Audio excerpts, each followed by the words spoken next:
There are many challenges waiting to be overcome.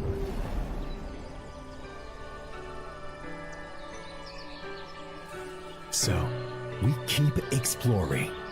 What color is it? It's red. What's red? Red represents passion.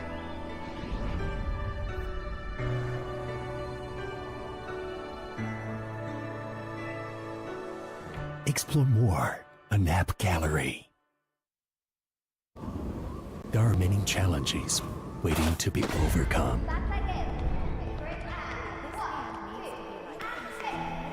Dreams to be fulfilled, worlds to be discovered, beauty to be recognized, problems to be solved. So, we keep exploring. Shall we return together?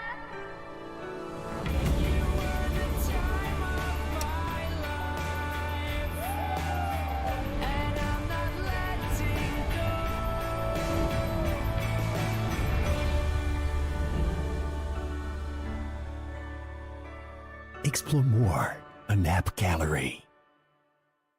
After 20 years, the long overdue Guild vs. Guild tournament is finally here to entertain RO fans. Behold, Odin Cup! The tournament is divided into 4 stages. Intra-server matches, cross-server matches, top 32 elimination matches, offline grand finals. The intra-server matches will last for 2 months. The top 8 will advance to the cross-server matches. The cross-server matches will be divided into 4 divisions and last for 1 month. The top 8 in each division will advance to the top 32 elimination matches. The elimination matches will be divided into 4 groups, and to keep the tournament fair and square, the grouping and matchmaking will be made randomly. Up to only 2 guilds from the same division will be assigned to the same group. When this number exceeds, the rest guilds from the same division will be assigned to the next group. Each group will compete in BO3 single elimination matches. The top 1 will advance to the grand finals. The core guild members at the final 4 will be invited to the offline grand finals. A grand stage, customized the guild uniform, trophy rings, everything prepared for the ultimate clash. From September 2nd to 24th. Live streams of tournament will be available on in-game, YouTube, and Facebook channels every weekend. In addition, exclusive events and rewards will be there to ignite the hype of the entire community. Hall of Fame, match analysis and review, live concert. Everything is there to evaluate your experience of the tournament. Ragnarok Origin. Valhalla is calling to glory.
challenges waiting to be overcome.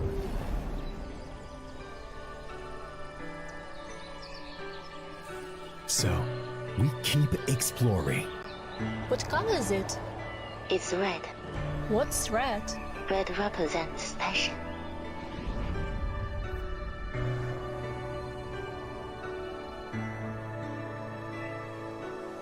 Explore more on App Gallery. There are many challenges waiting to be overcome.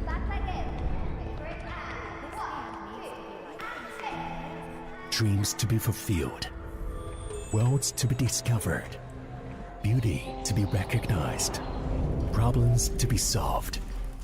So, we keep exploring. Checking return together.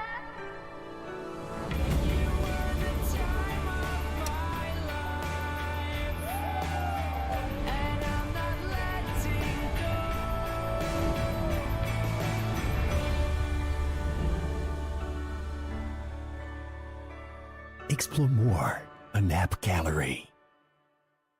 After 20 years, the long overdue Guild vs. Guild tournament is finally here to entertain RO fans. Behold, Odin Cup! The tournament is divided into 4 stages: intra-server matches, cross-server matches, top 32 elimination matches, offline grand finals. The intra-server matches will last for 2 months. The top 8 will advance to the cross-server matches. The cross-server matches will be divided into 4 divisions and last for 1 month. The top 8 in each division will advance to the top 32 elimination matches. The elimination matches will be divided into 4 groups, and to keep the tournament fair and square, the grouping and matchmaking will be made randomly. Up to only 2 guilds from the same division will be assigned to the same group. When this number exceeds, the rest guilds from the same division will be assigned to the next group. Each group will compete in BO3 single elimination matches. The top 1 will advance to the grand finals. The core guild members at the final 4 will be invited to the offline grand finals. A grand stage, customized guild uniform, trophy rings, everything prepared for the ultimate clash. From September 2nd to 24th. Live streams of tournament will be available on in-game, YouTube, and Facebook channels every weekend. In addition, exclusive events and rewards will be there to ignite the hype of the entire community. Hall of Fame, match analysis and review, live concert. Everything is there to evaluate your experience of the tournament. Ragnarok Origin. Valhalla is calling to glory.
There are many challenges waiting to be overcome.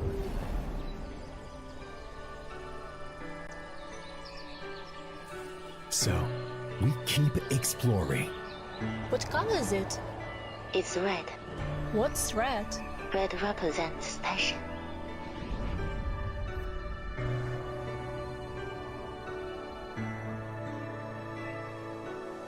Explore more on App Gallery. There are many challenges waiting to be overcome.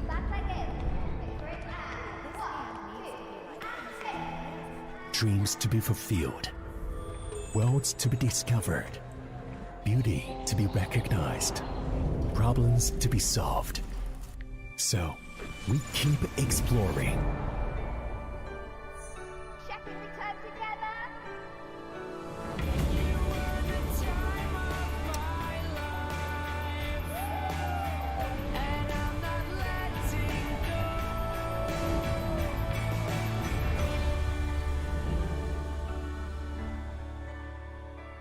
Explore more on App Gallery. After 20 years, the long overdue Guild vs. Guild tournament is finally here to entertain RO fans. Behold, Odin Cup! The tournament is divided into 4 stages. Intra-server matches, cross-server matches, top 32 elimination matches, offline grand finals. The intra-server matches will last for 2 months. The top 8 will advance to the cross-server matches. The cross-server matches will be divided into 4 divisions and last for 1 month. The top 8 in each division will advance to the top 32 elimination matches. The elimination matches will be divided into 4 groups, and to keep the tournament fair and square, the grouping and matchmaking will be made randomly. Up to only 2 guilds from the same division will be assigned to the same group. When this number exceeds, the rest guilds from the same division will be assigned to the next group. Each group will compete in BO3 single elimination matches. The top 1 will advance to the grand finals. The core guild members of the final 4 will be invited to the offline grand finals. A grand stage, customize the guild uniform, trophy rings, everything prepared for the ultimate clash. From September 2nd to 24th.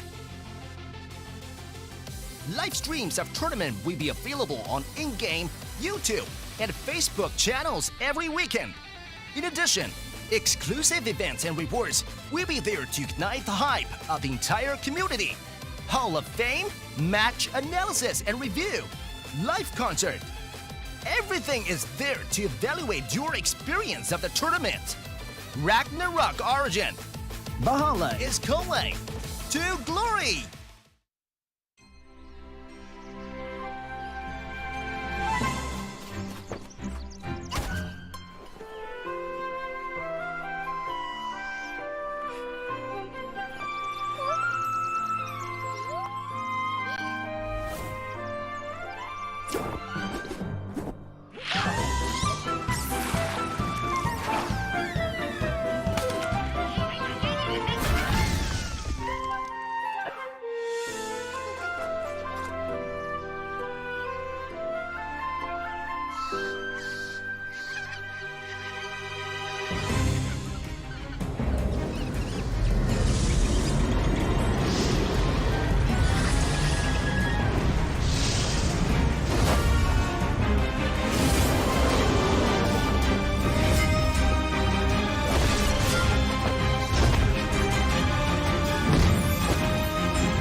There are many challenges waiting to be overcome.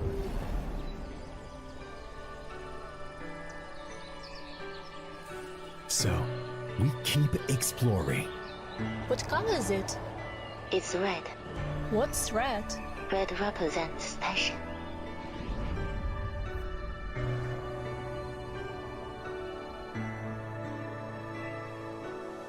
Explore more on App Gallery. There are many challenges waiting to be overcome.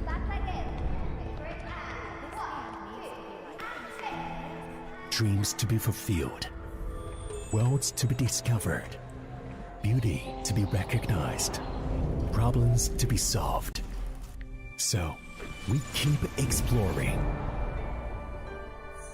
Checking return together.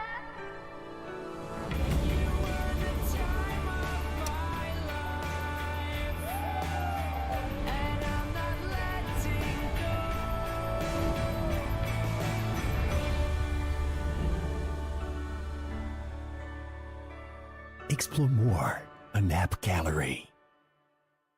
After 20 years, the long overdue Guild vs. Guild tournament is finally here to entertain RO fans.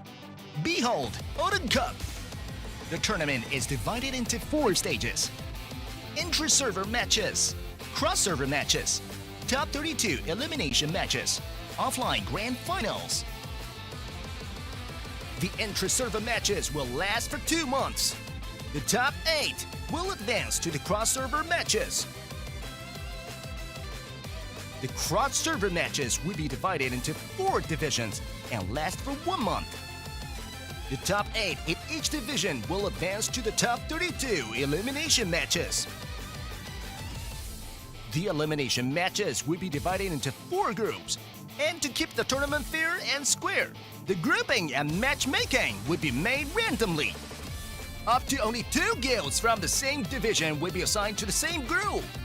When this number exceeds, the rest guilds from the same division will be assigned to the next group.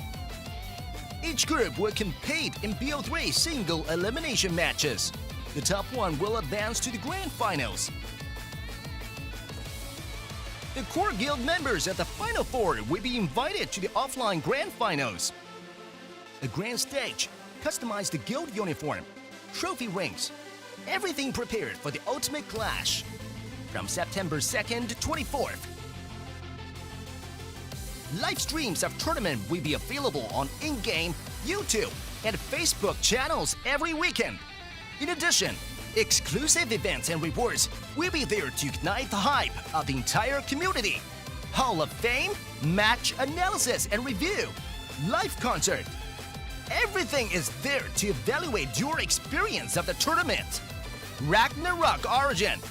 Valhalla is calling to glory.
There are many challenges waiting to be overcome.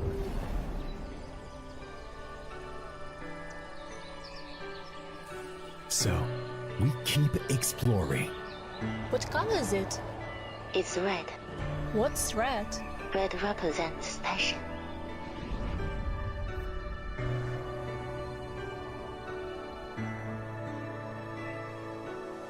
Explore more on App Gallery. There are many challenges waiting to be overcome.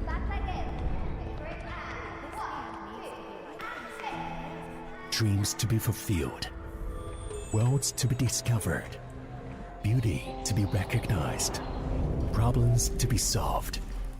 So, we keep exploring. Checking return together.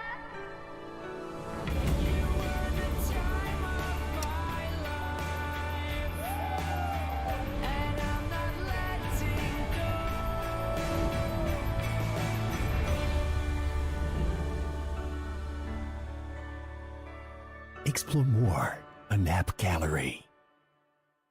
After 20 years, the long overdue Guild vs. Guild tournament is finally here to entertain RO fans. Behold, Odin Cup! The tournament is divided into 4 stages.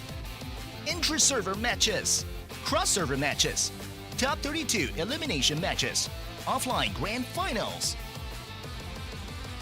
The intra-server matches will last for 2 months. The top 8 will advance to the cross-server matches. The cross-server matches will be divided into 4 divisions and last for 1 month. The top 8 in each division will advance to the top 32 elimination matches. The elimination matches will be divided into 4 groups, and to keep the tournament fair and square, the grouping and matchmaking will be made randomly. Up to only 2 guilds from the same division will be assigned to the same group. When this number exceeds, the rest guilds from the same division will be assigned to the next group. Each group will compete in BO3 single elimination matches. The top 1 will advance to the grand finals. The core guild members of the final 4 will be invited to the offline grand finals.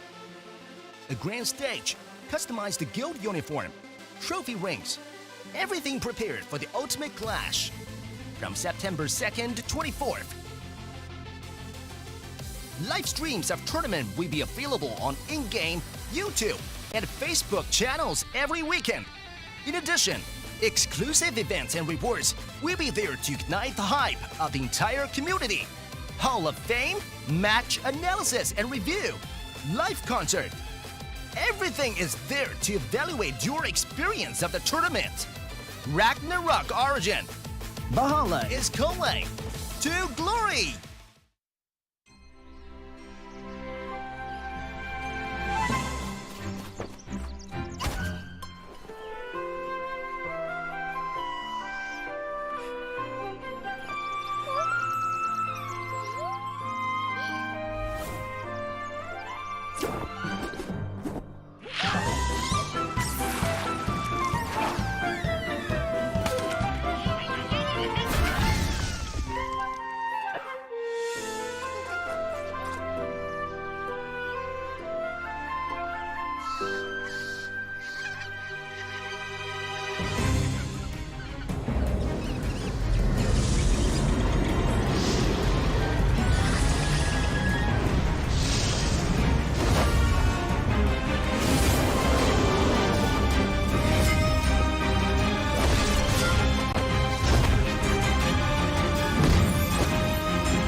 There are many challenges waiting to be overcome.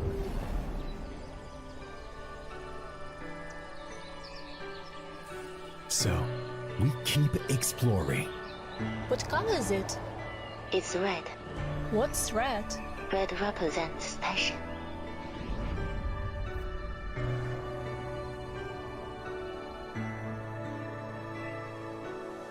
Explore more on App Gallery.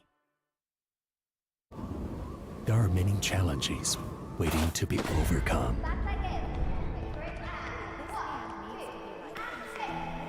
Dreams to be fulfilled, worlds to be discovered, beauty to be recognized, problems to be solved.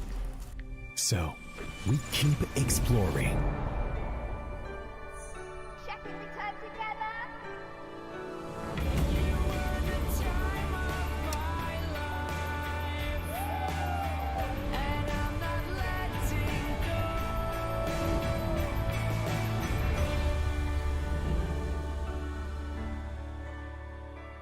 Explore more on App Gallery. After 20 years, the long overdue Guild vs. Guild tournament is finally here to entertain RO fans. Behold, Odin Cup! The tournament is divided into 4 stages. Intra-server matches, cross-server matches, top 32 elimination matches, offline grand finals. The intra-server matches will last for 2 months. The top 8 will advance to the cross-server matches. The cross-server matches will be divided into 4 divisions and last for 1 month. The top 8 in each division will advance to the top 32 elimination matches. The elimination matches will be divided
everyone, adventurers in our live room. Welcome to the broadcast of the Ragnarok Origin Southeast Asia Odin Trophy Online Top 32 stage, and I am Ian.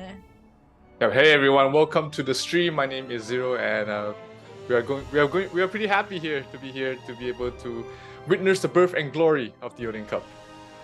I'm super excited, and actually that's right, the tournament is divided into 4 stages, including intra-server matches, cross-server matches, top 32 elimination, and offline grand finals.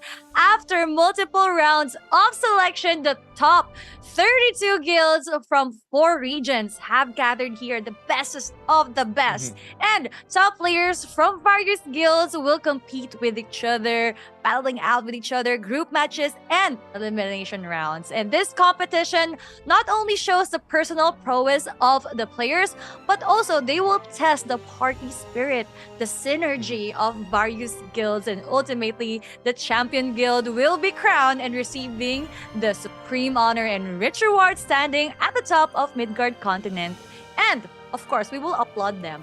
Let's go. Yeah, like 500 guilds, more than 500 guilds have tried to qualify for this Odin Cup, and only the top 32 are left standing. So it's been a journey for all of them throughout, these few weeks, battling out with each other, forming alliances with other guilds, just trying to be the best that they can. And it's very great to see, how far they've grown. I'm actually excited. David and I have been talking about this, who is the bestest of the best of all the guilds, but we will witness who will win. Yeah, for sure. There's no clear winner yet.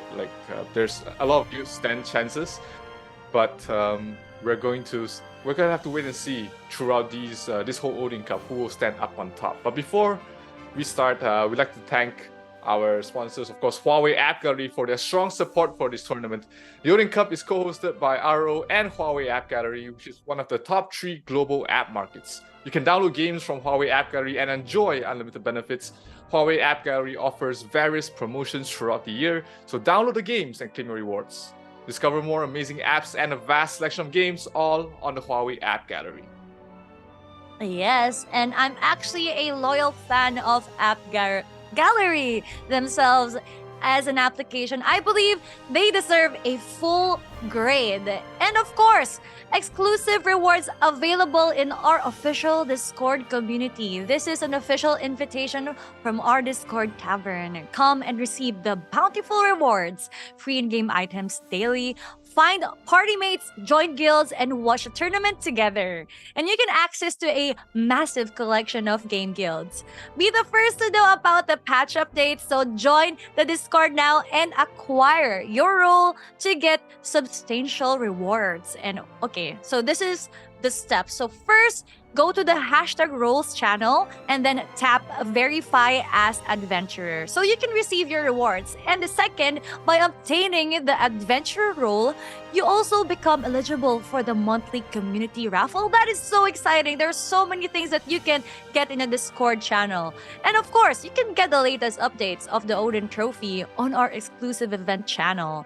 So join the Discord now, and of course, Odin_Trophy_Hall is the channel that you have to see. Yeah, I'm already in, so make sure you guys are in as well. And yeah, after all this, I'm sure everyone is very eager to know the value of the Odin Cup, representing the highest glory of the Midgard continent, and who will emerge victorious. And just make sure you're in this Discord. There's a lot of information, YouTube as well, a lot of great content that you can see regarding Ragnarok Origin and the Odin Cup, of course. So stay tuned, guys. Make sure you're in all these channels, the Discord, the Facebook, the YouTube, and we'll see a lot more of each other very soon, I'm pretty sure. Oh yeah, so now you've known the Facebook and the YouTube of Ragnarok Origin. Let's now see the tournament's rules and rewards so that everyone would know what will be happening in the season. Jump in right there on the rules and rewards. Yeah, okay. There we go. All right, so as previously mentioned, the tournament will consist of the Major League top 32 elimination and offline finals. How about you, David? What do you think about the rules and regulations? Yeah, it's been a pretty long journey for everyone so far. I mean, from 4 different stages, from the top 30, from the major league up to the top 32, which is where we are right now, and then the offline finals. The 4 winning guilds of the group semifinals, which is currently the stage that we are at, will be invited to the offline grand finals in Bangkok, Thailand.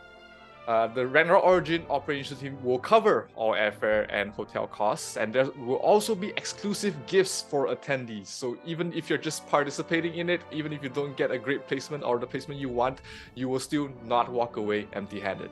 That's super exciting because if we go to Thailand, Yeah. it's gonna be so much fun. It's gonna be bombarded with rewards from Ragnarok Origin. And it looks like the official party is putting a lot of effort in this tournament, and I can't wait to see and reach the finals. So I wonder what's inside the gift box. It must be very, very rewarding, right? Yeah, for the gift box as well, and not even just that. Even the guildmates of the ones who are qualified for the Odin Cup has so much prizes. If you look at this graph, I mean, they are going to walk away with a large number of diamonds, Nyan berries, feather chests, and other unique rewards. That's so much fun. I wanted to be part of the guild. I should have applied one of these guilds. Yeah, And it's not the easy. champion and the runner-up to 30-second parties. They have so many rewards. It's really attracting. So if you join, you already have like a supply for like, I don't know how long would that last, but probably a month or more. Yeah, it's a lot. And if you look at that, the first place has some very unique rewards. They get a limited edition Centaurus mount, which is only given to the winning guild. So no one else in the server, in the entire game, in fact, has that mount except for the champions of the Odin Cup. That's a huge flex. Like, I mean, Yeah. I'm gonna wear that most of the time. I want that mount. And we also got borders, portrait frames, and shot bubbles. That's amazing. And the trophy. Wow. Yeah, we can say like, you know, the rewards this time they're giving for the Odin Cup are absolutely top notch. So all the participants, regardless of how prepared you are, make sure you give it your best because the rewards are definitely worth it. I'm super excited. And let's see the advancement stage for our top guilds. Oh, wow. So here are the top guilds from the 32 selection. 32, So, yeah. So I'm going to read down Division A. So we got Legends from Frontier 1, Radicals from Morok 3, Aodes from Frontier 1, we had Psycho Tank from Frontera 5, Omakase from Frontera 3, VapeCon, Frontera 9, Solaria, Frontera 7, Morok 1, of course, from Morok 1. It'd be weird if it's gonna be Morok 2, right? Yeah, absolutely. Yeah, for Division B, we have Home representing Frontera 8, Rugpu from Frontera 6, Mana from Frontera 8, Zenith from Islut 8, OnlyFan from Frontera 4, Out F4 also from Frontera 4, Laughtail Frontera 10, and Asgard from Islut 6. Yes, and we've got 4 Division C, Rise from Mark 8. Actually, I almost said RIP Phoenix, but it's Re-Phoenix from Mark 6. And we have a Greedy Thailand from Geffen 3, KOK or Kok Fams from Mark 8, Nox from Geffen 1, Continent from Mark 9, Wipeout, Geffen 4, and Wonderland from Geffen 6. Yeah, last but not least, Division D, we have Wolf Maru from Geffen 9, Backpack Gaming, Peon 7, a Thai guild from Peon 10. I'm sorry, I can't read Thai, but that's the best I can do. Toy Factory from Peon 2, CM from Peon 4, Crowns from Peon 8, No Future representing Peon 6, and last but not least, Perfect representing Peon 9. Wow, and that's a total of 32 guild parties, and they have emerged from this tournament. They must be really strong. Yeah, for sure. And Yeah.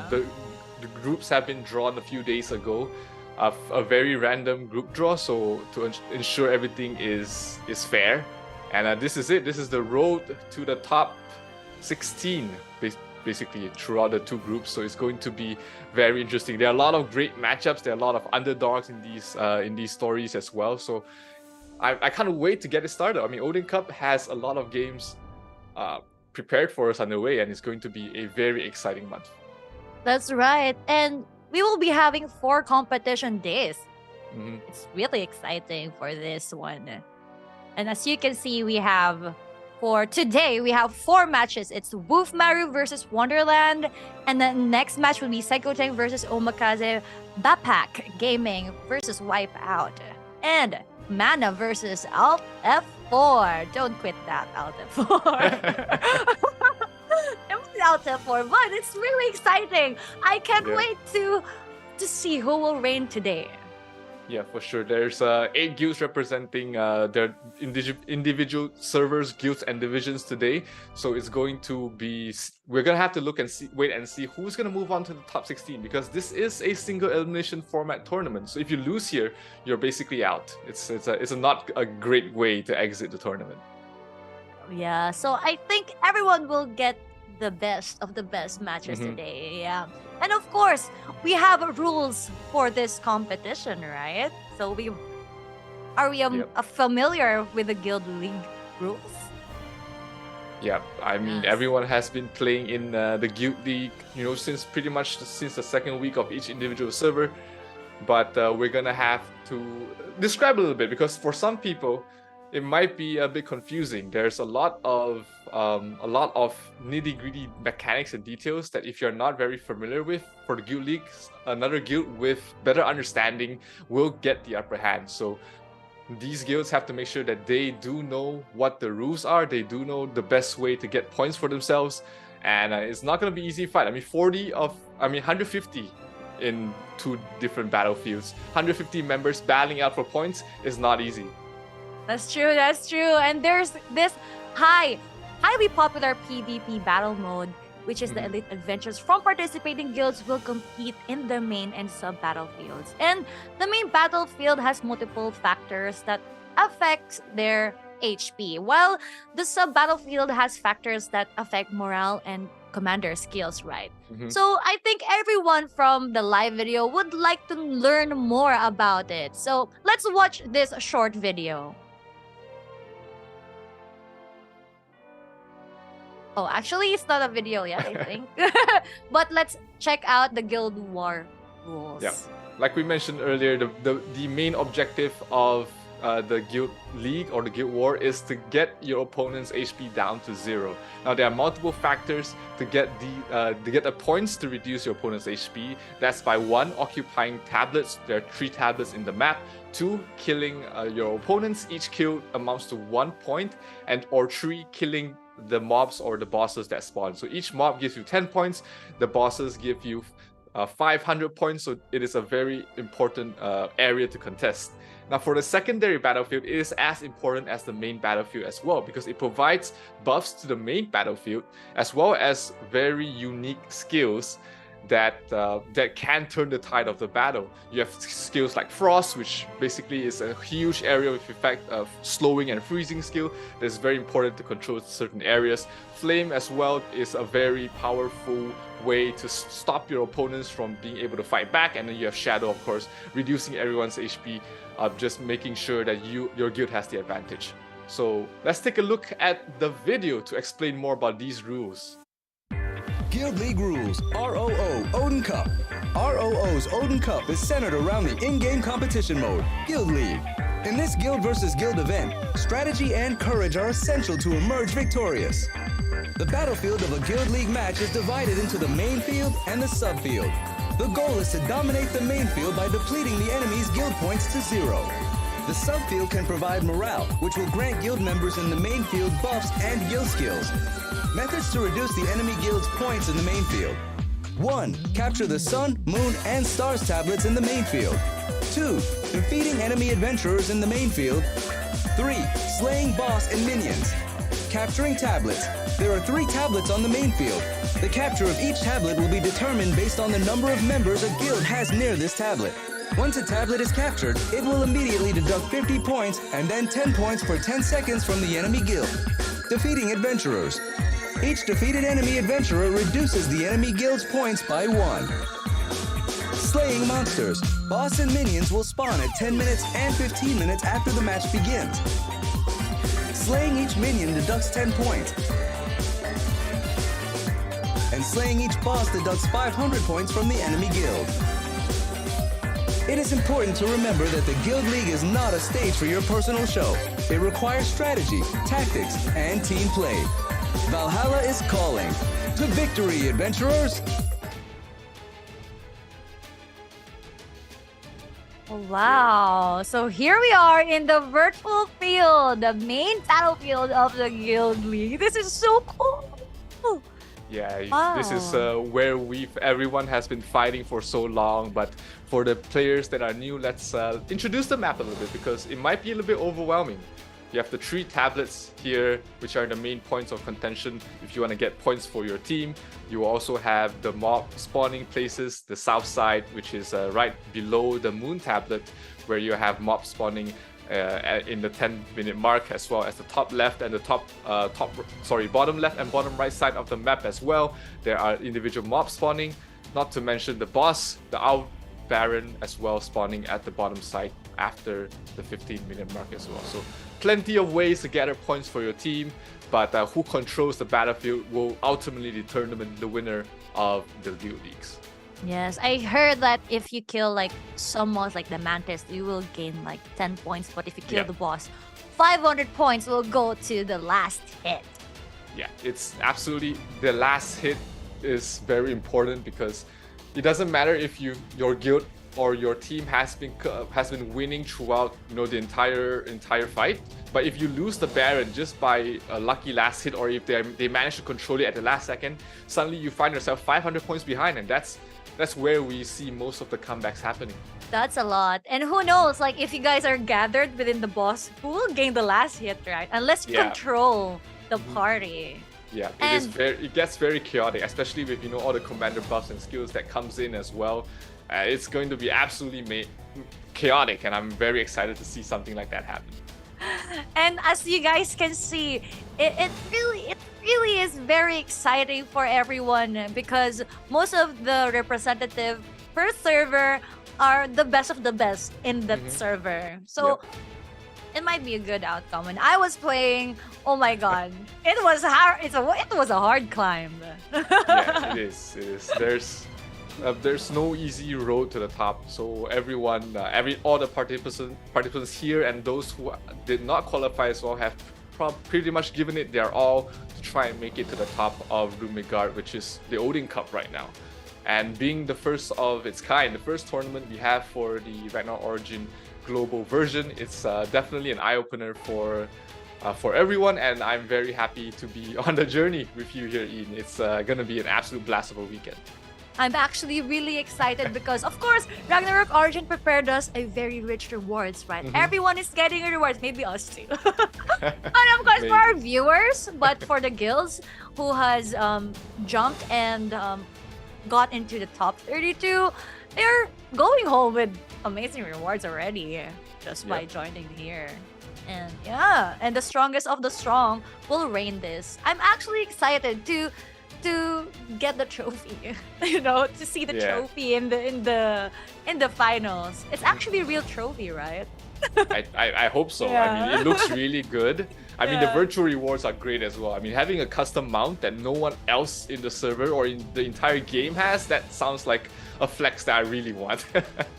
It was a flex, like everyone wants that, because if you walk into like Frontera and you just see that mount, like, oh wow, that's the best of the best. Oh my god. Yeah, it's an instant status right there, and I'm pretty sure everyone really wants that. I mean, in other games, mounts are the epitome of status, and when you have something that no one else has, that elevates your status way above anyone else's.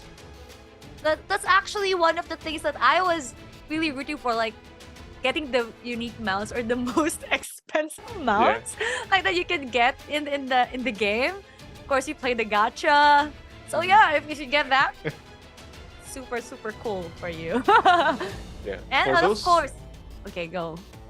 Like for those who don't know what stats that mount gives, it gives actually very, very amazing stats. It gives 1.5% physical and magical attack, and 2 vit as well, and 2% max HP. So it's a very strong mount regardless of what job you play. So I'm pretty sure anyone who gets it will definitely use it, regardless of for the looks or just for the status alone. That's so cool. And speaking of in-game stuff, I actually brought something here. I didn't wear it today. I think David didn't see this one when we were didn't see it. rehearsing. But I bought my own headgear. What's that? Oh, it's a Deviruchi hat. I have my Deviruchi hat. For everyone. This is just for me. I don't know. So But iconic. we want to, be Ragnarok today.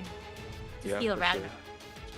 Yeah, it's gonna be a 2-week-long group stage for the Odin Cup, so there's plenty more action to see. In case you missed it this week or you're busy this week, there's a lot of games happening. We're going to be able to witness everyone's journey in Odin Cup, so that's going to be fantastic. No guild is going to be left behind or left forgotten, and I hope that everyone gets their spotlight in this opportunity that was given to them. That's right. And actually playing the PvP battle mode, especially getting the last hit, it's really fun. When you see the last hit, it's really fun. Yeah, for sure. And it's really great that a lot of people are supporting this tournament. And one of our biggest supporters is of course Huawei App Gallery.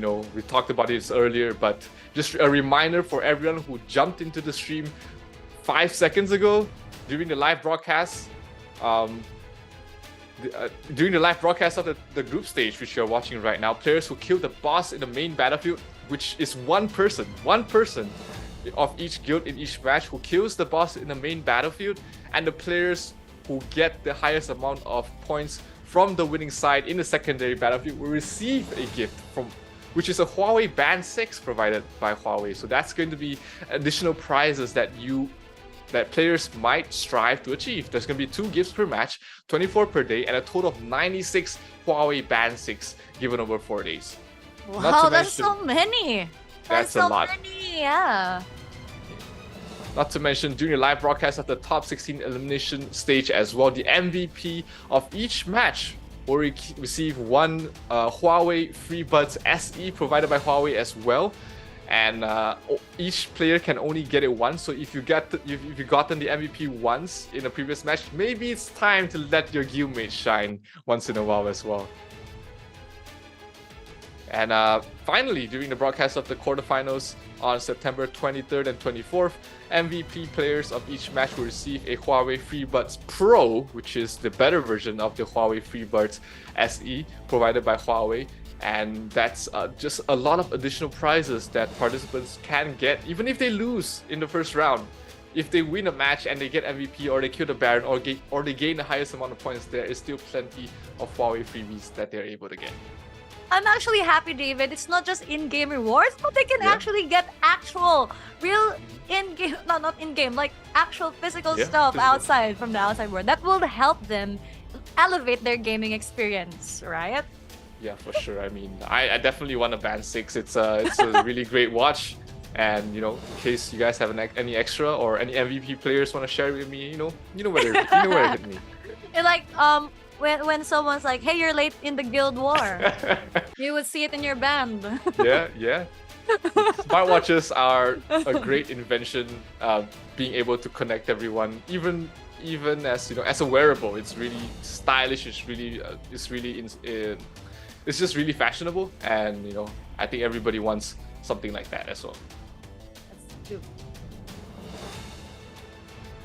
Okay, and I can see like everyone is excited. I was checking my mobile phone just a while ago, and a lot of people were saying that, "Hey, can you say shout out to everyone who's watching our live stream right now? You guys are awesome in different guilds." Maybe I'll do the shout out later, but good luck to everyone who joined today. Yeah, man, let's have a look at who's participating today, because we're gonna have our first match, which is Wolfmaru facing up against Wonderland as our opening match. As if you look at that, I mean, 48.3 million power on the side of Wolfmaru, while Wonderland slightly weaker, not too far behind though, with 47.38 power. And since this is their first match, we don't know their win rates as of yet. That's right. We will get to see it today. And we actually get to see their job classes. Yeah, this is their elite team composition. As you can see, Wolf Maru is running, let's see, how much is that? That is 10 knights and only 5... oh no, this is the entire guild, in fact. Yeah. Only 5 assassins, 34 paladins, and 10 knights, 10 blacksmiths. Only Warden, Bard, and Dancer, surprisingly. While in Wonderland, they run a lot more wizards. They have a lot more support with the Bard and Dancers, a little less priests. And something that is very interesting to see as well is that they have 9 assassins on their end. That's right. That's actually quite good to anticipate because they have different classes. But we can see right here the top players of the guild. So in Wolf Maru, we have Cass, we have VG, Yu, Cock, and Nuclear, Koto, and Guess. Yep. Surprisingly, a priest, one of their priests is in their top 5 of their guild, so that proves that, you know, this is not going to be an easy pushover in terms of the support. You're not just going to be able to focus him down because Koto being that high power means that he's going to be very sustainable and will be very annoying in team fights to try and focus down. That's right. We can get to see also their power, as you can see. And I'm really excited to, you know, watch the match. And for Wonderland, Kai Duo is their top one. Merlin Zay is the next. And S365, Hashira, and Surthi, I just said it right, will be there in our top 5 picks for Wonderland.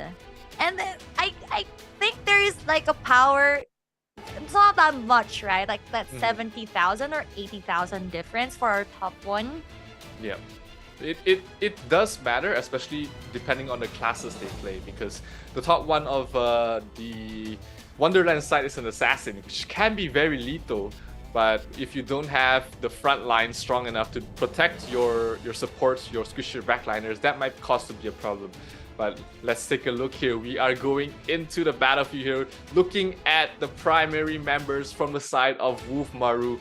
And wow, those are amazing statues representing each team. Their officers, their charisma babies. You get to see all their commanders as well in the flesh.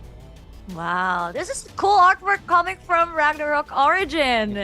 You can see the officers are here, which is actually we have the player here. Wow. And of course, now we're seeing Wonderland. Let's check out their statues. Yeah, Wonderland, I got a little bit of a background story from them. They're a mix of 3 of the strongest guilds from their server, which comprises of Wonderland, GLHF, and a Chinese guild as well. They merged for Odin Cup to prepare for this. Their core players are Kaido, S-Urfi, S365, and Dragon. And they are a very multinational guild as well, comprising of Thais, Filipinos, and Malaysians as well.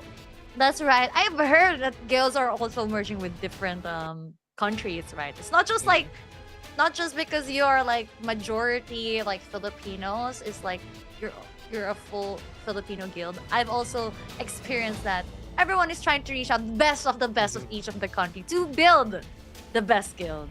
For sure. Everybody wants to win. Everybody wants to represent and make their server proud. That's why we're seeing so many different, you know, guilds collaborating with each other, making sure that they send out their best players across you know, the whole server. So it's really great to see, even though usually they might be fighting against each other, you know, they know that they need to stand together to fight for this Odin Cup. I'm actually, we have met the 5 Great Masters, and many other celebrity contestants also cannot bear the loneliness of want to show their showcase, and they already geared up for our virtual field. Isn't that right? Yeah, it is. Yeah. It's going to be a very exciting but also very scary weekend, especially for these players who never competed in something as high stakes as this before. We might see, you know, nerves coming in as well, because it's going to be an absolute weekend. So, all right. So both sides are actually probably ready on the edge and ready to battle out. And before we start, let's take a moment and look ahead. What do you think about the key points of the match, Rovi? Or how about which players do you think will have a greater impact on the battlefield? Yeah, I think absolutely Wonderland's assassin has to be very lethal and, as his job is supposed to do, start killing a lot of people. Because if he doesn't, assassins who are neutered, who do not give huge impact in the match, is going to find himself in a tough spot. So assassins, they have one job, which is to start wrecking the opponent's backlines, and if Wolf Maru is able to protect that efficiently, then we might see Wolf Maru just absolutely steamrolling this, because they do have the better firepower, but we do not know about the strategies that both these guilds are running. Because it's not just about firepower alone, sometimes strategy can trump those of better power as well.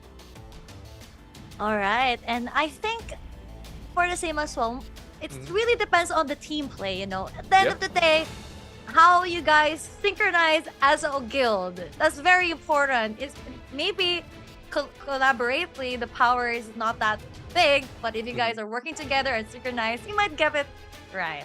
Yeah, the power of friendship is very important.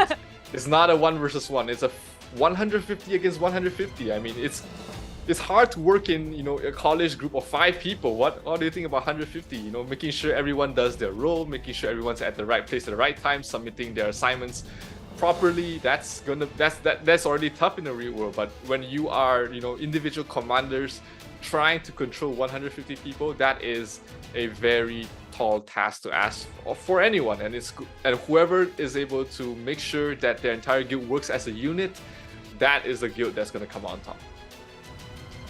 That's right. I am super excited, and let's see who will win. Are we starting, David?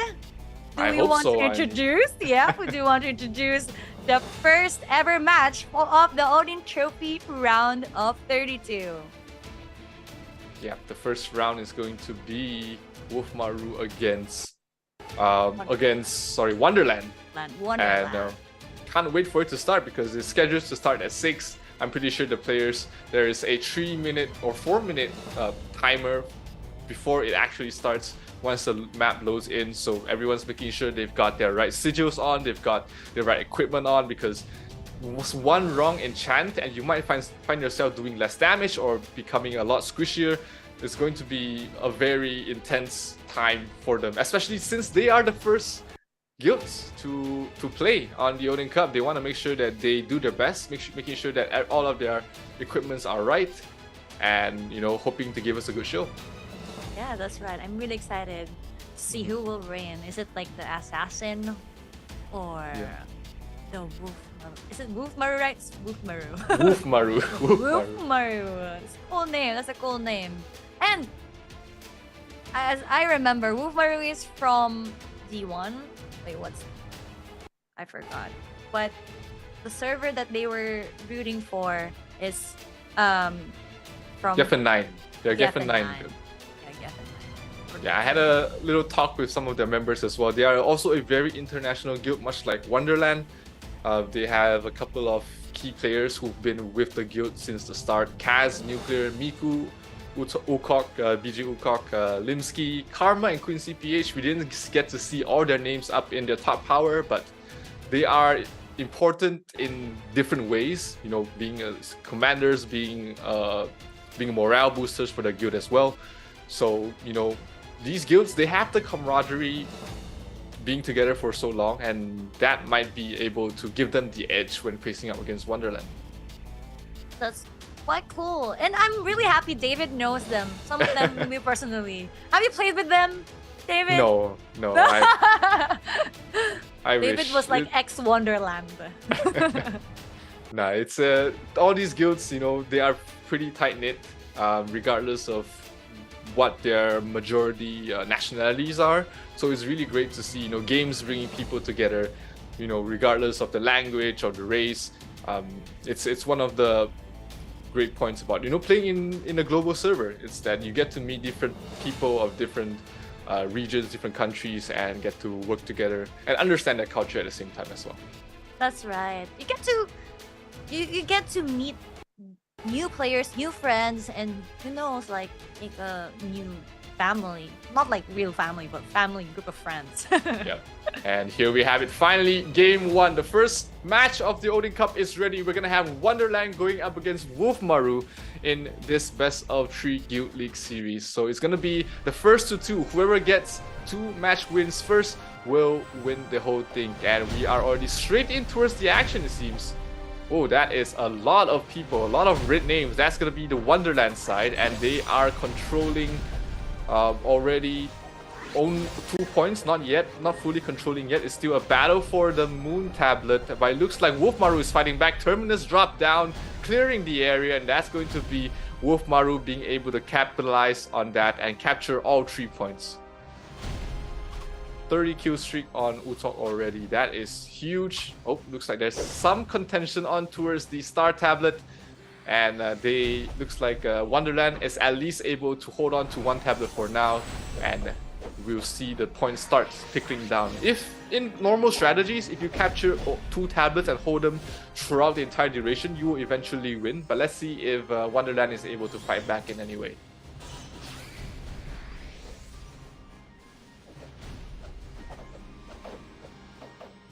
Wonderland's trying to capture the Sun tablet as well, and managing to clear that out. So that's going to be additional points for them.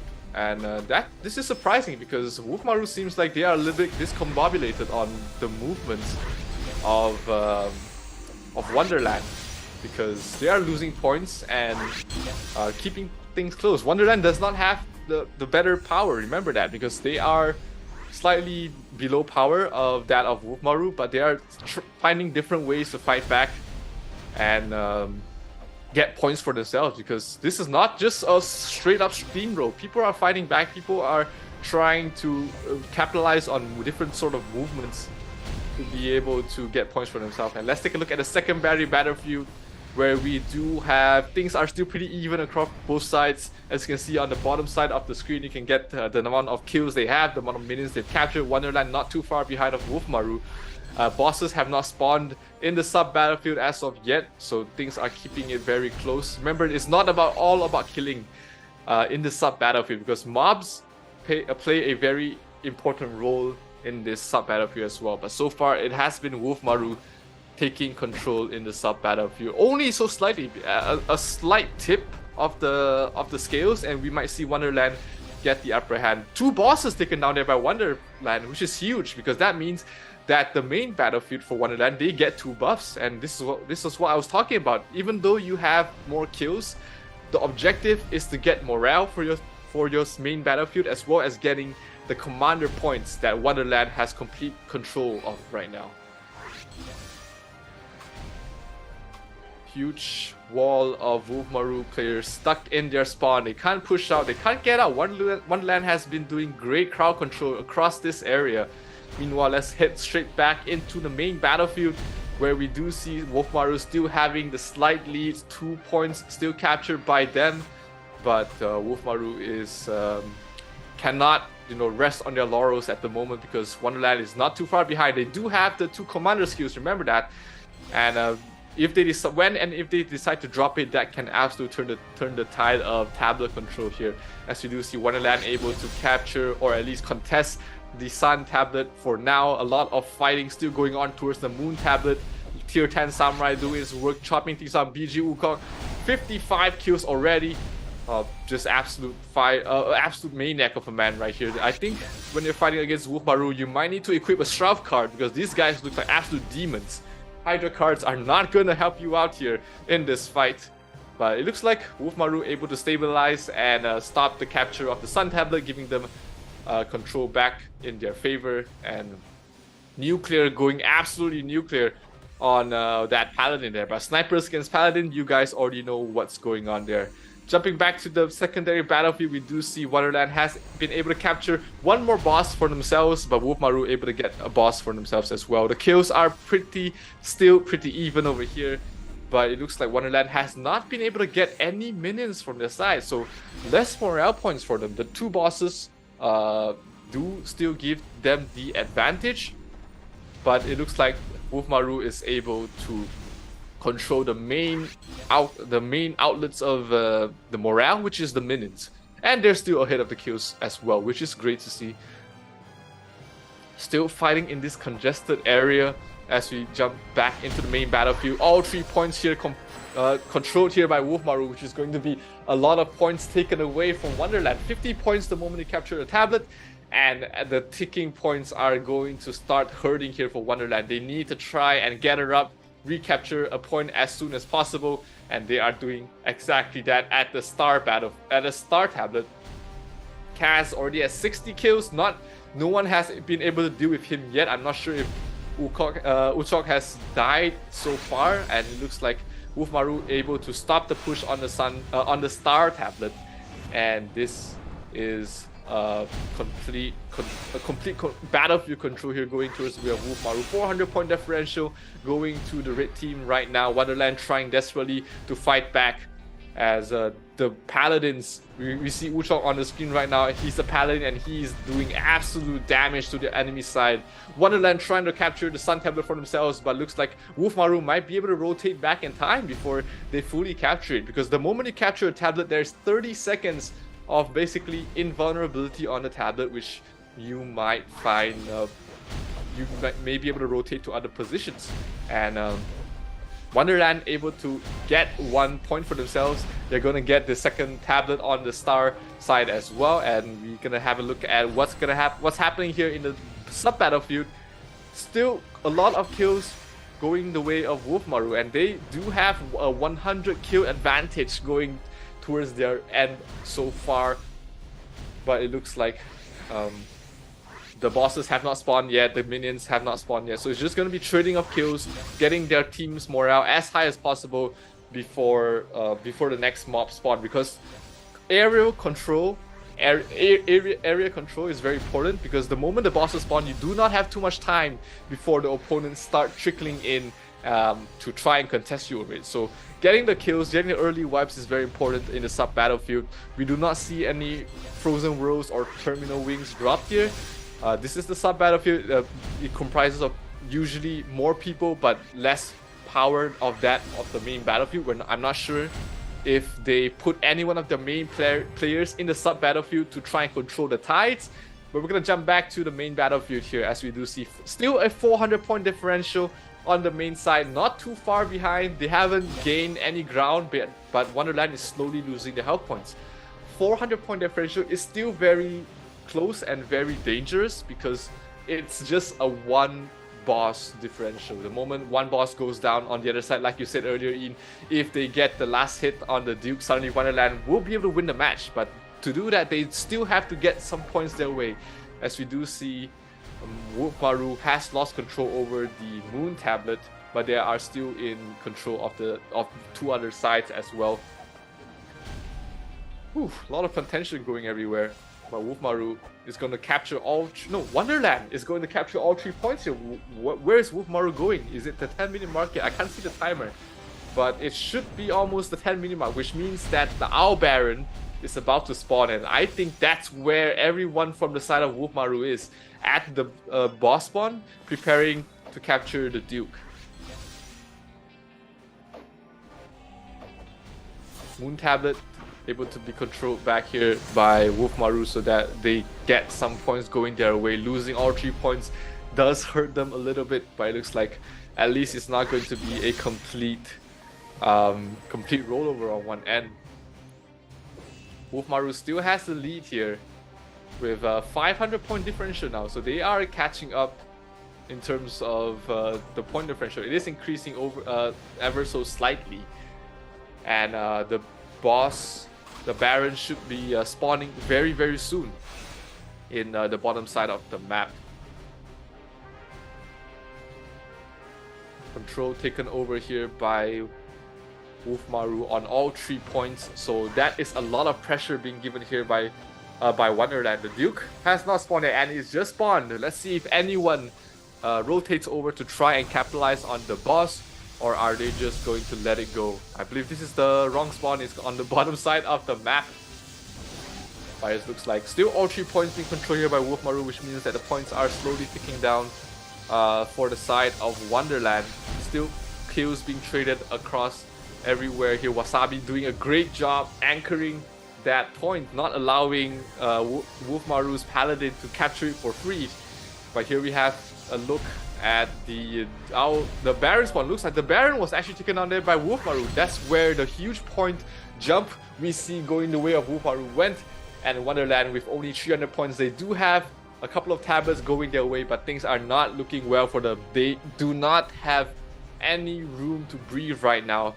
We do not see any commander skills being used there. So the sub battlefield, they are keeping it very close in the sub battlefield, but the main battlefield, the power differential is very obvious, as it's just been a very not really one-sided, because they've managed to get Wolfmaru down to 1,000 points, but with 200 points left and this huge of a gap, Wolfmaru can just stick 40 members on a single tablet and they will win throughout time as well. So it's up to Wonderland to see if they can, throw a wrench into that plan, because that is exactly what they're going to do with Terminus drop down. This is going to be very intense, because if Wonderland is able to capture this point once again, and they can keep things close, but it looks like the firepower of the full squad of Wolfmaru is just way too strong, and they've managed to control the Moon Tablet. They're taking over the Sun Tablet, and the moment they lose that, they are going to be 100 points away from losing this round. This is the last breaths here for Wonderland, trying desperately to fight back. The firepower is way too strong here from the side of Wonderland.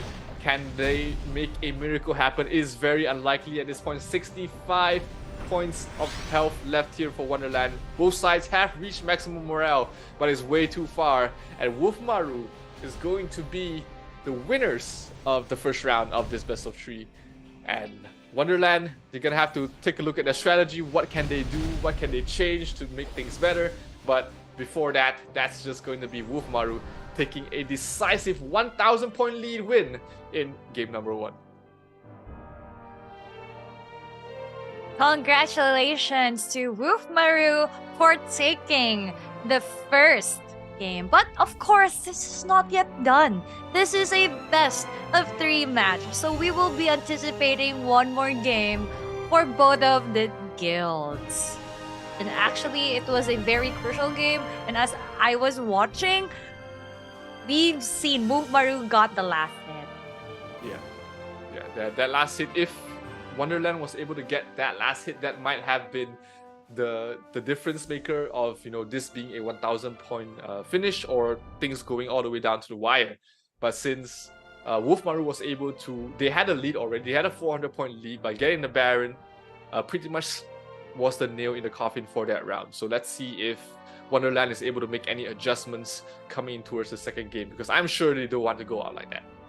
That's right. So I think the guilds are gonna give time to analyze what's gonna be the next strategy for the next round, because it is a elimination. It's an elimination round, and whoever loses this match will actually drop down and go home.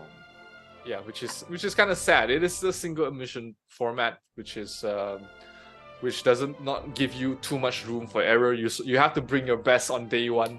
You can't be having an off day, and unfortunately, it is Wonderland dropping behind 1 map right now, but it is not completely over for them yet. Hopefully, they are able to make adjustments going towards the second game, and make this a close series, because that's what we want to see. We don't want to see a one-sided sweep. I mean, that match alone was pretty close, and I believe with the proper strategy and adjustments, they can actually take it to a fight here against Wolfmaru. That's right. I do agree with what David has said, or Zero. I was actually asking David a while ago. What would I call you? Both are fine. Most people knows me as Zero, so Zero. Both are fine. Yes, but Wolfmaru is showing strength today. Yeah. Very and solid. If they would continue this pace, it would just actually move to our next bracket. Yeah, they do have a very tough bracket though. If I remember correctly, they are in Group 1, Division 1, which has Out F4, one of the strongest guild in Pantera 4, and one of the strongest Thai guilds of the entire game. They also have Omakase and Sekoteng as well in the same bracket. So it's not going to be easy trying to make it to the top 4, trying to make it to the offline finals. They have a tough journey ahead of them. But getting a win early against Wonderland is great. It also increases the rewards your entire guild gets for making it to the top 16 of Odin Cup as well. So good start, but let's see if they're able to finish strong. So I think if the players are prepared again, and I think they have talk time to actually strategize for the next match, because it's really crucial Yeah, it is. for that. But of course, we would like to thank our sponsors, I think, for this match. Yeah, I mean, well, we couldn't see exactly who got the Baron because it was just chaos everywhere. Oh, yeah. But congratulations to whoever gotten the Baron and the MVP. We don't know the MVP yet as well. But at least for the Baron, congratulations. You walk away with a Huawei Band 6 provided to you by Huawei. Of course, great sponsors of this entire event. Huawei App Gallery, of course, is our greatest supporter of the Ragnarok Origin Odin Cup as well, which is one of the top 3 global app markets. You can download games from Huawei App Gallery and enjoy unlimited benefits. Huawei App Gallery also offers various promotions throughout the year, so download games and claim rewards from there. Discover more amazing apps and a vast selection of games, all on the Huawei App Gallery. That's right. And I'm actually curious to all our viewers right there who are active right now in the comment section. Are you playing on PC or are you playing on mobile? Let me know. Let us know. I'm just really curious so that, you know, maybe one of these days we might give you out phones. Yeah, I'm not sure if these players are playing on mobile or not. So I know some players prefer to play on PC. Better, less lagginess just because you're on a PC. But some players, they do have better control. Using their fingers. So I guess to each their own. What sort of device you like to play on? That's right. For me, I do usual phone for Ragnarok because I think it's the best. I try not to play on the phone because my screen is very small. It's either on the PC or iPad for myself. iPad is sort of like the best of both worlds, right? You have a bigger screen, but you get to be mobile with it as well. That's right. iPad is the best, but you have to zoom in. Yeah. And the buttons are actually, I don't know if it's more free or it would be harder for some people. Unless you have small fingers. Yeah, it's really hard to click on the mobile phone. That's why I don't like playing on the mobile phone as much. But hey, if you have, if you download this game from the Huawei App Gallery, I'm pretty sure you have an enjoyable experience as well. But speaking of enjoyable experiences, what do you think Wolfmaru is thinking about right now? Do you think that they are celebrating over the win already, or are they still in game, still having the game faces on? To be honest, in this situation, I would still give out my best because who knows if there's one thing wrong and then it would change the whole game and might give the other team the win. Yeah, exactly. So I think for me, I think they're still formulating what's next. Or maybe if they are really, really strong, I don't know, maybe they're hiding strategies. That's one of the things. They think they know that it's gonna work again. They might hide something that we don't know.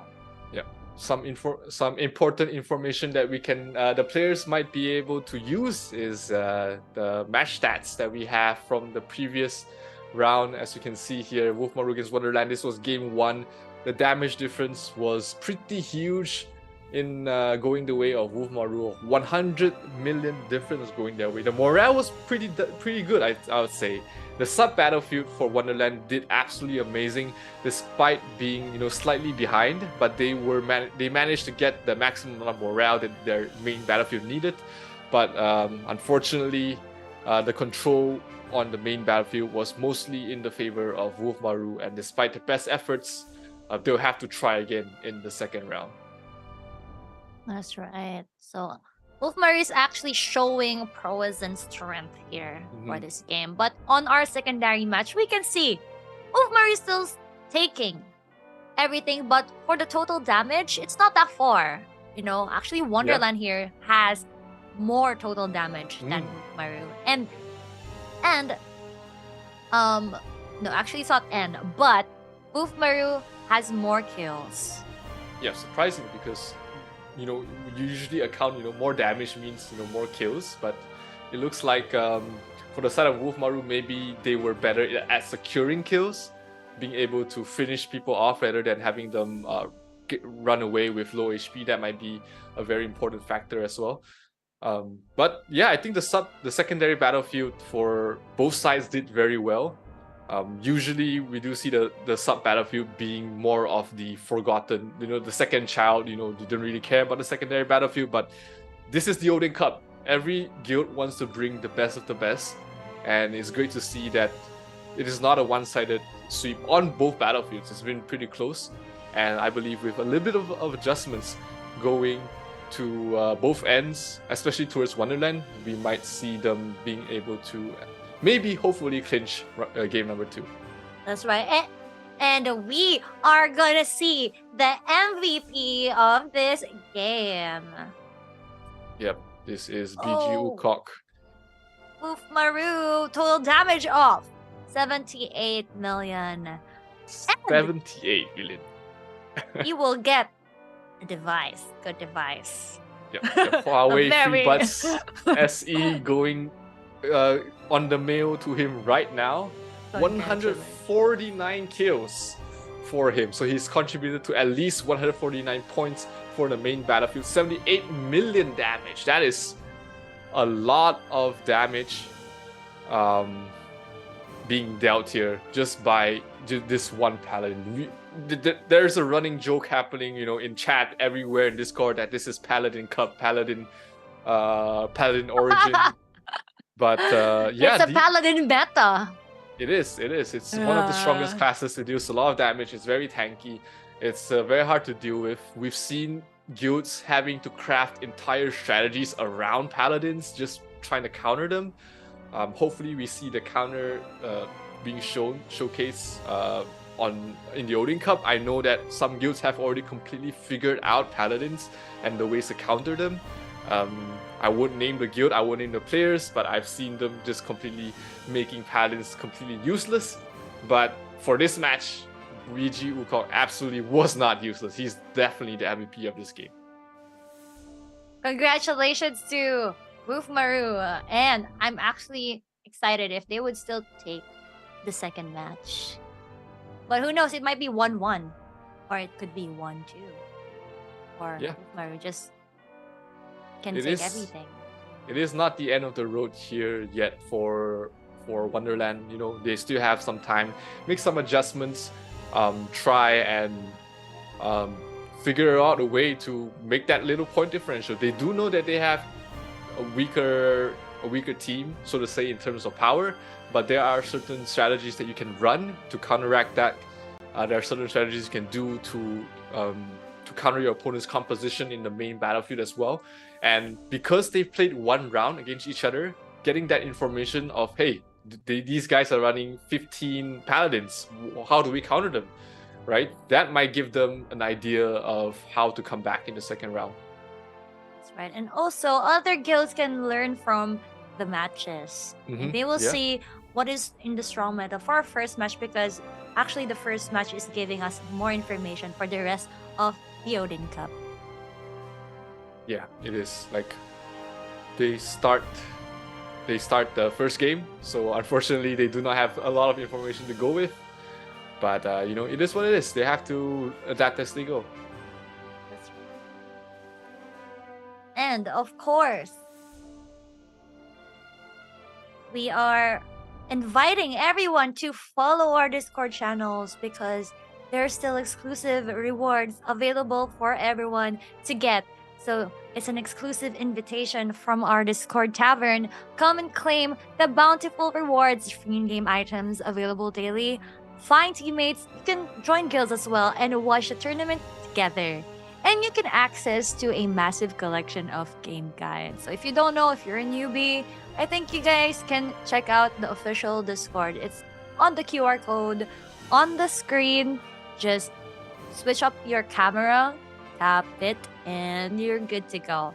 And of course, if you're new to Discord, just check the hashtag Rose channel, click Verify as an Adventure, save your rewards, and by obtaining the Adventurer role, you will become eligible to the monthly community raffle. Yeah, I'm verified in it. I'm always waiting there, trying to get rewards. They do give Nianberry raffles. They do give the gift codes in the Discord server as well. So you have to make sure you're in it, because if you don't, you're gonna miss out on a lot of different rewards that are given out every other day. That's every other day. That's so cool. Yeah. And there are What- a lot of there's a great community going on in the Ragnarok Origin Global Discord as well. Whenever I have questions, I always pop down in. I can ask someone in the Discord, and someone smarter than me will give me the answer. So that's always a great learning experience for me. I'm pretty sure everyone else has a similar experience being in the Discord as well. So guys, make sure you join.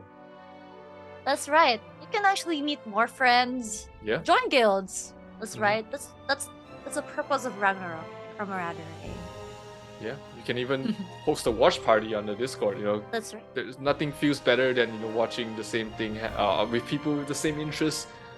Even though you've never met them before, being in that group and cheering on for your favorite guild, that's a feeling that you won't get anywhere else. So make sure you're in the Discord, guys.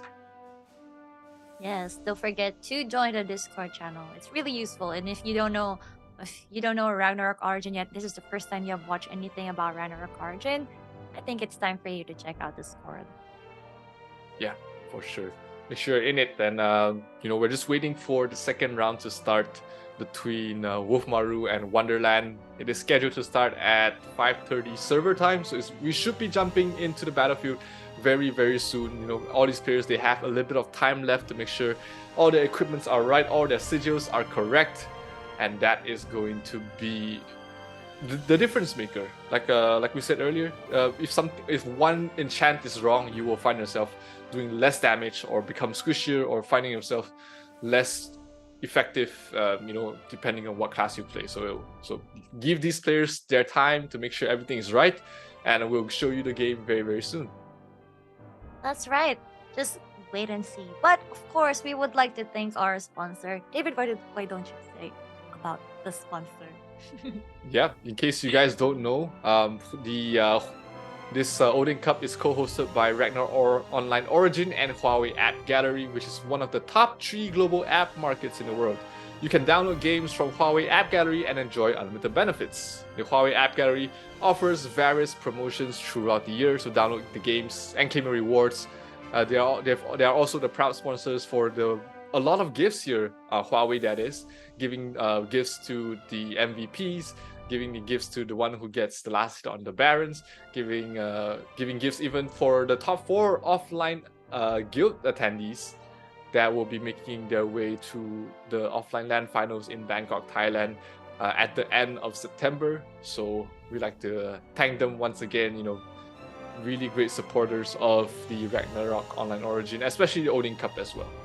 That's right. And if you're new to the stream, this is the Odin Cup. There are 32 guilds participating on the month, running out 6 days. I think that was 6 days or 4 different days matches, and they will be running these 4 days. I mean, these 4 days and these 4 matches for today will go to our Sweet 16. And those guilds who doesn't really show powers, they will still get guild tokens, diamonds, day and night feather, chest, mysterious cogwheel gacha. There are a lot of rewards even if you lose today's matches. Yeah, but no one wants to lose, and this is gonna be Wolfmaru going up against Wonderland in game number 2 of this best of 3 series, the opening series of the Odin Cup, right here happening. Geffen 9 representative Wolfmaru going up against Geffen 6, and let's see if AL2C is able to rally his troops to try and make a comeback, or will GGWP be able to clinch the win for their guild here, as we are going into the main battlefield. Wonderland on the green, and we have the raid, which is Wolfmaru in terms of points. Looking at the tablet control here, it is Wolfmaru controlling two sides, the Moon Tablet as well as the Sun Tablet, while the Star Tablet is being controlled here by Wonderland.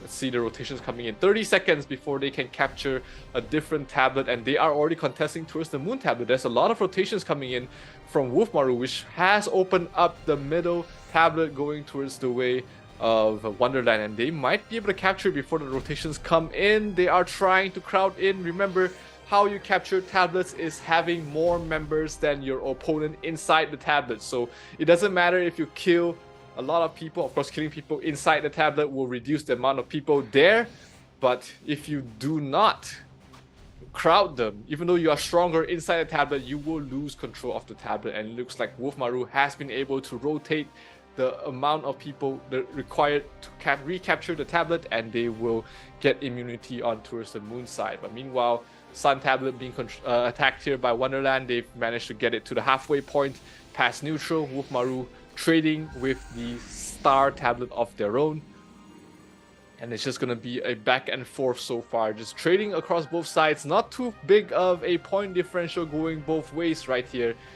And it's interesting to see that a lot of people are across both guilds are taking small skirmishes outside of the tablets.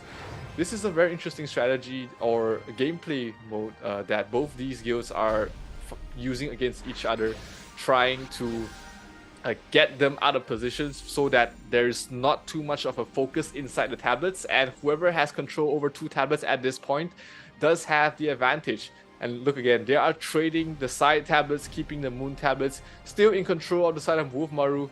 Wolfmaru is going to be able to capture the Sun tablet for themselves, at least get it to half. Rotations are not coming in here from the side of Wonderland. They are more focused on trying to capture the Star tablet, and once again they are trading it. So far 50 points being traded across both sides.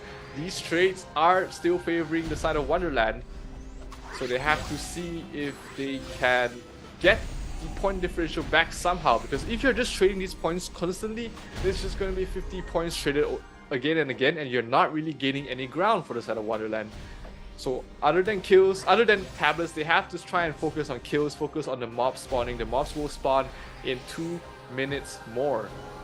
So let's see who's going to be able to get the minion control on the main battlefield, because it's pretty much a stalemate right now. The Moon tablet in the middle is completely impregnable here for the side of Wolfmaru. They are putting a lot of members, they are putting their main members here. Hashira, we see him caught out in a bad position. He's gonna fall. Remember, dying also loses your team points, so you want to try and reduce the amount of deaths you give. Oh, looks like Wonderland is able to capture 2 points here, being able to complete the Sun tablet capture with a lot of members. They are able to push out whoever was stationed there to try and anchor the site. But the rotations are coming in a little bit too early here, though, I think, for Wolfmaru, because there is a 30-second invulnerability for the tablet to be captured. So they might have been able to spend that 30 seconds doing something else, getting better control, positioning themselves in a better position to get the minions, which are spawning in 1 more minute. Wolfmaru is going to try and contest both side points here, with the Sun tablet already getting down towards the neutral point. The Star tablet is able to be held on here for the side of Wonderland, but it looks like they might be focused somewhere else. The minions are spawning in 30 seconds. Wonderland has already a few members trying to guard there the best they can. Wolfmaru is sending in their members as well, trying to control it the best they can. Remember, 10 points per kill on these minions. It is absolutely crucial that you get as many as possible, because the moment you lose all of them, that is, I believe, 300 points per full minion wave spawn. And it looks like Wolfmaru does have full control across all 3 tablets. Let's see if they're able to get that in the minion spawns. Wonderland is putting a lot of members here, but look at that. Yes, it's doing absolutely a lot of damage on towards the back line. Joji trying to keep his teammates alive, but it is a brawl here, trying to see who gets control. It's spawn, and we do not see who got most of the mobs. It looks like it went pretty evenly across both sides. Looks like it was just a trade, and now they are trying to scramble their way back to the tablets, trying to hold them the best they can. 9 minions going towards the way of Wonderland, while 20 going towards the way of Wolfmaru. As you take a look at Kaz's point of view here, he is one of the strongest members on the side of Wolfmaru. He is a sniper and he's already at 38 kill streak and he's chasing people down. This is not what you see usually where snipers play in the back lines protected by his teammates. No, he's chasing people down. Gets stuck in the storm gas though. You should have equipped your mark cards, dear sir. Coddle, you want to recover him? There we go. Gets the recovery up and he's able to continue on his reign of terrors. The star tablet in the meantime was captured there by Wonderland, but they are 700 points behind at the moment. S365 is crowded, absolutely crowded, but he's able to walk away, try and walk away at least, but the title difference might be too much because he is a very tanky boy. He's still alive, trying to walk away from everything, but in the end he does still fall. Looking at the secondary battlefield so far, things are still pretty close here. Minion count wise, not too far behind is Wonderland. They've gotten themselves 3 bosses, so objective gameplay does go towards the way of Wonderland, but the commander skills looks like they are not they're not impactful enough for Wonderland to get a grasp over the main battlefield, because once again they find themselves down 2 tablets and 800 points of a difference right now. A lot of Wolfmaru members stationed towards the Moon Tablet. The spawns from the Wonderland side are coming in from the north of the Moon Tablet as well, but they are trying to enter from a different location, trying to enter from a different angle of attack, trying to do their best here.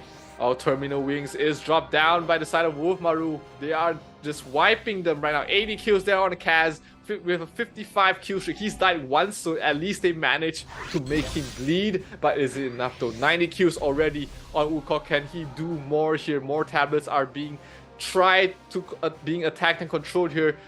Wonderland able to hold down on 1, but the Terminal Wings drop down again, doing a lot of damage towards the backline of Wonderland. They have to get out of that area because Terminal Wings, you cannot stand in them for way too long because they do way too much damage. As we can see, still 2 tablets being controlled here by Wolfmaru. 1,000 point differential almost once again. And things are starting to run away here for the side of Wolfmaru. Meanwhile, in the sub-battlefield here, kills are once again still pretty close, but it is not too important. Oh, 1 boss was taken down here by the guild as well. The Baphomet boss provides you the Shadow Commander buff, which removes 50% of the max HP from your opponents. So that is a very crucial commander skill to have. Let's see if that will be able to turn the tides of battle here for the side of Wonderland, or will they continue to find themselves slowly losing points? They are bleeding points right now. Still a 1,000 point differential here. Wonderland is desperately trying to hold on. But can they find the difference maker here? Can they find the opening to try and claw their way back here? They are crowding in towards the Sun Tablet. They are the Star Tablet, and they are taking over. But once again, when you commit this many members to a single tablet, what the enemy guild just needs to do is trade it with the weaker side, and that is exactly what Wonderland is doing. They're holding on strong towards the Moon Tablet. They are recapturing whichever tablet that Wonderland does not have control of, because they know they're ahead in terms of points. They just need to play safe and make sure these trades continue to happen. Cass in the middle of everyone. He's just tearing everybody a new one. 81 kills on him already, and he's targeting Paladins for some reason. There we go. Hannah's gonna fall. He's not gonna survive for way too long. Hannah's trying his best to break the weapon, and looks like Cass finally might be in a wrong place. He's trying to run back to his team. He gets to a safe position, and he survives through all that. That is huge, because if one of the main DPSs of your guild does not die, he managed to back off. That means that he's continuing to be able to deal DPS and just wreak mayhem on your opponent's side. The Sun Tablet is controlled right now on the side of Wonderland, but is this too little too late? Because the Owl has spawned. He is being crowded by everyone here. It is not game over yet, even if Wonderland loses the Baron, because it is 500 points. They do have 600 points to their name. So Wolfmaru, if they get this, they are in a very good position to win. But if they do not get the last hit on this Baron, they might find themselves starting to sweat a little because it is a lot of points that they just given to the side of Wonderland. So let's see who's able to get the last hit. And it looks like Wonderland is completely getting wiped here. Absolute control of the boss going towards the way of Wolfmaru. Wonderland is just completely getting swept in this area. And looks like Wonderland just has to give this up, try to control as many tablets as they can, make this a fair fight. S365 stuck in the middle. Oh, Baron is down and is gone to the way of Wolfmaru once again. So that is pretty much all she wrote. At the moment that Wolfmaru kills 5 more people, that is the end. That is the end of the road for you, Wonderland. Unfortunately, you will not move on further in the Odin Cup because Wolfmaru is the champions of this best of 3 series with a 2-0 score. That was an amazing match coming from Wolfmaru, and we actually witnessed domination in this game. You can see Kaz actually running around, just killing people from Wonderland. But he was super confident. That he super wouldn't confident, yeah. And then he just jumped into the tablets, right? Congratulations, Wolfmaru, for advancing to our Sweet 16.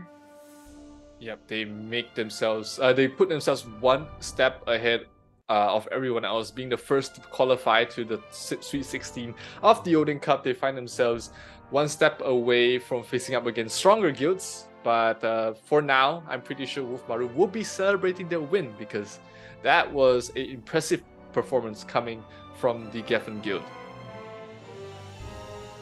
Both of the teams are coming from Geffen, right? Yeah. Geffen 6 and Geffen 9. If I remember. Geffen's 9 and Geffen 4? 4. 6. 4, yeah. 4. Oh, Geffen 6. I think it's Geffen 6. I think it's 6 and 9. I remember. Yeah. All right. So, we are actually witnessing domination. I think for our next match, are we gonna witness a balanced team or like a tense match? I think Wolfmaru here just told Wonderland that, hey, we are actually much stronger than you. Yeah.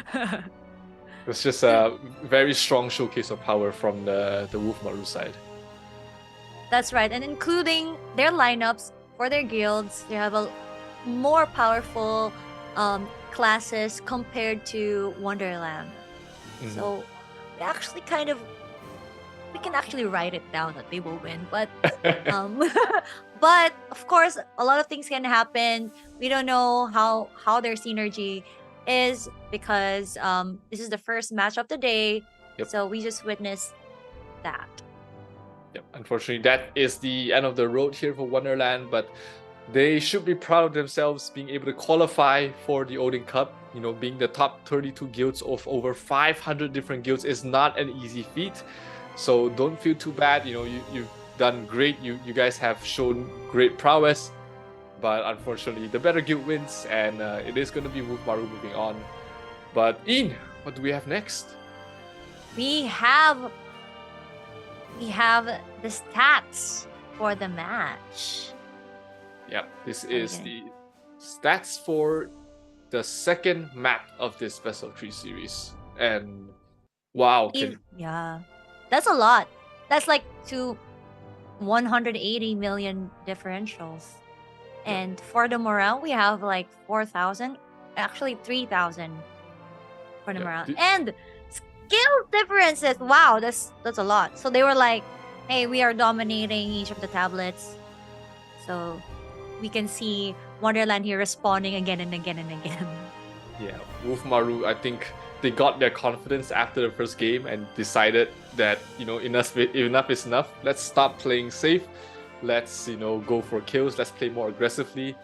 And the difference is huge in this second round. That's right. And we still want to commend, of course, Wonderland for putting up a good match. And who knows, on the next Odin Cup, they will be more powerful. But congratulations to Wolfmaru. Yep. Let's take a look at the secondary battlefield stats And yeah, the morale for the side of Wonderland did not reach the 8,000 threshold, so they did not get the maximum movement speed buff they could get. The damage and the kills this time was just very one-sided towards the way of Wolfmaru. I wonder what was the change that Wolfmaru actually did. Was it just a mindset change? Was it a strategy change? Did someone decide to finally equip their weapon to go into this fight? I don't know. I mean, it looks like a very stark difference compared to game number 1. That's right. And maybe Wolfmaru here is also going to showing, not just going to, but showing that they have that they are actually better in terms of strategies, right? Yep. And once again, we take a look at the MVP. It is BG Wukong once again. Same amount of damage, slightly less kills, but still a very impressive performance. Does he get 2? No, he only gets 1, right? He only gets 1. Does he get 2? No, he doesn't. There was a small line at the end that each player can only win once. So unfortunately, even though you only get 1 Huawei Pro Buds, my friend, but still great performance here by BG Wukong. I think that's a lesson to be learned here for the guilds. They must have two different MVPs if they're strong. Yeah, you know. So that they could get 2 bans. But what we got here, a repeating MVP. Congratulations again to Wolfmaru for advancing to our 16th bracket. But it doesn't stop there, of course. Still ongoing for our Odin Cup. It's going to be 4 days of matches, and it's going to be exciting. Yeah, we are just at the first match of the day, guys. We have plenty more ROO action happening after this. After this match, we've got Sekoteng going up against Omakase. The match after is Backpack Gaming against Wipeout, and we end the night with Mana against Out F4. That is, I think, the highlight match of the night, of the entire day, in fact, because everyone wants to see Out F4 perform. But yeah, there is still a lot of great matches happening today. The next matchup, which is Sekoteng against Omakase, promises to look like a much closer matchup than this. I think that might be the one to go all 3 games. Oh, I'm really excited to see that. But of course, even if you lose our Odin Cup for today, you will still go home with a lot of rewards coming from Ragnarok Origin. You can get Nyamberries and chests and a lot more. So you won't go home crying. But that's gonna be a day for thinking, and maybe on the next cup you might win. Yeah, I think regardless, all these guilds, they are here for the experience, right? Being able to compete in an esports like setting, being able to compete with your guildmates with something bigger on the line than just weekly placings in the guild league. It is a great experience to have, something that you can proudly share on your family dinners. So yeah, I think no one should feel sad if they bow out on the first round, because in my book, everyone's a winner when they make it this far in the Odin Cup. That's right. And of course, there are a lot more esports happening from Ragnarok Origin. It's not gonna be the last chance for you, but it's gonna be one of the firsts. So heads up.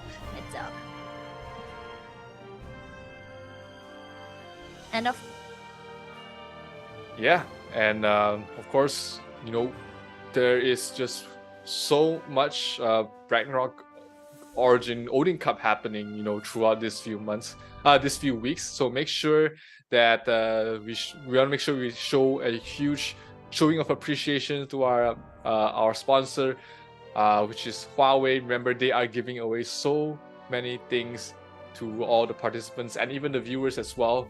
They are the co-organizers of the of the Odin Cup 2023 along with ROO, and they are a top 3 global app marketplace as well. So you can enjoy a lot of benefits if you by downloading games from the Huawei app gallery, and there are offers throughout the year as well. So make sure you guys download Ragnarok Online Origin on Huawei app gallery and claim your rewards now. That's right. And if Also, you haven't followed our official Discord, you might want to check out our Discord channel because there is an exclusive invitation from our Discord tavern. Come and receive a lot of bountiful rewards. There are free in-game items available daily. There are find party mates. You can join guilds and you can watch the tournament together. There are watch parties there from your favorite guild mates, probably, or Discord mates, that's what you call them. Yeah. And you can have an access to a massive collection of game guides. And of course, patch updates. So all you have to do is go onto the Discord channel, hashtag roles, and then tap verify as adventurer to receive rewards. Okay, so Yep. let's see the highlights of the match.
Yep, that was the highlights of both the games that we just watched, and there was a lot of great moments where on either side, Wolfmaru or Wonderland was able to capitalize on different positionings and different ways to get points. But ultimately, in case you guys missed it, that was the highlights, and that was where we see Wolfmaru being able to clinch the 2-0 victory and move on to the Sweet 16. That is right. And upcoming, we have Seko Tang versus Omakaze. And don't you worry, guys. We will be back in for 10 minutes. So we will be having a short break. I am In, and we have Zero here on my side. Yep. Don't go away, guys. We'll be back with more Odin Cup action after a bit. So don't worry, guys. In case you guys don't know what's happening after this, it's Omakase against Sekoteng. Like In said, it is going to be two guilds from the Frontera region. Sekoteng from Frontera 5 and Omakase from Frontera 3. Now, it's gonna be hard to say who's gonna win, but why not, everyone witness together. But don't go anywhere. In the meantime, we'll be back after a very short break.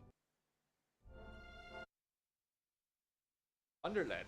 Let's see the rotations coming in. 30 seconds before they can capture a different tablet, and they are already contesting towards the Moon tablet. There's a lot of rotations coming in from Wolfmaru, which has opened up the middle tablet going towards the way of Wonderland, and they might be able to capture it before the rotations come in. They are trying to crowd in. Remember, how you capture tablets is having more members than your opponent inside the tablet. So it doesn't matter if you kill a lot of people. Of course, killing people inside the tablet will reduce the amount of people there, but if you do not crowd them, even though you are stronger inside the tablet, you will lose control of the tablet. And it looks like Wolfmaru has been able to rotate the amount of people that required to recapture the tablet, and they will get immunity on towards the Moon side. But meanwhile, Sun tablet being attacked here by Wonderland, they've managed to get it to the halfway point past neutral. Wolfmaru trading with the Star tablet of their own, and it's just going to be a back and forth so far, just trading across both sides. Not too big of a point differential going both ways right here. And it's interesting to see that a lot of people are across both guilds are taking small skirmishes outside of the tablets. This is a very interesting strategy or gameplay mode that both these guilds are using against each other, trying to get them out of positions so that there's not too much of a focus inside the tablets, and whoever has control over two tablets at this point does have the advantage. And look again, they are trading the side tablets, keeping the Moon tablets still in control on the side of Wolfmaru. Wolfmaru is going to be able to capture the Sun tablet for themselves, at least get it to half. Rotations are not coming in here from the side of Wonderland. They are more focused on trying to capture the Star tablet, and once again they are trading it. So far 50 points being traded across both sides. These trades are still favoring the side of Wonderland, so they have to see if they can get the point differential back somehow, because if you're just trading these points constantly, it's just going to be 50 points traded again and again, and you're not really gaining any ground for the side of Wonderland. So other than kills, other than tablets, they have to try and focus on kills, focus on the mob spawning. The mobs will spawn in 2 minutes more. So let's see who's going to be able to get the minion control on the main battlefield, because it's pretty much a stalemate right now. The Moon tablet in the middle is completely impregnable here for the side of Wolfmaru. They are putting a lot of members, they are putting their main members here. Hashira, we see him caught out in a bad position. He's gonna fall. Remember, dying also loses your team points, so you want to try and reduce the amount of deaths you give. Oh, looks like Wonderland is able to capture 2 points here, being able to complete the Sun tablet capture with a lot of members. They are able to push out whoever was stationed there to try and anchor the site. But the rotations are coming in a little bit too early here, though, I think, for Wolfmaru, because there is a 30-second invulnerability for the tablet to be captured. So they might have been able to spend that 30 seconds doing something else, getting better control, positioning themselves in a better position to get the minions, which are spawning in 1 more minute. Wolfmaru is going to try and contest both side points here, with the Sun tablet already getting down towards the neutral point. The Star tablet is able to be held on here for the side of Wonderland, but it looks like they might be focused somewhere else. The minions are spawning in 30 seconds. Wonderland has already a few members trying to guard there the best they can. Wolfmaru is sending in their members as well, trying to control it the best they can. Remember, 10 points per kill on these minions. It is absolutely crucial that you get as many as possible, because the moment you lose all of them, that is, I believe, 300 points per full minion wave spawn. And it looks like Wolfmaru does have full control across all 3 tablets. Let's see if they're able to get that in the minion spawns. Wonderland is putting a lot of members here, but look at that. Yes, it's doing absolutely lot of damage on towards the back line. Joji trying to keep his teammates alive, but it is a brawl here, trying to see who gets control. It's spawn, and we do not see who got most of the mobs. So it looks like it went pretty evenly across both sides. Looks like it was just a trade, and now they're trying to scramble their way back to the tablets, trying to hold them the best they can. 9 minions going towards the way of Wonderland, while 20 going towards the way of Wolfmaru. As you take a look at Kaz's point of view here, he is one of the strongest members on the side of Wolfmaru. He is a sniper, and he's already at 38 kill streak, and he's chasing people down. This is not what you see usually, where snipers play in the back lines protected by his teammates. No, he's chasing people down. Gets stuck in the storm gas though. You should have equipped your mark cards, dear sir. Kodo, you want to recover him? There we go. Gets the recovery up, and he's able to continue on his reign of terrors. The star tablet in the meantime was captured there by Wonderland, but they are 700 points behind at the moment. S365 is crowded, absolutely crowded, but he's able to walk away, walk away at least, but the title difference might be too much, because he is a very tanky boy. He's still alive, trying to walk away from everything, but in the end he does still fall. Looking at the secondary battlefield so far, things are still pretty close here. Minion count wise, not too far behind is Wonderland. They've gotten themselves 3 bosses, so objective gameplay does go towards the way of Wonderland, but the commander skills looks like they are not they're not impactful enough for Wonderland to get a grasp over the main battlefield, because once again they find themselves down 2 tablets and 800 points of a difference right now. A lot of Wolfmaru members stationed towards the Moon Tablet. The spawns from the Wonderland side are coming in from the north of the Moon Tablet as well, but they are trying to enter from a different location, trying to enter from a different angle of attack, trying to do their best here. Our Terminal Wings is dropped down by the side of Wolfmaru. They are just wiping them right now. 80 kills there on the Kaz with a 55 kill streak. He's died once, so at least they managed to make him bleed, but is it enough though? 90 kills already on Wukong. Can he do more here? More tablets are being being attacked and controlled here. Wonderland able to hold down on 1, but the Terminal Wings drop down again, doing a lot of damage towards the backline of Wonderland. They have to get out of that area, because Terminal Wings, you cannot stand in them for way too long, because they do way too much damage.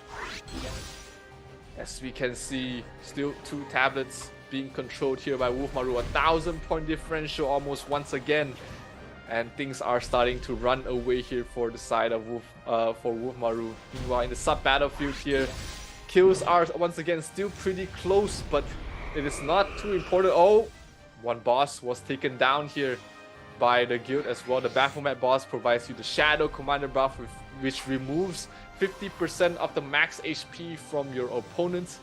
So that is a very crucial commander skill to have. Let's see if that will be able to turn the tides of battle here for the side of Wonderland, or will they continue to find themselves slowly losing points? They are bleeding points right now. Still a 1,000 point differential here. Wonderland is desperately trying to hold on.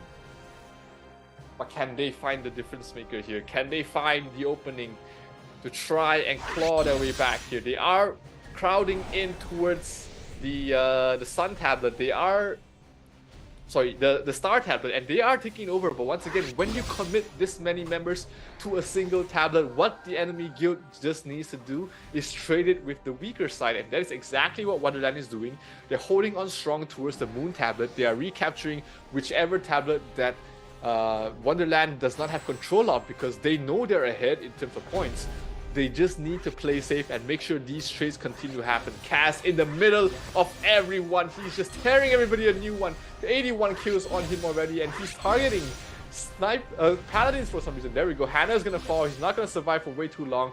Hannah's trying his best to break the weapon, and looks like Cass finally might be in a wrong place. He's trying to run back to his team. He gets to a safe position, and he survives through all that. That is huge, because if one of the main DPSs of your guild does not die, he manages to back off.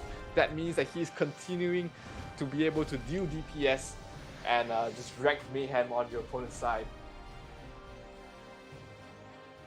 The Sun Tablet is controlled right now on the side of Wonderland, but is this too little too late, because the Owl has spawned. He is being crowded by everyone here. It is not game over yet, even if Wonderland loses the Baron, because it is 500 points. They do have 600 points to their name. So Wolfmaru, if they get this, they are in a very good position to win. But if they do not get the last hit on this Baron, they might find themselves starting to sweat a little, because it is a lot of points that they just given to the side of Wonderland. So let's see who's able to get the last hit. It looks like Wonderland is completely getting wiped here. Absolute control of the boss going towards the way of Wolfmaru. Wonderland is just completely getting swept in this area. And looks like Wonderland just has to give this up. Try to control as many tablets as they can. Make this a fair fight. S365 stuck in the middle. Oh, Baron is down and is gone to the way of Wolfmaru once again. So that is pretty much all she wrote. At the moment that Wolfmaru kills 5 more people, that is the end. That is the end of the road for you, Wonderland. Unfortunately, you will not move on further in the Odin Cup, because Wolfmaru is the champions of this best of 3 series with a 2-0 score. That was an amazing... Wonderland. Let's see the rotations coming in. 30 seconds before they can capture a different tablet, and they are already contesting towards the Moon Tablet. There's a lot of rotations coming in from Wolfmaru, which has opened up the middle tablet going towards the way of Wonderland, and they might be able to capture before the rotations come in. They are trying to crowd in. Remember, how you capture tablets is having more members than your opponent inside the tablet. So it doesn't matter if you kill a lot of people. Of course, killing people inside the tablet will reduce the amount of people there. But if you do not crowd them, even though you are stronger inside the tablet, you will lose control of the tablet. And it looks like Wolfmaru has been able to rotate the amount of people that required to recapture the tablet, and they will get immunity on towards the Moon side. But meanwhile, Sun Tablet being attacked here by Wonderland. They've managed to get it to the halfway point past neutral. Wolfmaru trading with the Star Tablet of their own. And it's just going to be a back and forth so far. Just trading across both sides. Not too big of a point differential going both ways right here. And it's interesting to see that a lot of people are across both guilds are taking small skirmishes outside of the tablets. This is a very interesting strategy or gameplay mode that both these guilds are using against each other, trying to get them out of positions so that there's not too much of a focus inside the tablets, and whoever has control over 2 tablets at this point does have the advantage. And look again, they are trading the side tablets, keeping the Moon tablets still in control of the side of Wolfmaru. Wolfmaru is going to be able to capture the Sun tablet for themselves, at least get it to half. Rotations are not coming in here from the side of Wonderland. They are more focused on trying to capture the Star tablet, and once again they are trading it. So far 50 points being traded across both sides.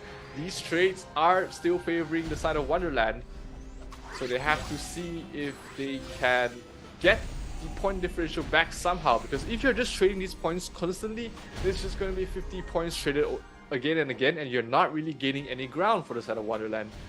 So other than kills, other than tablets, they have to try and focus on kills, focus on the mob spawning. The mobs will spawn in 2 minutes more. So let's see who's going to be able to get the minion control on the main battlefield, because it's pretty much a stalemate right now. The Moon tablet in the middle is completely impregnable here for the side of Wolfmaru. They are putting a lot of members, they are putting their main members here. Hashira, we see him caught out in a bad position. He's gonna fall. Remember, dying also loses your team points, so you want to try and reduce the amount of deaths you give.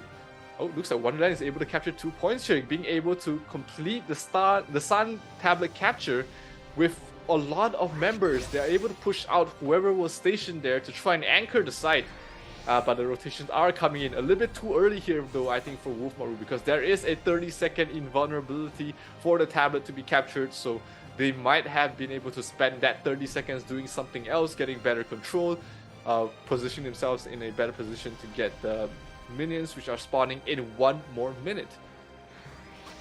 Wolfmaru is going to try and contest both side points here, with the Sun tablet already getting down towards the neutral point. The Star tablet is able to be held on here for the side of Wonderland, but it looks like they might be focused somewhere else. The minions are spawning in 30 seconds. Wonderland has already a few members trying to guard there the best they can. Wolfmaru is sending in their members as well, trying to control it the best they can. Remember, 10 points per kill on these minions. It is absolutely crucial that you get as many as possible, because the moment you lose all of them, that is, I believe, 300 points per full minion wave spawn. And it looks like Wolfmaru does have full control across all 3 tablets. Let's see if they're able to get that in the minion spawns. Wonderland is putting a lot of members here, but look at that. Yes, it's doing absolutely lot of damage on towards the back line.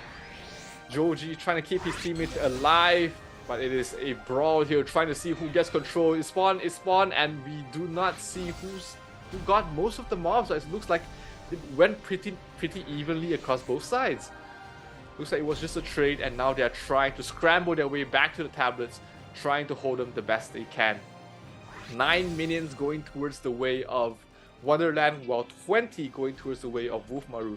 As you take a look at Kaz's point of view here, he is one of the strongest members on the side of Wolfmaru. He is a sniper, and he's already at 38 kill streak, and he's chasing people down. This is not what you see usually, where snipers play in the back lines protected by his teammates. No, he's chasing people down. Get stuck in the storm gas though. You should have equipped your mark cards, dear sir. Coddle, you want to recover him? There we go.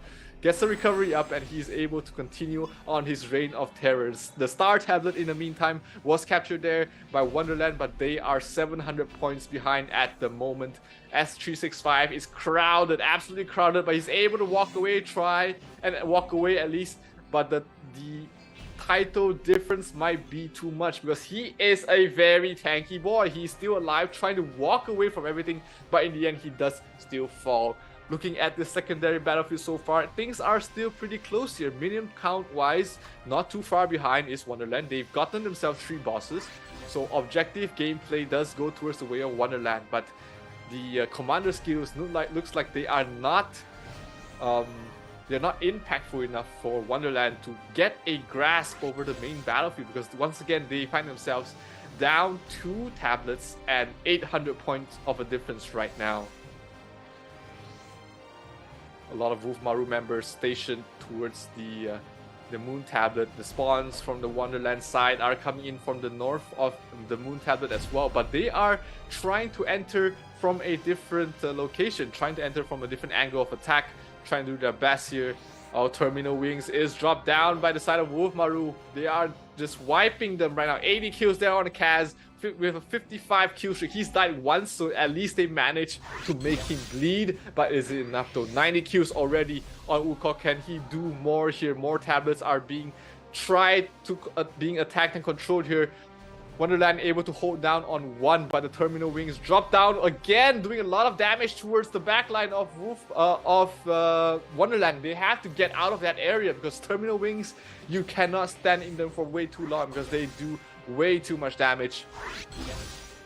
As we can see, still 2 tablets being controlled here by Wolfmaru. 1,000 point differential almost once again. And things are starting to run away here for the side of Wolfmaru. Meanwhile, in the sub-battlefield here, kills are once again still pretty close, but it is not too important. Oh, 1 boss was taken down here by the guild as well. The Baphomet boss provides you the Shadow Commander buff, which removes 50% of the max HP from your opponents. So that is a very crucial commander skill to have. Let's see if that will be able to turn the tides of battle here for the side of Wonderland, or will they continue to find themselves slowly losing points? They are bleeding points right now. Still a 1,000 point differential here. Wonderland is desperately trying to hold on. But can they find the difference maker here? Can they find the opening to try and claw their way back here? They are crowding in towards the Sun Tablet. They are... Sorry, the Star Tablet, and they are taking over. But once again, when you commit this many members to a single tablet, what the enemy guild just needs to do is trade it with the weaker side, and that is exactly what Wonderland is doing. They're holding on strong towards the Moon Tablet. They are recapturing whichever tablet that Wonderland does not have control of, because they know they're ahead in terms of points. They just need to play safe and make sure these trades continue to happen. Cass in the middle of everyone. He's just tearing everybody a new one. 81 kills on him already, and he's targeting Paladins for some reason. There we go. Hannah's gonna fall. He's not gonna survive for way too long. Hannah's trying his best to break the weapon, and looks like Cass finally might be in a wrong place. He's trying to run back to his team. He gets to a safe position, and he survives through all that. That is huge.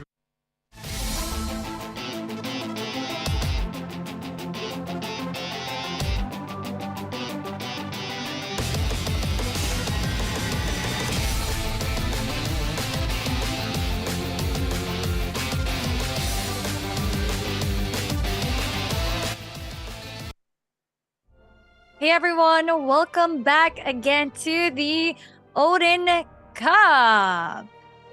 This is the Ragnarok Origin Southeast Asia Odin Trophy Online Top 2 stage, and I hope everyone is having a great afternoon still. And we have just witnessed Wolfmaru versus Wonderland, and Wolfmaru had just taken the first match.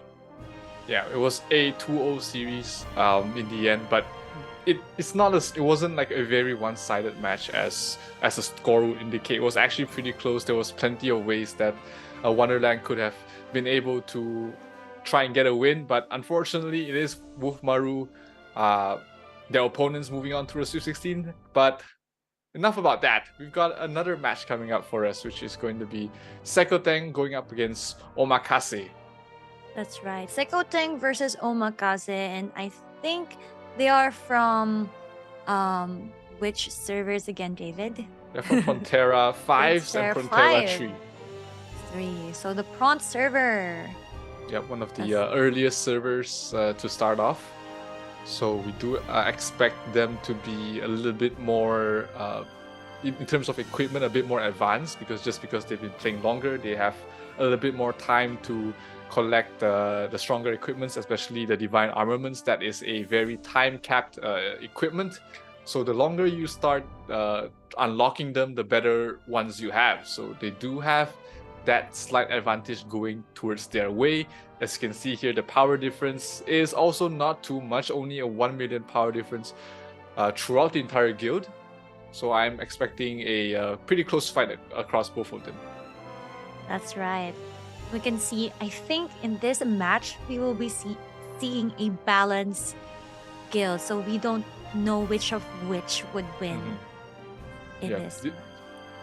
This was one of the matches that we had most headaches trying to figure out who's gonna win, because they're just very closely matched across both these guilds. Yes, as you can see, Sekoteng here has, I can drop all the classes that they have. So they have 8 alchemists, assassins, they have 10, but they have Lease of a Monk. We have Crusaders, 28 Crusaders, and Hunters, 36. So we're actually having this Paladin. 34 Paladins on Omakase's side. Surprisingly, both sides have a lot of assassins, which is not something you usually see in terms of huge guild versus guild battlefields. They can be very hit or miss in terms of effectiveness. But let's see if any of these guilds have some very strong assassins on their end. But it's not that far from each other compared to last time, for the last match where Wonderland has a different class versus Wolfmaru. Let's take a look at the top 5 players from both guilds. Here we have the Sekoteng guilds, and look at that, 3 Paladins in their top 5. 544k power Paladin as their number 1. That's Zuga and Corazon vs Beat Off and Vida. That's right. For Omakase, we have that's 2 paladins and 2 assassins. Yeah, which is But we have interesting. which is quite balanced for them. Yep. We have We have, what beater, What Framochi, Beater. Beater, Framochi, Eva, Elfie, XGSX, and X20A. Yeah. So those 2 paladins, those 2 assassins being the top 5 is a good indication, because paladins are one of those classes where you do not want them to be weak. Yeah. And as you can see, we are here at the virtual map again, seeing all the guild members. And how about you, David? What do you think about Seko Tang versus Omakase fight? Who do you think would grab the first map? It's tough. Like you saw the top few players from the I think Sekoteng side was just all paladins, and assassins historically do not deal so well with paladins just because of how tanky they are, having skills to be able to completely block the damage coming from any source, in fact. So those assassins, they have to play smart, they have to be able to target the right targets, and if they're able to do that, if they're able to create havoc across the entire map and even in the sub battlefield, if they are agents of chaos that are very important but can be very hit or miss. So it all falls down to the 2 top assassins on the side of Omakase, because if they do well, then we see a very one-sided sweep. If they don't, then we will find Omakase stuck between a rock and a hard place. I do agree, and I do feel the same. And of course, if you guys haven't checked out our Discord channel yet, please do check it out. And we will be seeing our fortune. The virtual arena. Virtual We're gonna arena. take a look at the top few players, and of course their leadership. Right, that's the most important thing in the guild. Who is leading the pack? Who is commanding in terms of the wars, the fights? And we're gonna take a look at Sekoteng's side. Handsome men and women, or at least characters. The guild leader in the middle, a new GIS, Zuga as the Vice Guild Master, Bunny as Vice Guild Master as well. And we have Charisma Baby here as their officer. Okay, so we have Bads Maru, we have Nothing GG, and Muse. Yeah. Meanwhile, we have a look at the Omakase side, making me hungry for dinner. Omakase. They're full lineup as well. I don't remember the leader's name off the top of my head, but we're gonna see it in a short bit. I had a chat with a couple of players from their server, and they said that Pramochi is a very prominent figure in that server. A lot of people know him. So he's pretty popular. So I guess that's a good thing in most ways. So definitely a lot of star power on both sides. That's right. And both of them are coming from first servers. And we might actually witness a jam-packed battle. Yeah, for today. sure. It's going to be in the main battlefield, in the sub battlefield. It's going to be a very intense fight. I'm expecting both sides to really give it their all, showcase what they really have. So it's gonna be a very interesting fight for sure. That's right. I remember the times when I was still playing in Frontera server. Everyone was really grinding. It was the launch of Ragnarok Online, and everyone was like, "Wait, did I load up?" And I created my own guild. It was super fun. And now everything here for Ragnarok Origin has elevated, and they have Esports Cup for everyone to join. Yeah, for sure. And there is much more other content as well in terms of at least the competitive side. There is the Tour Cup that is teased from the Dimensional Drill information, so that's going to be very interesting as well. It's a 5v5 game mode instead of guild versus guild. It's going to be 5 versus 5, so that's going to be very interesting to see.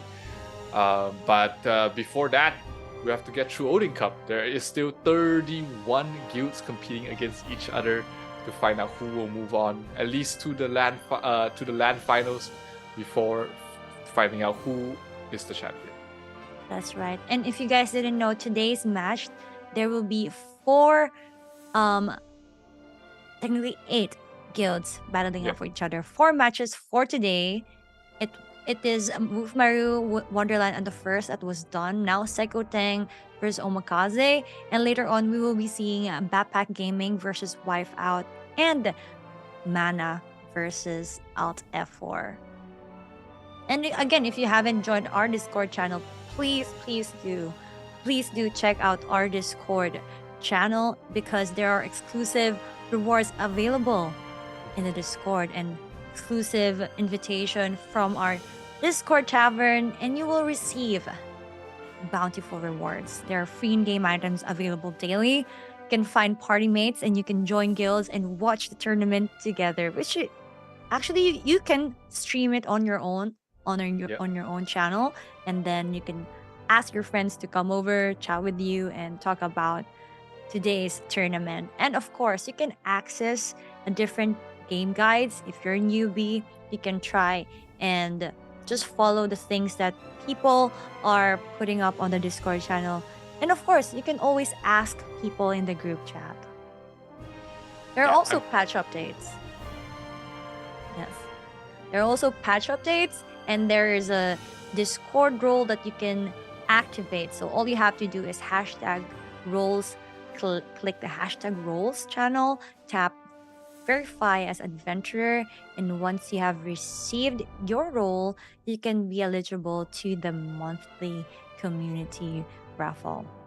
So you can tune up and stay within the updates of Odin Trophy, and go to Odin_Trophy_Hall for first-hand information.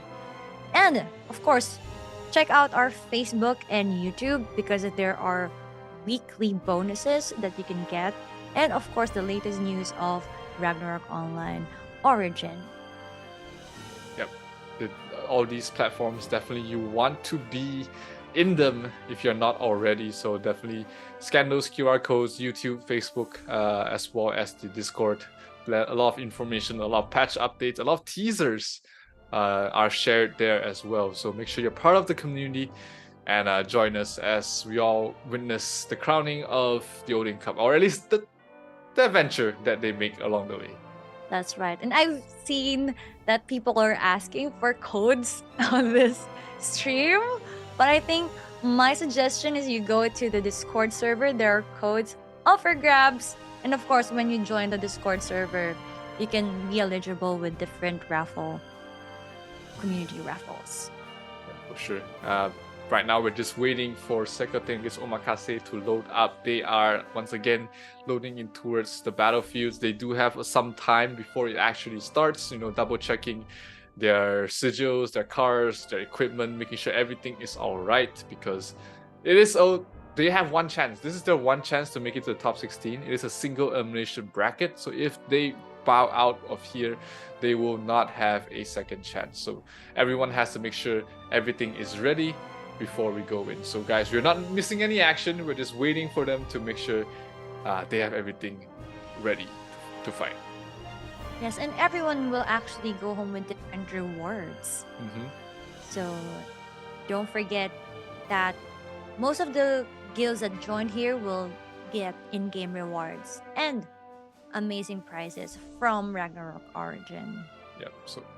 So that everyone's definitely trying to fight for the top, but it is only going to be one guild of 150 members being able to win. But let's find out at least who's going to be the winner of this matchup. Is going to be Sekoteng going up against Omakase in game 1 of this best of 3 series. Both guilds representing Frontera servers, Frontera 5 for Sekoteng, Frontera 3 for Omakase. The guild leaders, New GIS and Pramochi, and we are heading into the battlefield right now.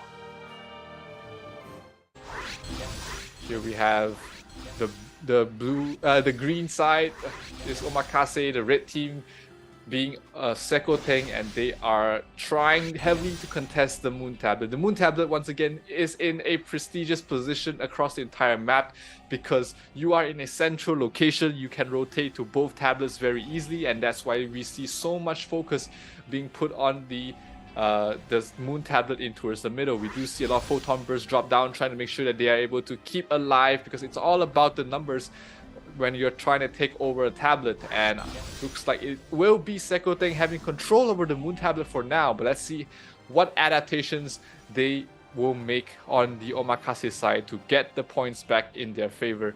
It is still very early in the field, of course, so it is anyone's game at this point, as we do see Omakase. They are trying to trade points here with Sekoteng. Sekoteng more than happy to get these trades done, and they're trying to chase them out, in fact. But we do see a small squad, a squad of 20 people, 15 to 20 people from Omakase trying to rotate over to the other side of the map, but half of them were routed out, and we have Zuga completely decimating. Oh, Sniper, you're in a terrible position. He does fall. We do see Eva Alfie playing as a Meteor Assault Assassin, a very strong build in GBG fights, because he's going to be very tanky and providing a lot of crowd control. We do see him getting 5 kills already, and the mid tablet is going to be taken over here by Omakase. Good trades going around, not too much of a point difference. Top on the back lines, trying to target down the assassins, trying to target down the snipers, and he's doing just that. That is controlled though a little bit by Magnolia cards, and that is going to reduce his crit rate quite significantly. And he's not going to be very effective here, as Omakase is slowly losing the Star Tablet, losing control. We do see a lot of Sekoteng members trying to rotate over there as quickly as possible, but they are also crowding towards the Moon Tablet as well. So they're trying to capture 2 tablets at the same time. Omakase was able to stop the push on towards the Star Tablet and maintain control over that area. But look at that, Moon Tablet being controlled here. E-Term being beaten down by Watt Beater, but able to backslide to safety just in time. Rotations are coming in from Omakase. Terminal wings are dropped down, trying to control over this area. Will they get out in time? Frozen Will is dropped as well. They are taking so much damage, stuck in the crowd. But looks like Sekoteng is still able to hold on to the area very safely.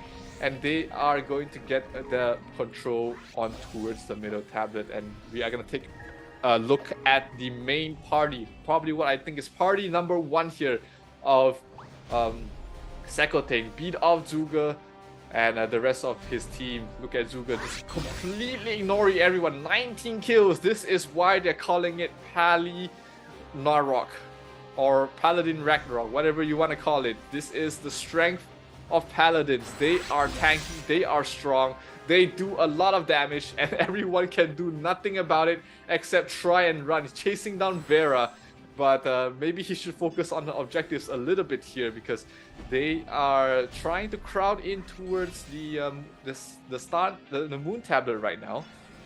A couple of photon bursts drop down, trying to push people back, trying to be a little bit more tankier. Numbers are coming in from the side of Omakase. Alchemists are absolutely crucial right now, because they are the one and only counters to these strong paladins. They have to focus fire these paladins.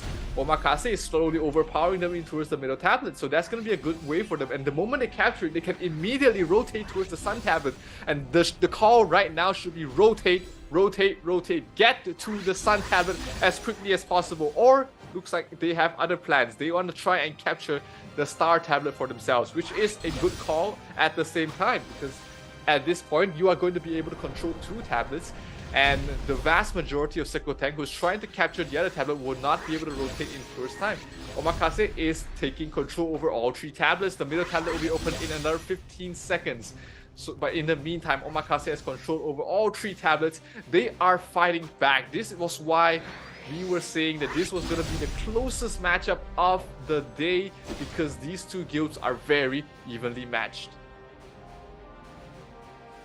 Moon Tablet being taken over right now from the side of Sekoteng. The Paladins are trying to beat everyone back, stop them from taking control. But the the numbers are still very important. A single paladin cannot take over a point of 10 people because they can kite them forever, and he's just going to be wasting their time in the tablets. Omakase losing control on all 3 tablets this time because their main primary focus right now is on the mobs. The mobs are spawning in 5 more seconds, and let's see if the rotations are going to come in. Terminal wings will be dropped, trying to make sure that they get as many minions as possible. The terminal wings being dropped on the other side, and it's going to be Watt Beater getting more and more kills, chasing down this sniper. The sniper is very fast, very crafty though. Not going to fall very quickly. That's going to be a very tanky sniper, not something we see every day. Beat off getting 30 kills for his side already. Paladins being against paladins, it's like watching snails fighting against snails. They take forever to kill each other if they're equally powered. So we're gonna stop taking a look at that. Meanwhile, back towards the moon tablet.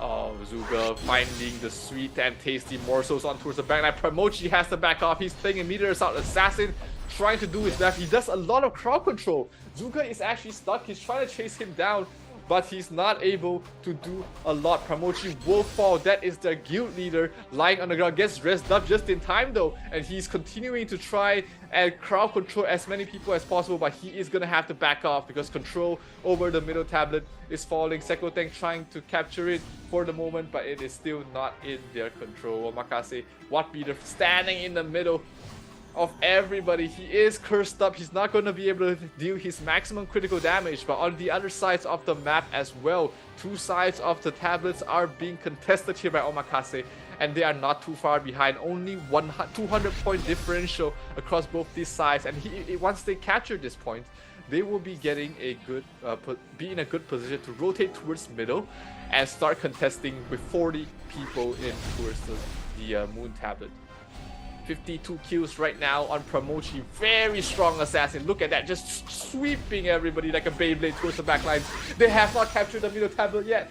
Sekoteng actually was not able to capitalize on the rotations, and they will lose that. That will be 30 seconds basically wasted on Sekoteng's side unless they are able to wipe Omakase from the middle right now. But look at that. In the meantime, a guerrilla party from the side of Sekoteng will try and capture the Sun tablet, and they will manage to at least get it down to half. The moon tablet will be completely captured here by Sekoteng, and looks like everyone from Omakase will have to back off and try somewhere else.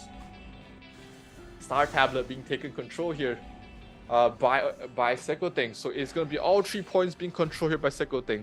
Let's see what Omakase will decide to do. Which primary point of focus will they go for? X20A being chased down here by Zuga, and it looks like the points are still slowly racking up here for the side of Sekoteng as they have control over all 3 tablets. But in the meantime, the star tablet will be attempted here by Omakase. They do have not a lot of the numbers here,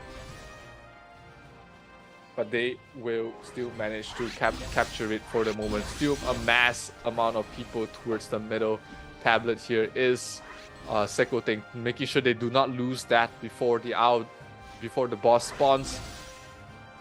And it's just mayhem right now. Terminal wings should be off cooldowns in a couple of seconds. Frozen Wool dropped on towards the paladins. This is where we see the crowd controls do come in. Where are the terminal wings? They should be dropped in tandem with the frozen rolls, because they are a good a way to control the crowd. Omakase losing the star tablet right now, but they are slowly overpowering the moon tablet, which gives them a little bit of an advantage right now. Point differential getting further and further. 500 points being led right now by Sekoteng. Let's see if Omakase. They are just basically 1 All Baron differential at the moment. Whoever gets that will basically tie up the game or end the game with the amount of point difference that both these sides have. Omakase will now have at least the side tablets, both Star as well as Sun, being controlled by them right now. GS getting 10 kills, Corazon and Zuga trying to finish off 1 very tanky paladin, and they managed to do so in the end, and the rotations are being called straight back towards the Sun tablet, it seems. Sekoteng still has control over towards the moon tablet, which is very important because in 30 seconds, that's where the boss will spawn. Look at the mass amount of crowds towards the Sun tablet. They want to make sure they do not capture it for the side of Sekoteng, but Omakase will put everyone they have the whole kitchen sink, if you will, on towards the Sun Tablet, because right now they know that the moment they capture it, they can safely rotate towards the boss, put the numbers in the boss, in the minions, and try and whittle down the point difference that they have right now. 400 points difference. That is 100 points already caught up here from the Son of Omakase, as we have a lot of members towards the Baron here. Terminal Wings will be dropped over and over again, trying to control it the best they can. Oh, they're caught out in a bad position. Pramochi has to back off, try backing off the best he can. He gets a kill, and he's trying to focus down the backlines. He's not being healed up though. He's not running a Hunterfly tech, which is very interesting because that will keep him alive much longer. The pet does pop 1 shields.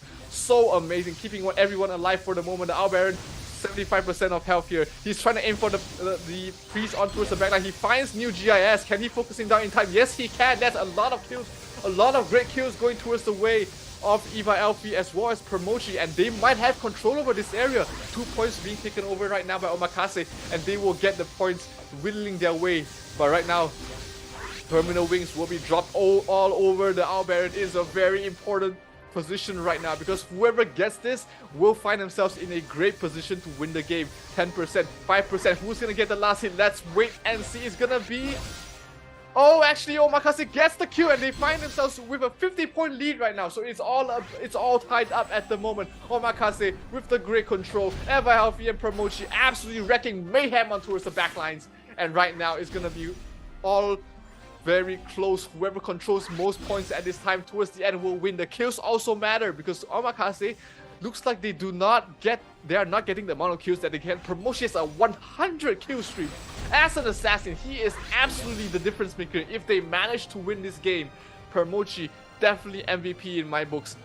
500 points on both sides. Way too close right now.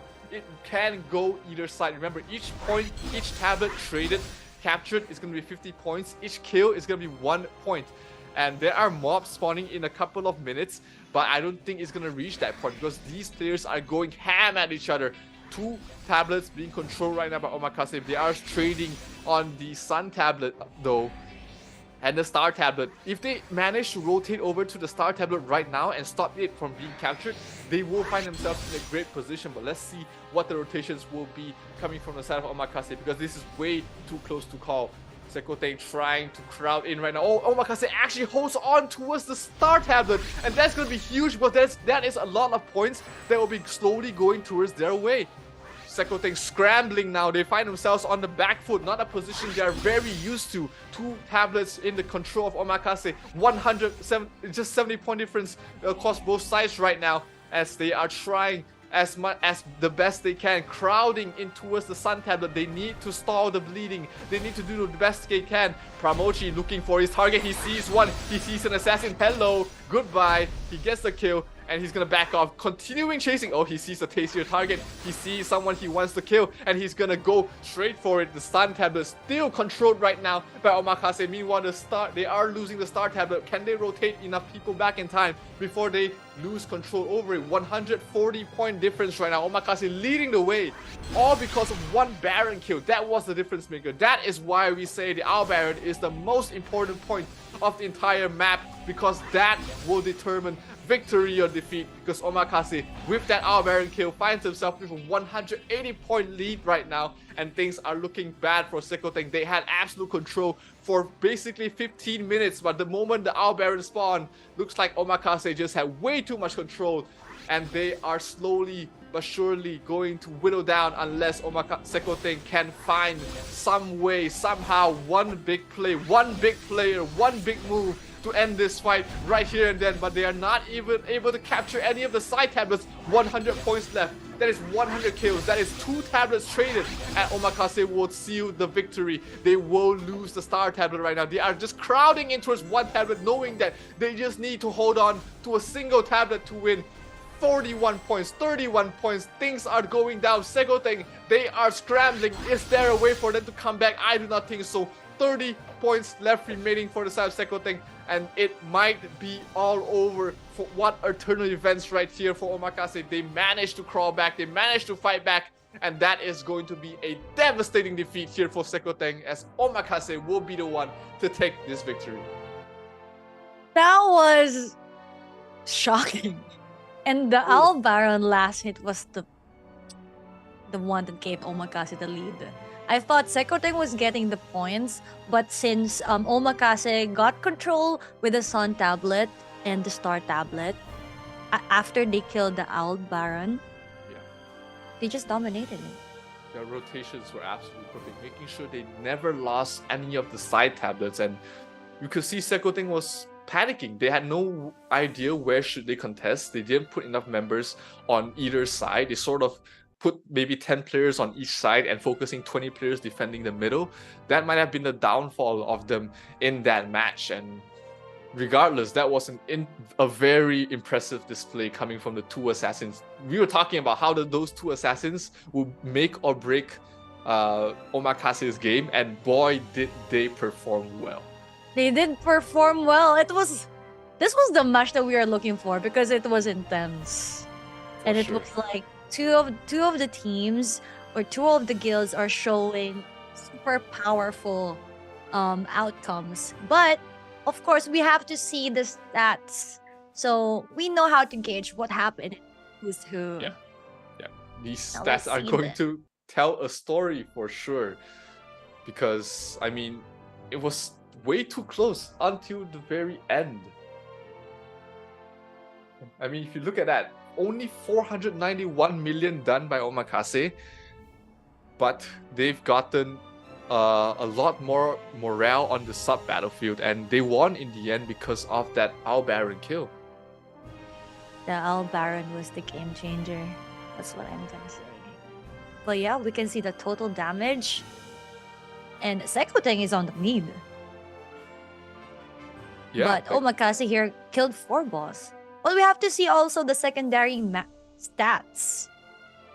And Omakase is leading with the morale and the total damage and the total kills. Yeah, we were And talking this- in the previous game, like how some guilds do not focus so much on their secondary battlefield, and that is very stark. It's a stark difference right here between Omakase and Sekoteng. Is that Omakase is playing very objectively. That's why they got so much morale points for their side, and getting more bosses on their end and more kills as well. Going towards the way of Omakase, getting the buffs earlier is a huge turning point for the main battlefield as well. And that is something that Sekoteng has to stop. Absolutely stop. That's right. And now we can see the MVP of the first game of the match. We have Pramochi giving us a total damage of 106M. Congratulations, Pramochi. You got a wrist watch coming Absolutely. from Huawei.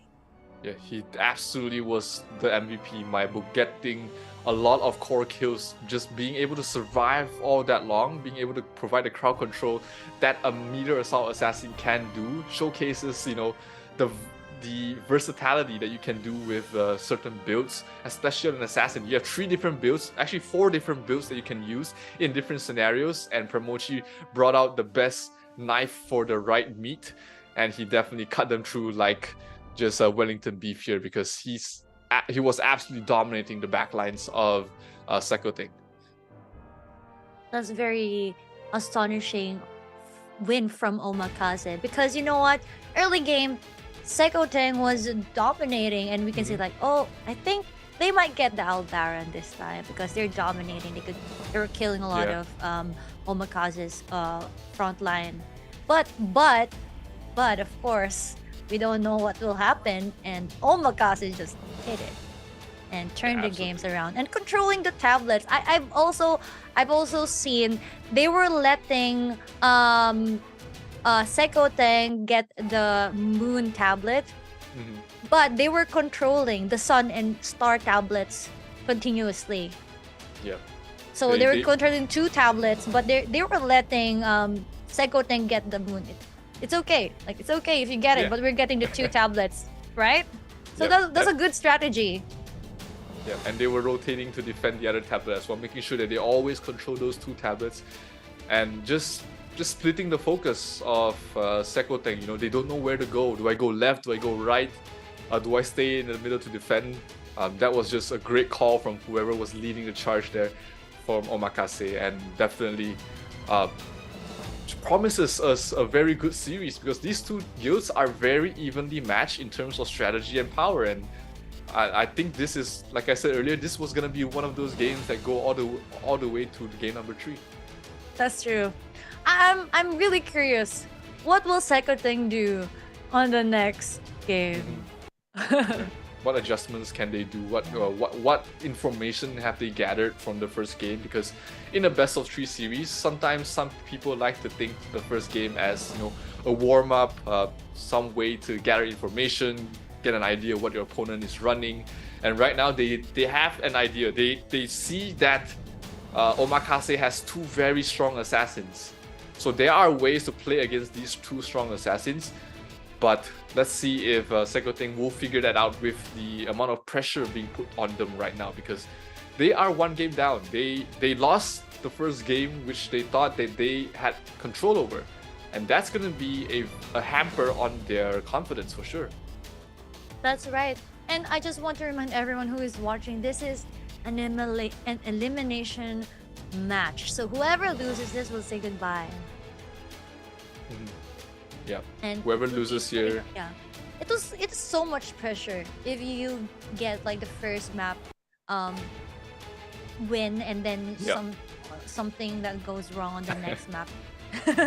or maybe Second is trying to get out their aces and just give out their secret strategy, just show it all off, right?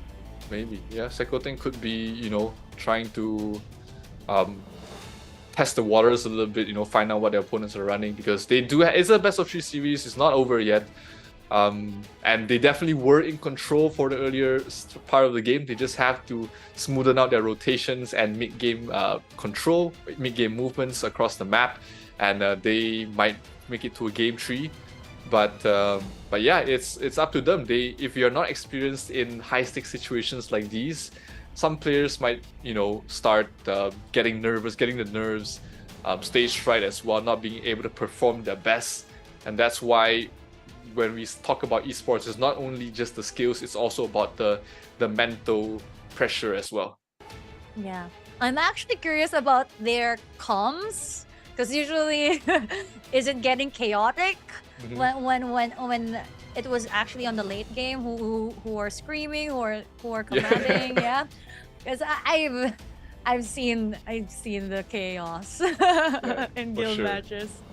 At that point, they have to make sure they are listening to one singular voice, and, you know, not have any form of internal disagreements or having 2 ideas. Because when you find yourselves falling behind, you have to commit to an idea, commit to one plan, and follow that. Because if you have 2 different plans and you have 20 people doing something else compared to the other 20 people, then, you know, that's when the chaos happens. But if their guild leader is able to rally them, make them follow him, whoever does that better will be able to get the win in the end.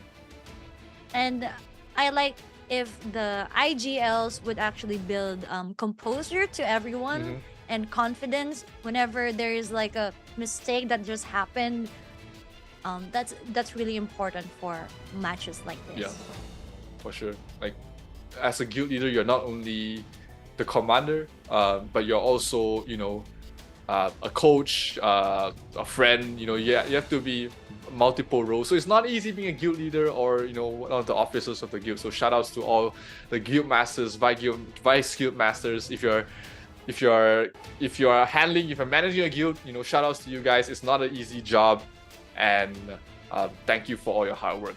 But yeah, let's take a look at the top 5. Did I hear that right? Top 5 of both guilds once again. Second, we did see Zhuge just absolutely destroying everyone, and Corazon as well. Both these players, if you noticed earlier, they were playing in tandem. They both like to focus on the same target and move across the map together. So there are pros and cons to this, of course. Pros is whoever they focus down is gonna die, but the cons is right now you have 2 of your top players focusing on one person. So their power is focused on one point, which can be in different situations be detrimental to you as well. That's right. So I think the strategy is to spread it, or there should be like a good command if they couldn't kill that focus point that they were doing. They should change strategy because um the other team might just go on their back line and just kill the softies. Yeah, for sure. And you're speaking of jumping on backlines, that was Pramochi and Eva Elfi's basically their entire job, that entire fight. Jump towards the backlines, chase them down. We do see Furious performing cards on them. They were just running everywhere, wrecking havoc. Whoever was alone, whoever was, separated from the rest of the guild was dead for sure. Those were a lot of kills that both of them got. And that was just absolutely game-changing. This is why, assassins can be so strong. Pramochi and Eva Elfi definitely showcased that. I'm very sure Ilogni Batman will show that as well in next week when we watch them fight. But we have a teaser of it right now. Two very strong assassins definitely being able to turn the tides of the fight. So are you rooting for Omakase now? I've always been an assassin fan. My first job in Ragnarok Origins was playing an assassin, so I'm definitely happy to see them shine in such a paladin heavy meta. So I'm definitely rooting for them. That's right. So maybe this could be like a game changer, right? It's gonna be an assassin meta, not a paladin meta anymore. Yeah, you actually do not see a lot of guilds running strong assassins because they can be very hit or miss. A bad assassin basically is negative impact on the team. But if you have if you have Pramochi on a team, you definitely want to put him in front. He's definitely going to be very important to the whole flow of the game. So it's going to be very important to see if he's able to repeat that performance in game number 2, because we're going to have to jump right into that. Sekote against Omakase, game number 2. Can Pramochi, Eva Elfi, Wattmeter, and the rest be able to do that once again, or will Sekote be able to hold down the fort better this time and not lose the Owl Baron?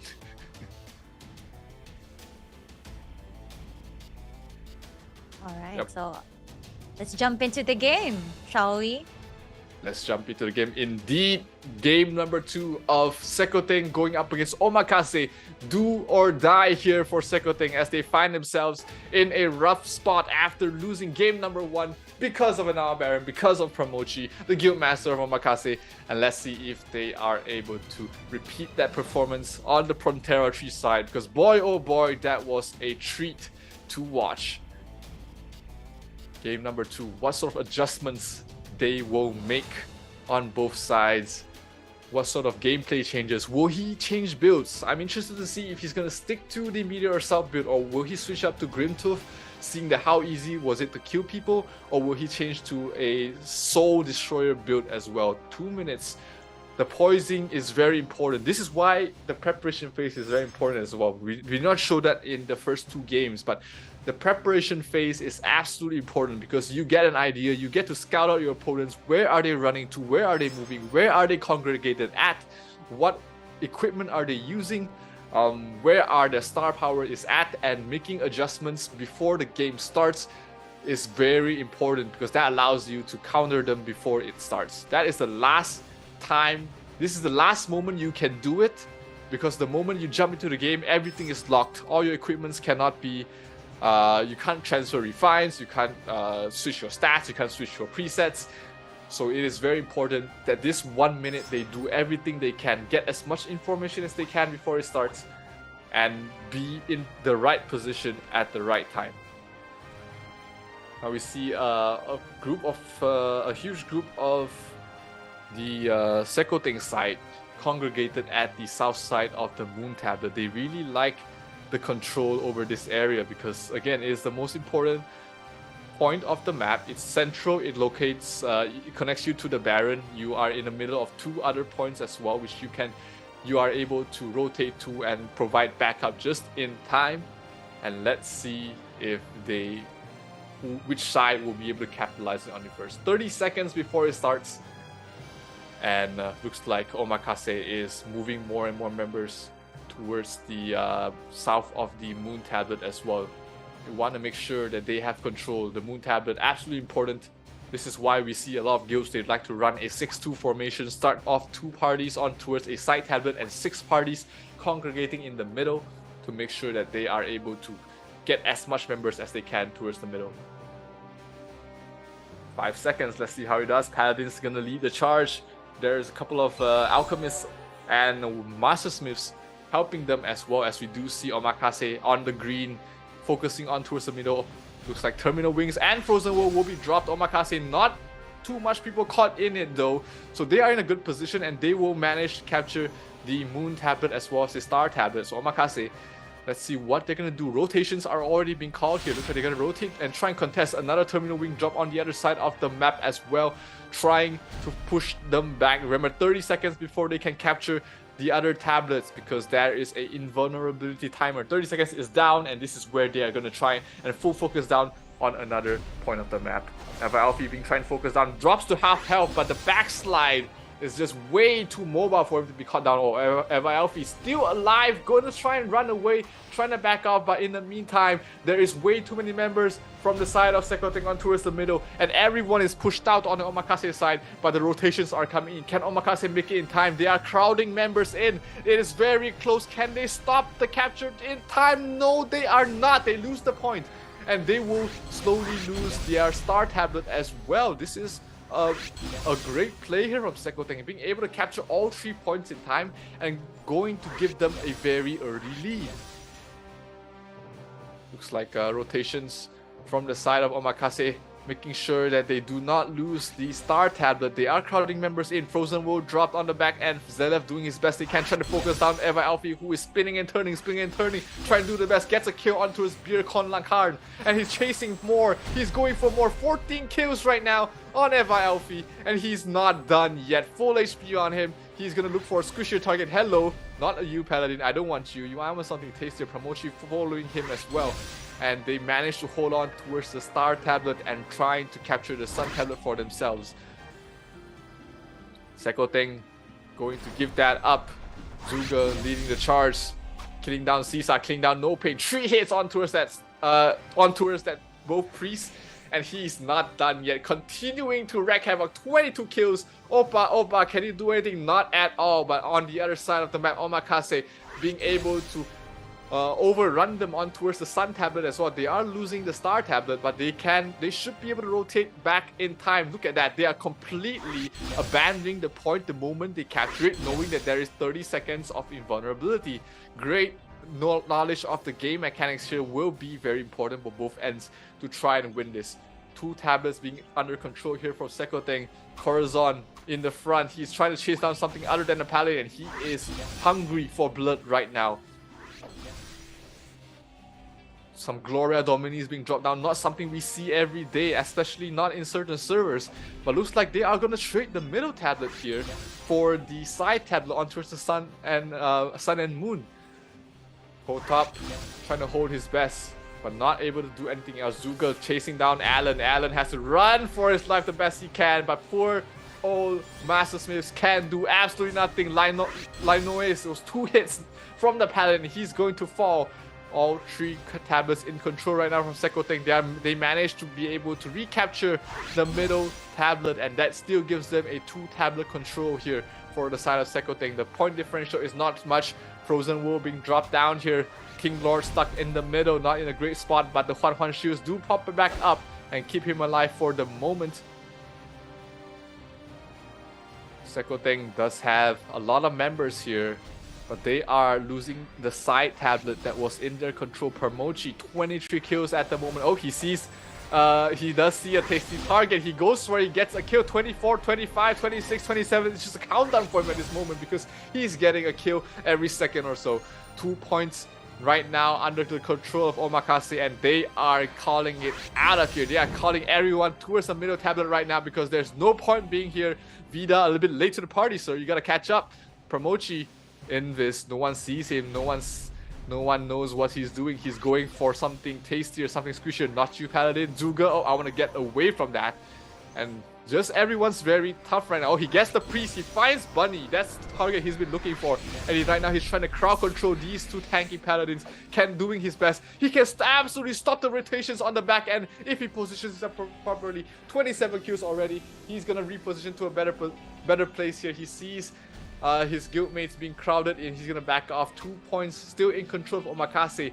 Still a very close game across both sides. 27 kills. Soul Destroyer Assassin absolutely doing nothing to Promochi because he is way too tanky for them to bring down. Mobs are spawning. Promochi is going to guard the exterior, making sure that no one rotates in. Hello, free kill here. Coming your way, Promochi. He gets it. And the minions are going to be traded on both sides. It does look like Sekoteng does have the upper hand in terms of minion kills, but the point control. Oh, Frozen will drop onto his Promochi. This is huge. If they can bring him down right now and he does not get rezzed, he is in trouble, but looks like he's able to backslide out of danger just in time. And a defensive Frozen will drop as well to cover his escape, and he gets to run away. 27 kills on Mr. Wattbeater as well. He gets stuck in Graffield, it seems. Oh no, this is not a good position to be in, everybody, because Wattbeater is here. He's absolutely beating everybody down, and that's going to be the opening that Omakase is looking for to overrun this Moon Tablet. But the numbers are not enough. We do see the terminal wings being dropped left, right, and center. Can they do enough? A lot of squishy backlines, very hurt on towards the backsides of the side of Sekoteng. If anybody is able to get into that position, they will absolutely slaughter the entire backlines of Sekoteng. But looks like Omakase has managed to rally just in time with a couple of well-placed terminal wings of their own. They are able to force them back and continue control on towards the Moon Tablet. But looks like rotations are called a little bit too early. They thought they recaptured at the neutral point, but they did not. They might actually lose multiple points here for the side of Sekoteng. They mistimed their rotations, and right now Omakase is slowly crowding on towards the Star Tablet, and they will definitely get it. They do have the numbers. They do have everybody here being able to capture it for sure. And let's see if we do have any individual players trying to capture the Sun Tablet. We did see a little bit of contention there. Can't see the mid-map from this point in the game, but still, just a 90-point difference between both these sides. Promochi 50 kill streak right now, absolutely on a tear. Eva Elfie in the middle of everyone. Wattbeater stuck. Gloria Domini Virus, so good. Divine Spike control, so good. Look at him, he's absolutely not able to do anything, and every second a paladin is not killing a person is a bad paladin. Fenrir trying to do his best to trying to use his gear cards, trying to control him. He look at the slows on towards Wattbeater. He cannot touch anyone at all, and that is just the adaptations, the small techs you can do to try and control these paladins. Eva Elfie still alive in the middle of everyone, trying to control these paladins, stun them, control them, freeze them the best you can, because that is allowing Omakase to take over 2 points right now. But on the top side of this point, X20A doing a lot of damage. He is a very tanky, very strong wizard, and if you do not deal with him quickly enough, the moment he stacks up enough gravitational fields, that is going to hurt a lot. Basically tie game right now across both sides. Morale, Omakase has the maximum number of buffs. They managed to get another commander skill for themselves. And let's see what's going to happen here. 2 points control here on the side of Sekoteng. And but it's still a very short difference, a very small difference across both sides. There we go. Promochi, so many kills on his end. A lot less from the last game, but let's see if he's able to catch up in the dying moments of the game here. 63 kills here for Mr. Promochi. 2 points being captured already on the side of Omakase, but can they capture the also important Moon Tablet, because the Owl Duke is about to spawn in a minute's time. This is where you want to hold on to your terminal wings, hold on to your frozen worlds, because they are going to be so important to try and capture the Owl Duke, the Owl Baron. The Owl Baron positioning is absolutely crucial. You want to make sure you keep your terminal wings, keep your frozen worlds, keep your oblivions to be used at that point. And that is exactly what both sides are doing right now. Not dropping their huge active sigils keeping them for the important moments. Vida, we got a glimpse of Vida, one of the strongest snipers from the side of Omakase. From the side of Sekoteng, 2 tablets right now being contested on both sides. Still a 100-point difference, not a huge, not a difference maker in any way. Pramochi trying to find the backlines. Oh, this is a great position for him. He and Eva Alfie absolutely tearing everybody a new one. They are just killing everyone at the moment, but the Frozen Road has to be dropped, trying to force them back. And the Owl Baron 10 seconds away, we will see basically everybody moving down towards the Owl Baron spawn right now, poising, just making sure that they are in a good position to capture it. New GIS is here. He's doing damage. He was so tanky. Potop could not deal with him in time, and Potop might find himself caught out right now. Terminal Wings dropped already, trying to control the Owl Baron positioning. Beat off, getting a 55 kill streak as well. Moon, all 3 tablets looks like they will be controlled right now by the side of Sekoteng. Owl Baron is still very healthy. Whoever left alive right now will be able to get this kill. Looks like we have an auto attack assassin, no, paladin. That's gonna be Watt Beater beating down on this Owl Baron. He's basically soloing at this moment, making sure he's trusting his teammates to stall them in time. Frozen Roll dropped on towards the back end, freezes them in time. Terminal Wings following up. Can they wipe them out in time? Looks like it will not be enough. They are all very tanky. Let's hope that they do have a couple more AoE skills. Frozen Roll as well as Terminals will be dropped. Photon Burst dropped everywhere. Owl Baron dropping down 25%, 20%. Who's going to get it in time? This is going to be absolutely crucial, because whoever gets this is basically in a game-winning lead. 10% health, 5% health. It's going to go down. It's going to go towards the way of Sekoteng. Sekoteng is going to be in a 800-point lead, and they're going to have to back off, defend 2 points right now, because 300 points left for the side of Omakase. They're not going to have too much room to play with. Let's see if they're able to scramble, get into a point control as quickly as possible, because 700 points is not a lot of time left for you to play with. They have control over the Sun Tablet. They're trying to get at least one more to try and inch the points towards their end. But right now, I believe if Sekoteng just puts 40 players on 1 point, they will eventually win because of time. Omakase is overpowering the Moon Tablet though. They get it past the neutral point, but they will trade off their Sun Tablet in the meantime. No, they are actually being overpowered right now on towards the Moon Tablet. 250 points left. Sekoteng still very healthy at 1,000 points.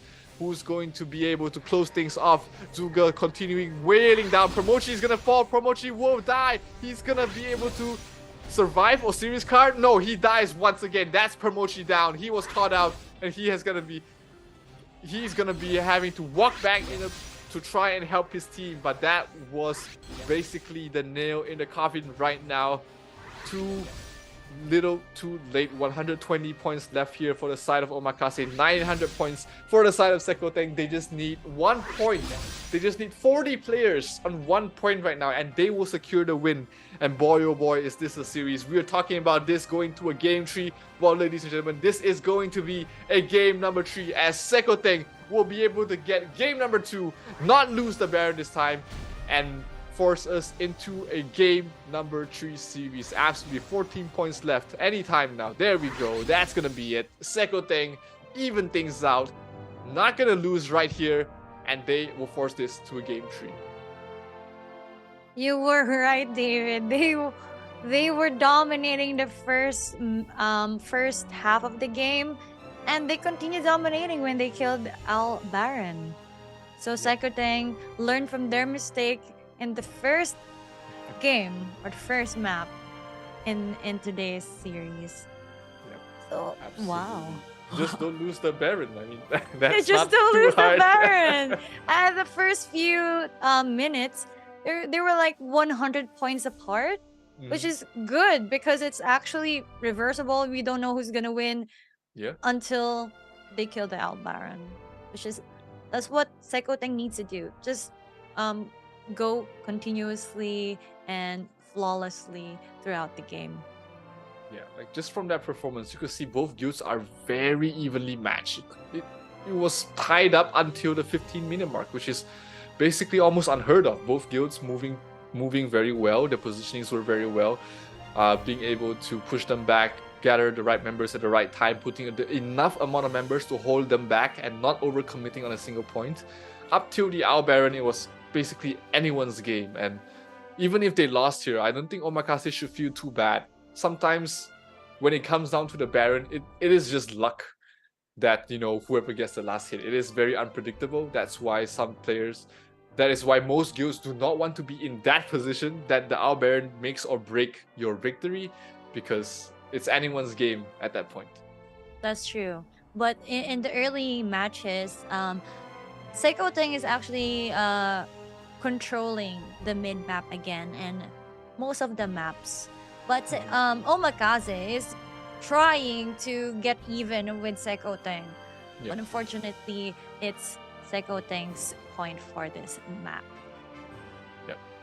First game number 3 of the Odin Cup, definitely exciting to watch. These two guilds definitely gave it all their best, and yeah, can't ask for more. Let's take a look at the stats of game number 1 to see, you know, how these teams did in terms of damage, morale, and kills. As you can see, Seiko Teng here's a total damage, leading just around 50 M. But the morale for Omakase is quite bigger than Seiko Teng. And kills apart, it's not that far. So both of them are really evenly, like 50-50 in the game. Yep, absolutely. No one, like, these two guilds are very evenly matched, and the stats just show it. Like you said, like, basically no difference in kills and damage dealt. It was just down to, in the end, who moved better, who had better strategy, who got into a better position. And yeah, like, game 3 right now, if you ask me, if I would bet a house on any one of these teams, I would say I'm not gonna touch that. I'm not gonna. Are you sure you're gonna tell risky. us? No, way too risky. Let's see the secondary stats. Yeah, secondary, once again, it was Omakase that was getting the secondary control in the first game. In the second game, it looks like they have had much more morale than the side of Seiko Teng. They did reach the 8,000 point first as well, so that was a little bit of an advantage going towards Omakase. They have a huge kill differential, but luckily for Seiko Teng, they did manage to get a couple of commanders buffs for themselves as well. So that might have given them that opportunity to control over the Owl Baron area, because, you know, each of these bosses give different commander skills that affects a huge area, and when you have such huge area of control skills, that provides your guild a lot of control, a lot of strength, especially when fighting in such a crowded area in the Owl Baron spot. And since we've known the secondary stats, let's see who is the MVP for this match. It is Beat Off this time. Beat Paladin. Off. Congratulations, Beat Off. You just won a smartwatch from Huawei. And that's actually a good thing, because both of the teams are getting we're getting different winners for the MVP per map. So it's evenly distributed. And he has the highest points of 1,292. Total kills of 71. And look at the assist, 212. Yeah. Not too bad. He's been able to do his job. He was one of the top 5 players of Seiko Teng's side as well, so definitely expected someone of his strength to be able to become a very strong force on their side of the guild. But in the end, it's gonna be whoever performs better at that moment in time, because it is down to, you know, whoever in game number 3 is do or die. Both sides, they have one more game to show them what's their worth, to represent their guild, represent their server, and yeah, that's gonna come down to game number 3, because right now it is anybody's game. It's anybody's game. I am super excited to know who is gonna dominate this, and both of them is representing Frontera servers. Yep, different servers, different. They played in definitely different metas in their respective servers. But when you have a congregation of, you know, all these top guilds from different servers, this is where you actually get tested. You know, your guild, the entire guild gets tested. Not just your top players, not just your leader, not just your main battlefield, but every single part, every single cogwheel in the machinery gets tested, and that is where the strongest and the best guild will shine the brightest. That's right.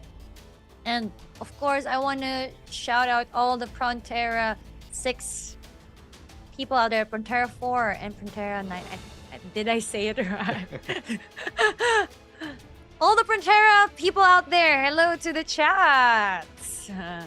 And of course, if you haven't joined the Discord channel, please do check it out. And we want to thank our sponsors for today. Yep, Huawei, of course, one of our main sponsors. The Huawei App Gallery is the co-host of the ROO Origin Odin Cup along with ROO. Of course, they are one of the top 3 global app markets in the world. You can download games from the Huawei App Gallery and enjoy unlimited benefits. The Huawei App Gallery offers various promotions throughout the year, so download games and claim your rewards. Discover more amazing apps and a vast selection of games all on the Huawei App Gallery. That's right. And if you haven't joined the Discord server yet, please do check it out because there are a lot of rewards that you can get from the servers. You can make friends, join guilds such as these guilds that are strong. If you are luckily with the power available on your character or your class, and you can join them. Or you can make your own if you want. And watch tournaments together, have activities together, make new families together. Like family and friends, right? Yeah. Because guilds are families. Yeah, Like basically. when you do like eyeballs. Do what? Is that do you know that eyeball? No. it's like you eyeball. lost me. Okay, so in the Philippines it's called eyeball. So because you have to see them. Okay. So there's Okay. a gathering. Okay. Yeah, so that's the Interesting. gathering. So all of the guilds usually are gathering in different. They have like activities like go outside of the provinces, build relationship as a team because you guys are like whichever games that you compete with, usually play with them. So if you play different games, usually your guild that you made your family. That's what for you call sure. in the Philippines. Yeah. I see. Yeah, definitely. I definitely feel that, especially in my guild. Shout out to my guild, Path from Frontera 9. I hope I don't get in trouble for saying this, but you guys are the best. And I know a lot of you guys are watching now. And from the other guilds as well, a lot of people are watching to support their servers, support their guilds. So shout out to all the audience watching this live stream right now. We are in game number 3, going to game number 3 of the ROO Origin Odin Cup 2023. So you haven't missed much. There are still plenty of games left to go. Remember to predict your games in game as well. There are plenty of rewards in the game that you can get. Definitely, you do not want to miss out on that. That's right. And of course, don't forget to activate also your Discord channel. I mean your Discord role because it will have you eligible to the community raffle. So sometimes some people don't know how to use Discord. So if it's your first time, you can ask us. You can just message people. How do you want to use Discord? So Yep, definitely. don't forget to join. And of course, I forget it. Please follow and like Ragnarok Origins Facebook and YouTube channel. There are a lot of updates, video guides there, and codes that you can grab. But for the stream, I don't think we have codes to give away today. Hopefully by tomorrow we can ask like codes that we could tell our viewers so that they could redeem codes and it will be more fun. But yeah, for today we don't have codes, but join our Discord channel. Yeah, for sure, definitely be in it. A lot of people are in there watching the game, talking with each other about the last few matches. Absolutely flabbergasted at how Promochi was able to do so well. So if you're interested in chatting with people who enjoy the game as much as you do, definitely head towards the Discord. ROO Origin Global. The QR code will pop up every now and then, so grab your chance to scan those QRs or ask in your world chat for the link, because I'm pretty sure a lot of people are already in the Discord already, just in case if you're not. That's right. And again, we just witnessed Seko Cheng and Omokaze's second game, and we're heading to our third game in a few minutes. And later on, we will be seeing Bapak Gaming versus Wife Out and Mana versus Alt F4. So there are a total of 4 matches for today's games. But there's a total of 4 days for the Odin Cup, and they will all grind to who will go to the grand finals. Yeah, for sure. Like one more game in this series, 2 more series left to go after this. Definitely, if you guys just tuned in, you missed a lot, but you didn't miss the entire thing. So make sure you stay here, stay tuned, because we're going to start game number 3 very soon. Scheduled to start at 8:30. You're gonna get 7:30 server time. We're gonna get in, double check everything, making sure all the equips are fine. Start getting information, start scouting their opponents as well, because the preparation phase is not 4 minutes for you to just lie down on the floor, because there is a lot of things that you can glean just from watching someone move. That's very important, because you would know the exact skill build that your opponent is running just by watching them move. That's right. How about David? Do you want to say your bets? I did not place any on this match because I knew this was one of the 50-50 ones, and I want to completely avoid these sort of matchups. So I actually put my money down on the first game of the day. I won't say who I put it on, but yes, I won. I'm kidding. But yeah, like wow. Well, whoever this game is 50-50. It is. Whoever put their coins on this match is sweating, regardless of which guild you're supporting. It will go down to the absolute wire. I don't think game 3 will be any different at all. It's gonna come down to whoever gets the last hit on the Baron, and whoever gets it will basically win. That has been the entire theme of this series so far, and I don't see it changing. These 2 guilds are just way too evenly matched. That's true. And I just was expecting a bit that if there would be like a big differential in the morale and the power, it would be like not that different. Yeah. Just small. Yeah.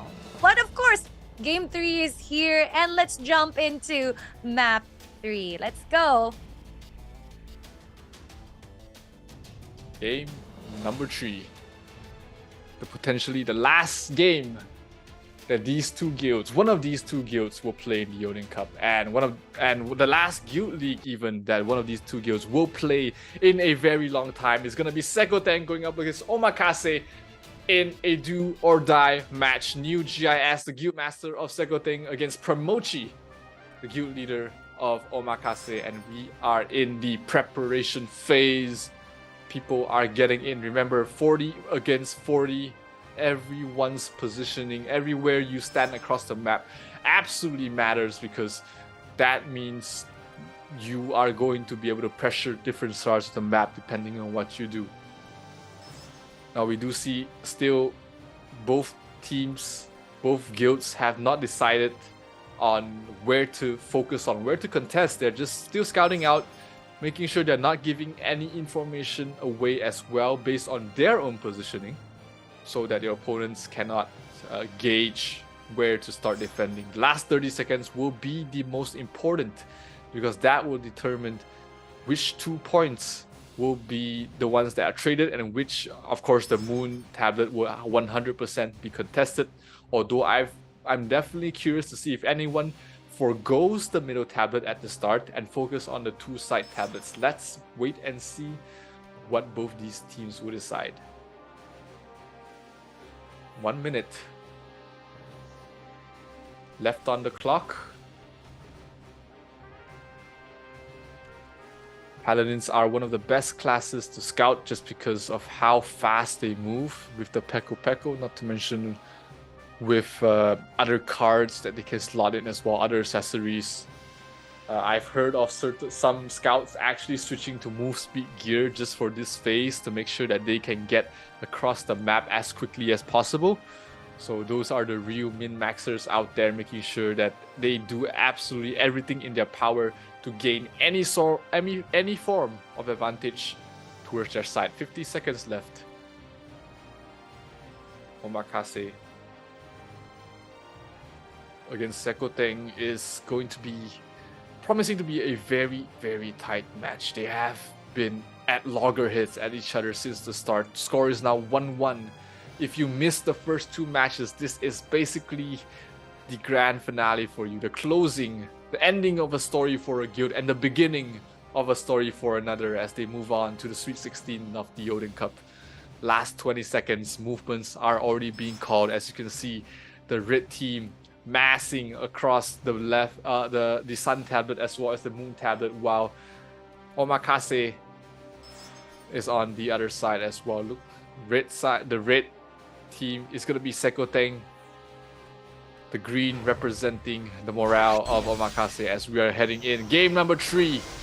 2 tablets being contested. This was what I was talking about. They might sacrifice the middle tablet and control 2 sides. This is absolutely what Omakase, this was what Sekoteng was trying to do. But the middle tablet is being controlled. Frozen World being dropped. Terminal Wings being dropped left, right, and center as well. I see the Asura Strike not able to finish off the Sniper. And he's going to be able to survive here. And it's going to be Sekoteng being able to control the middle tablet for now. And they will manage to capture it just in time. Right now, it's just trading blows left, right, and center. Still a lot of Omakase members sort of not having a single home. They're sort of crowded across the map. They're not really congregated across anywhere at this point. And it looks like they want to play a very guerrilla style of gameplay here. Not really sticking with 40 people, but instead sticking to smaller groups, maybe 2-3 parties moving across the map as a whole to try and outmaneuver Sekoteng in game number 3 here, trying a different strategy to do their best here as they do manage to get the Sun Tablet, Star Tablet for themselves, and they will regain control over the Moon Tablet across the Sun Tablet. But looks like the Sun Tablet is just way too contested right now for Omakase to hold on, and they will give that up. 2 tablets still being held here from the side of Sekoteng as they take an early 70-point lead. Not the biggest of leads so far, but it might start to snowball. Here we have the point of view of one of the players. We do see Terminal Wings is dropped. Not a lot of damage onto the Paladins, but we do see a couple of Paladins actually falling here. Sun Tablet is uncontested while the Moon and Star is heavily contested right now. Mu Chem from the side of Sekoteng trying to hold on to the point the best they can, but they are not able to do anything right now, as we do see Eva Alfie getting a kill lead. Pramochi as well as Eva Alfie once again in the same party, doing getting their party members a lot of crowd control on their end. 20 kills on Zuga, one of the strongest players in the entire server, in fact, and he is just proving his point right now. 23 kills, no one is able to stand in his way and fight back. 2 points being controlled right now by Omakase the moment they capture this Sun Tablet, and we might see the movements. Pramochi trying to make sure that they don't get in. Oh, Fenrir gonna walk into that one. No way you're gonna escape that one, sir. Your positioning was just way too bad. And Pramochi looking for a juicy target. He sees one. He does not want to go for it. Maybe waiting for his backslide to be on cooldown before he goes for it. Actually goes straight in. Not going to be able to focus down on anyone, in fact. Gets a couple of kills, and they're walking straight with Omakase. We do see Eva Alfie, Wattbeater, and Pramochi playing as a 3-man party. They are absolutely tearing them a new one. Omakase is holding on towards the Star Tablet. Eva Alfie actually falls towards Zuga, one of the worst persons you want to meet in a point right now, and they are going to back off after capturing that point. Corazon beating down the Paladins. Wattbeater trying to defend his teammate. Looks like he's able to keep them up. Just give them enough space to back off. Pramochi gets the backslide just in time. Eva Alfie being able to help his team recapture the Sun Tablet as well, as we are basically dead even across both sides right now. This is one of those games. Once again, it's going to go down to the Owl Baron as Corazon being slowed down to a halt. The Frozen World, the CCs are just way too strong. The Sun Tablet being recontrolled here by Omakase as they are making the beeline straight towards the Moon Tablet, but the rotations are a little bit way too late, and they are going to try and contest the Moon Tablet from themselves. Wattbeater still left alive, trying to solo this entire tablet. They cannot deal with him. That's why they have to back up Frozen World. A lot of Frozen Worlds being dropped down here. The moon tablet slowly being controlled here by Omakase. Can they get it in time? Almost there, 25% more, and they will capture it. They will put enough numbers to capture the moon tablet, and that this might be the turning point, ladies and gentlemen, as they do have a 50-point lead. Zhuge has 30 kills right now in the short span of time.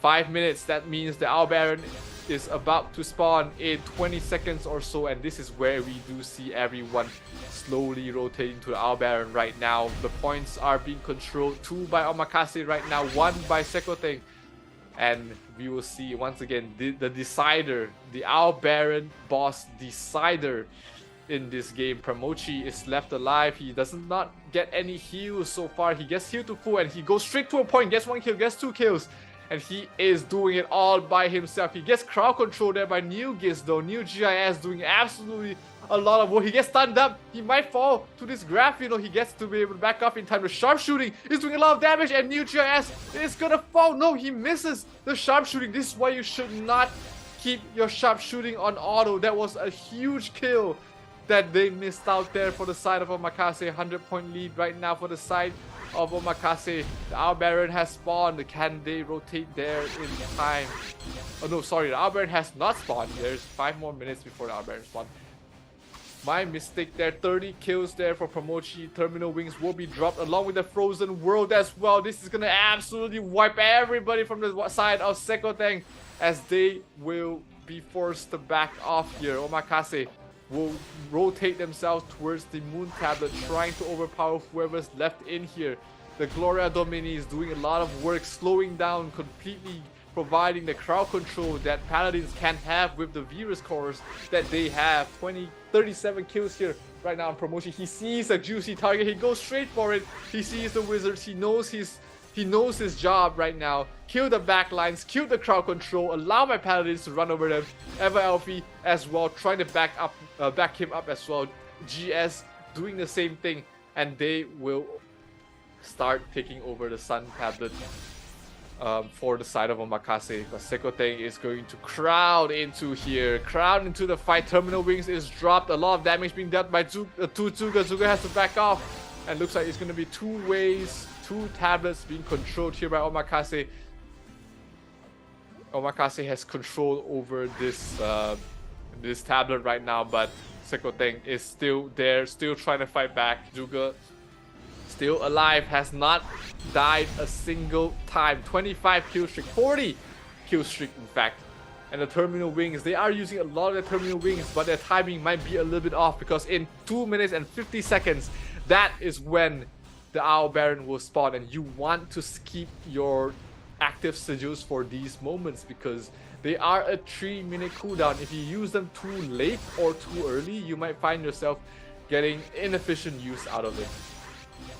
30-point lead. Both sides on equal morale at the moment. So no single guild has the huge advantage right now, as we do see X20A trying to protect his priest the best he can, but the Paladins just way too strong. 3 points being captured here by Sekoteng. At least one of them in their control. 2 more not being captured at the moment. Back to neutral, back to green here for the side of Omakase on the Sun Tablet, while they are regaining the Moon Tablet as well. Skidzy getting absolutely just controlling Watt Beater all by himself. This is not something we see every day. A solo sniper completely stopping a Paladin from moving, and that is Skidzy's tech absolutely doing work right now. Oh, Roxy trying to man fight GS. That is not a fight he's gonna win. Corazon comes in, trying to bully everybody out, gets a couple of kills, but he's not gonna be able to chase down everyone before they are able to back off. So 2 points going towards the way of Omakase right now. 50-point lead, and it is still anyone's game. 1 minute left on the clock. New GIS trying to focus down Promotion. Promotion won't be able to backslide just in time. This is why people would like to use the skeleton cards on your arm, your weapon on a sniper, because it provides additional CC. Zhuge gets 50 kills at the moment. He's the top killer on his side, and he is absolutely on a tear, chasing everyone down. Anyone in his targets, anyone in his sights is dead. Promotion gets a Frozen World dropped on him, and he might not be able to survive here. Try to do his best. Lots of damage from his meteor assault. Look at that. He is just tearing the backlines apart. And that allows them to at least rotate and back off right now. 30 seconds before the Owl Baron spawn, Sekoteng has a lot of members on towards the Moon Tablet. They are holding on. A couple of photon bursts being dropped down, keeping everyone alive, keeping everyone healthy, keeping everyone tanky as they control all 3 tablets. And 25 seconds right before the Owl Baron spawns. This is not the position you want to be in. Losing all 3 tablets. Here we go. 3 tablets being controlled here right now by Sekoteng, but the points are still neck and neck. Promochi is down up to 60 kills right now. He's looking for someone tastier, looking for someone better as the Owl Baron will spawn. 3 tablets being still in control here by Sekoteng. Promochi already in position. He sees tasty snipers. Hello, yum yum. Good night, Ang Sarap Mo. He goes down, he gets a kill.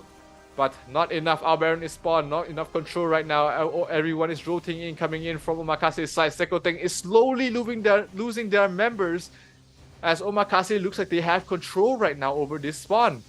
But they do still have some time. 80% health left on the Baron. Frozen Rose being dropped left, right, and center. 63 kills right now for Mr. Promochi. Still left alive. He gets caught out though by Corazon, but he's just way too tanky. Corazon actually backs off from him, knowing that he cannot kill him enough. There we go. Frozen Rose being dropped down there by Promochi. A lot of control. 40% health left on this Owl Baron.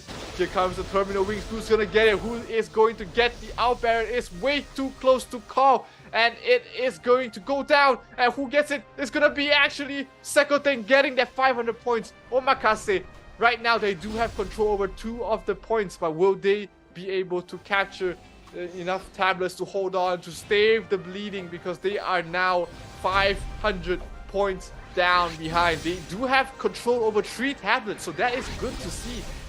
And if they are able to wipe them out, wipe Sekoteng out at least once, they might be able to draw this all the way down to the very end. But look at that, Sekoteng putting everyone at the kitchen sink as well towards the sun, towards the Moon Tablet. But Omakase is somehow fighting back, still in control of all 3 tablets. They're not losing a lot of points. They're slowly bleeding out though, and looks like Omakase will finally have to call it quits on 2 points as they are losing members everywhere. They do manage to stabilize on towards the Sun Tablet as well as the Star Tablet, but the Star Tablet is slowly falling towards the other side. 400 point differential, not too much time left here for Omakase to play with as they are trying to hold on, trying desperately to hold on. 238 points against 700 is still way too close. There might be somehow a sliver of chance for Omakase if they manage to wipe them once and capture all 3 points. But wipe them once, you say, on a guild full of paladins? Way too hard to do. Looks like Terminal Wings will be dropped all the way towards the back lines. They are controlling the Moon Tablet. 184 points left on them at the moment. They are going to be able to capture the Moon Tablet, it seems sick, but they might be too far behind. And it was all down to the control over the Owl Baron earlier. 2 points in control right now for Sekoteng. 100 points left for Omakase. This is going to go down to the wire, but in the end, I think the Owl Baron boss was just the nail in the coffin here for Omakase, as they might be the second team. They will almost be the second team to bow out of the Origin Cup 2023 as Sekoteng, with a great rally in the last 2 games, will make it to the Sweet 16 of the Odin Cup. Omakase not giving up, still trying to fight back, but that is all she wrote. The fat lady is about to sing. Sekoteng will take the win.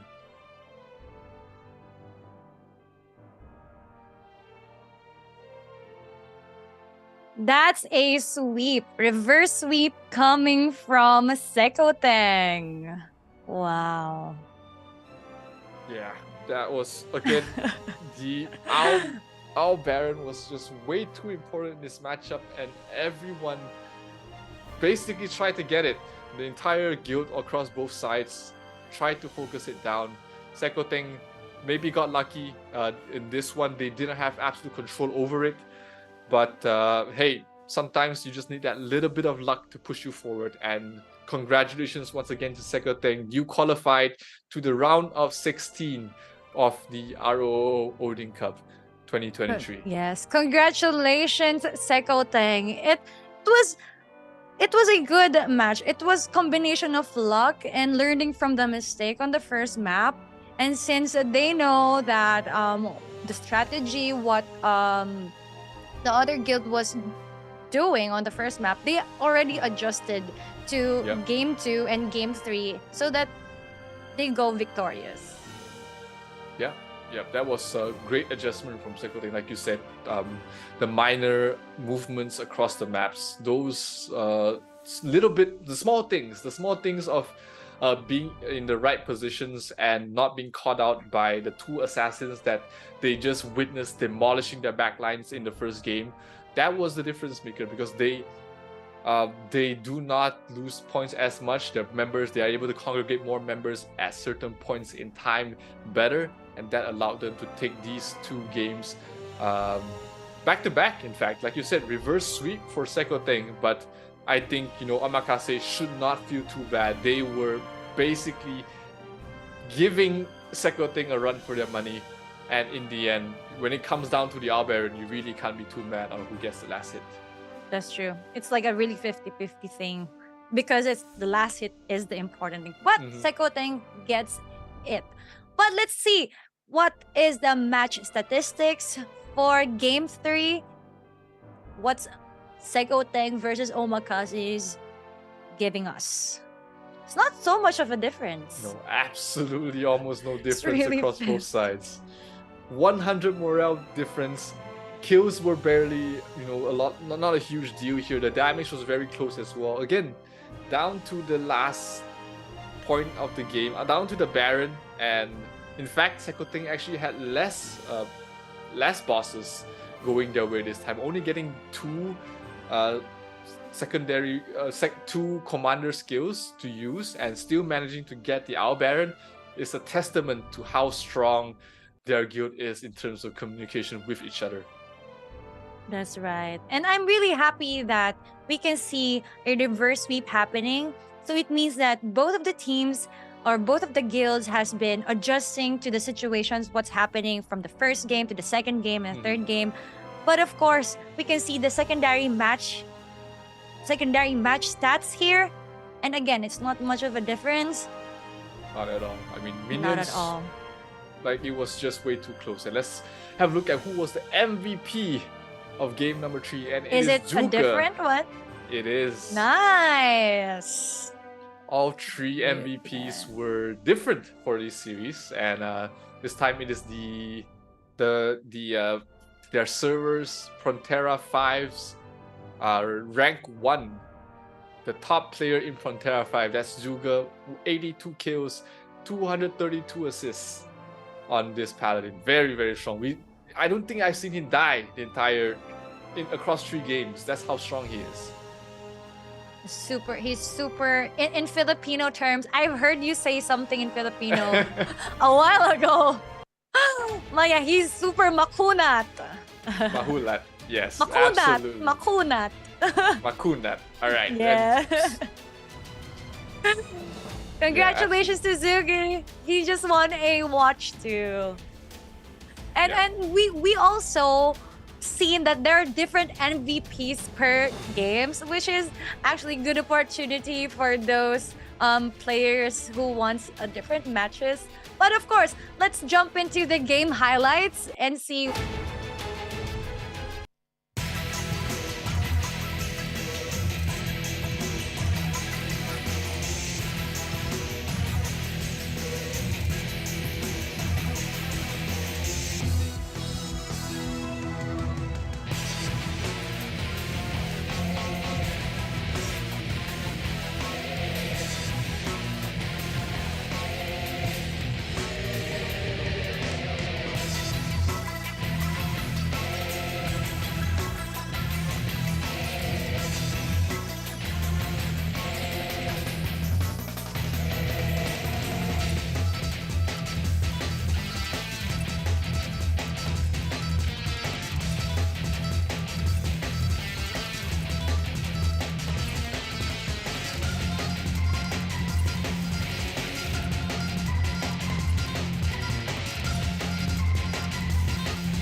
What an ending, right? What an ending for this best of 3 series that just went down to the wire every single time.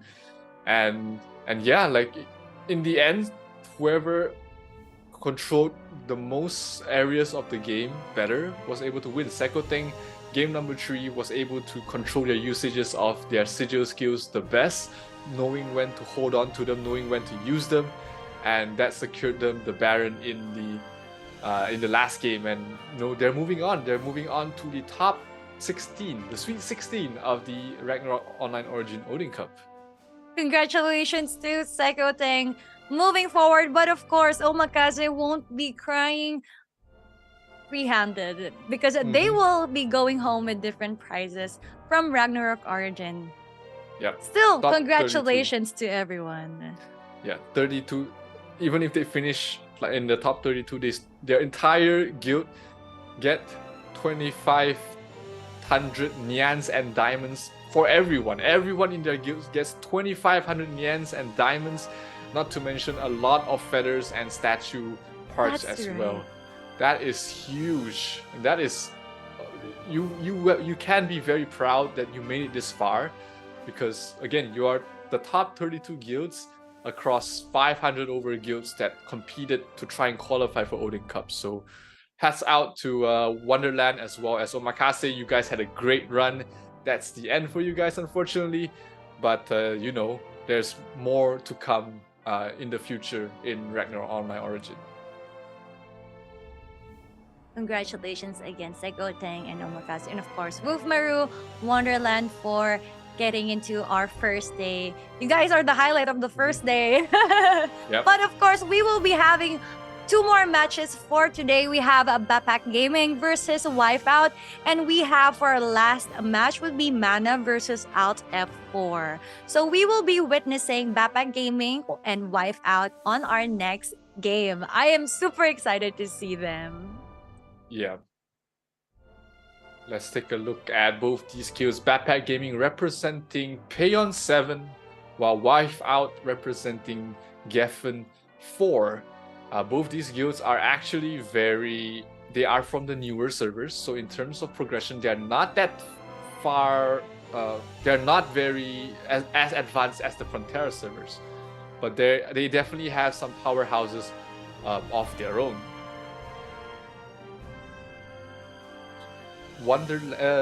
Backpack Gaming is a originally Indonesian guild, but they merge with other guilds as well to field their best members to represent their server for Payon 7. Sharon is the guild leader, has been the guild leader since the start. And a funny story one of their members told me is that one of the newer members that joined Backpack Gaming to compete in the Odin Cup had an argument with one of the older members, saying that Synnex assassin crosses were useless, especially in guild versus guild scenarios. So internally, looks like they have a little wager to find out who is more useful, an assassin or a champion. So that's for Backpack Gaming. But for Wipeout, they were previously named Untapped. They are the #1 guild in Geffen 4, and they also gathered other top players from their server as well to try and compete in the Odin Cup. That's great. And we can see who are the guild masters for each of the guilds. We have Bubble Blood for Wipeout. They have really unique names, I love the IGNs. Yeah. And we have Shireen from Bapak Gaming. And we can see here the classes that are bringing out for us this coming map 1, map 2. So interesting. We've got almost... Are we having the same? No, we're still... Wipeout is more on the Paladin. Yeah, and 40 Wow. snipers for the side of Wipeout. A lot of hunters, because hunters are very squishy. You don't want too many of those hunters because they are very squishy. They might get picked off very easily. So that is something that Wipeout has to look out for. But let's take a look at the top 5 members from each guild. Here we have from the wife outside, Bubble Butt as the guild leader, as well as the top 5, Aisha as well, playing a sniper, Torture as a paladin, Von Voyage as a sniper, and Drake X1 as another paladin. So 3 out of 5 of the top 5 being paladins, 2 more being snipers. What job do you think is fun to play in this game?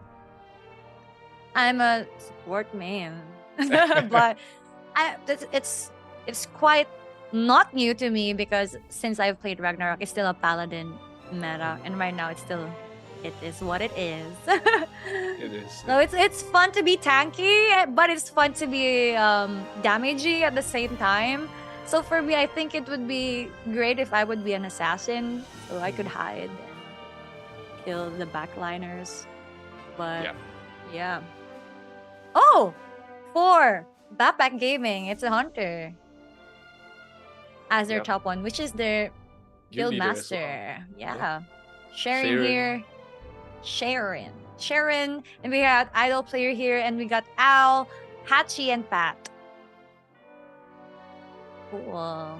And the power is actually 498k as the peak for Backpack. Very strong on both sides. And there was I heard that both these guild leaders are both female players as well.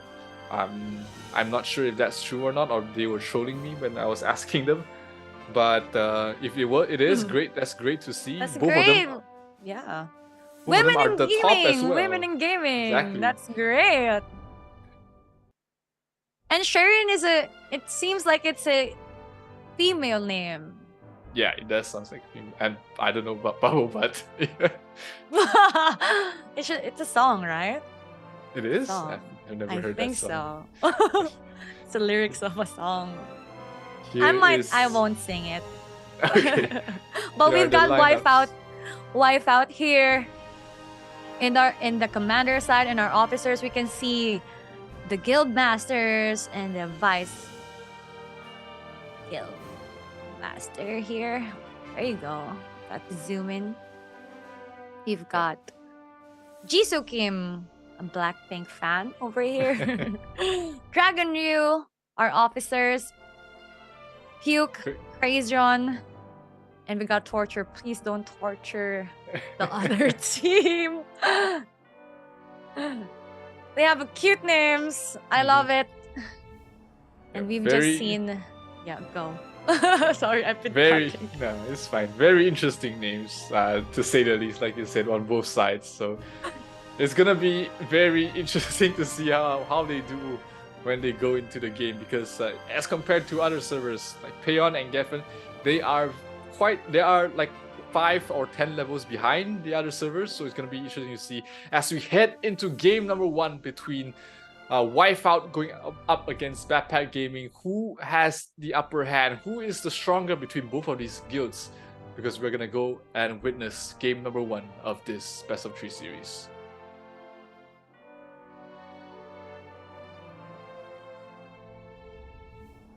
And let's get into the game and see Backpack and Wipeout. Yep, and we are going to witness the difference between both these guilds. Both guilds gathered their best players in their servers to try and compete in the Odin Cup. Wipeout, led by Bubble Butt, going up, representing Payon 4, going up against Backpack Gaming from Payon 7, led by Sheeran, as well as we are going to head into the preparation phase. This is going to be, I expected this to be another one of those close games, and because in terms of power, they both the guilds look very close, very similar. So it's going to be interesting to see who comes out on top. Whoever wins the first game is going to have a mental advantage, to say the least. But let's see if which side will strike first blood as we head into the battlefield. 20 seconds left remaining on the map in the preparation phase, as we do see a huge crowd of of the Backpack Gaming on the green, on the red. Sorry, Backpack Gaming on the red, going into one of the points. And here we go. This is going to be Backpack Gaming swarming on towards the Moon Tablet. We do see a couple of Terminus being dropped as well. Photon Burst trying to protect their backlines the best they can, but it looks like Wipeout is actually holding on all 3 points. They're somehow, some way capturing all 3 points. This is not something I expect to see at the start of the game. All 3 tablets being controlled right now by Wipeout, so that is a huge point. Sharon caught in a bad position. She might fall. I think she fell. We did not manage to catch the end of that, but here we have a look at Drake fighting in the middle of everyone as well. This is a lot of members from the side of Wipeout still left standing, still holding on, still fighting back here, and Backpack Gaming trying to contest them the best they can. They have another 30 seconds before they can contest, another 10 seconds before they can contest this middle tablet, and there we go. Really putting a lot of emphasis on towards this middle tablet. No Frozen Worlds, sorry, no Oblivions being seen at the moment for this side. So let's see if Backpack Gaming is able to have the amount of crowd control that they need. They do manage to capture the Moon Tablet, and the rotations are being called right now. Which point are they heading towards to at the moment? Looks like they are pretty split, in fact, for the side of Backpack Gaming. They are going on both ends, trying to capture different points. Looks like the main focus for Backpack Gaming right now is on towards the Sun Tablet. They do have the Paladins in the middle already. Sheeran doing so much damage. Look at that sniper go. He's killing Paladins as a sniper, and he's doing a lot of work. Sharon absolutely tearing them a new one, but they are losing the middle point. Sharon has to rotate and help them back up the best they can. Can they crowd it in time? They have a little bit more time to get the numbers in the middle before they lose the point. A couple more seconds. No, they do not get it, just not in time. Pat stuck in the corner. Psych does have cast time on your resurrection. That's not what you want to see, my friend.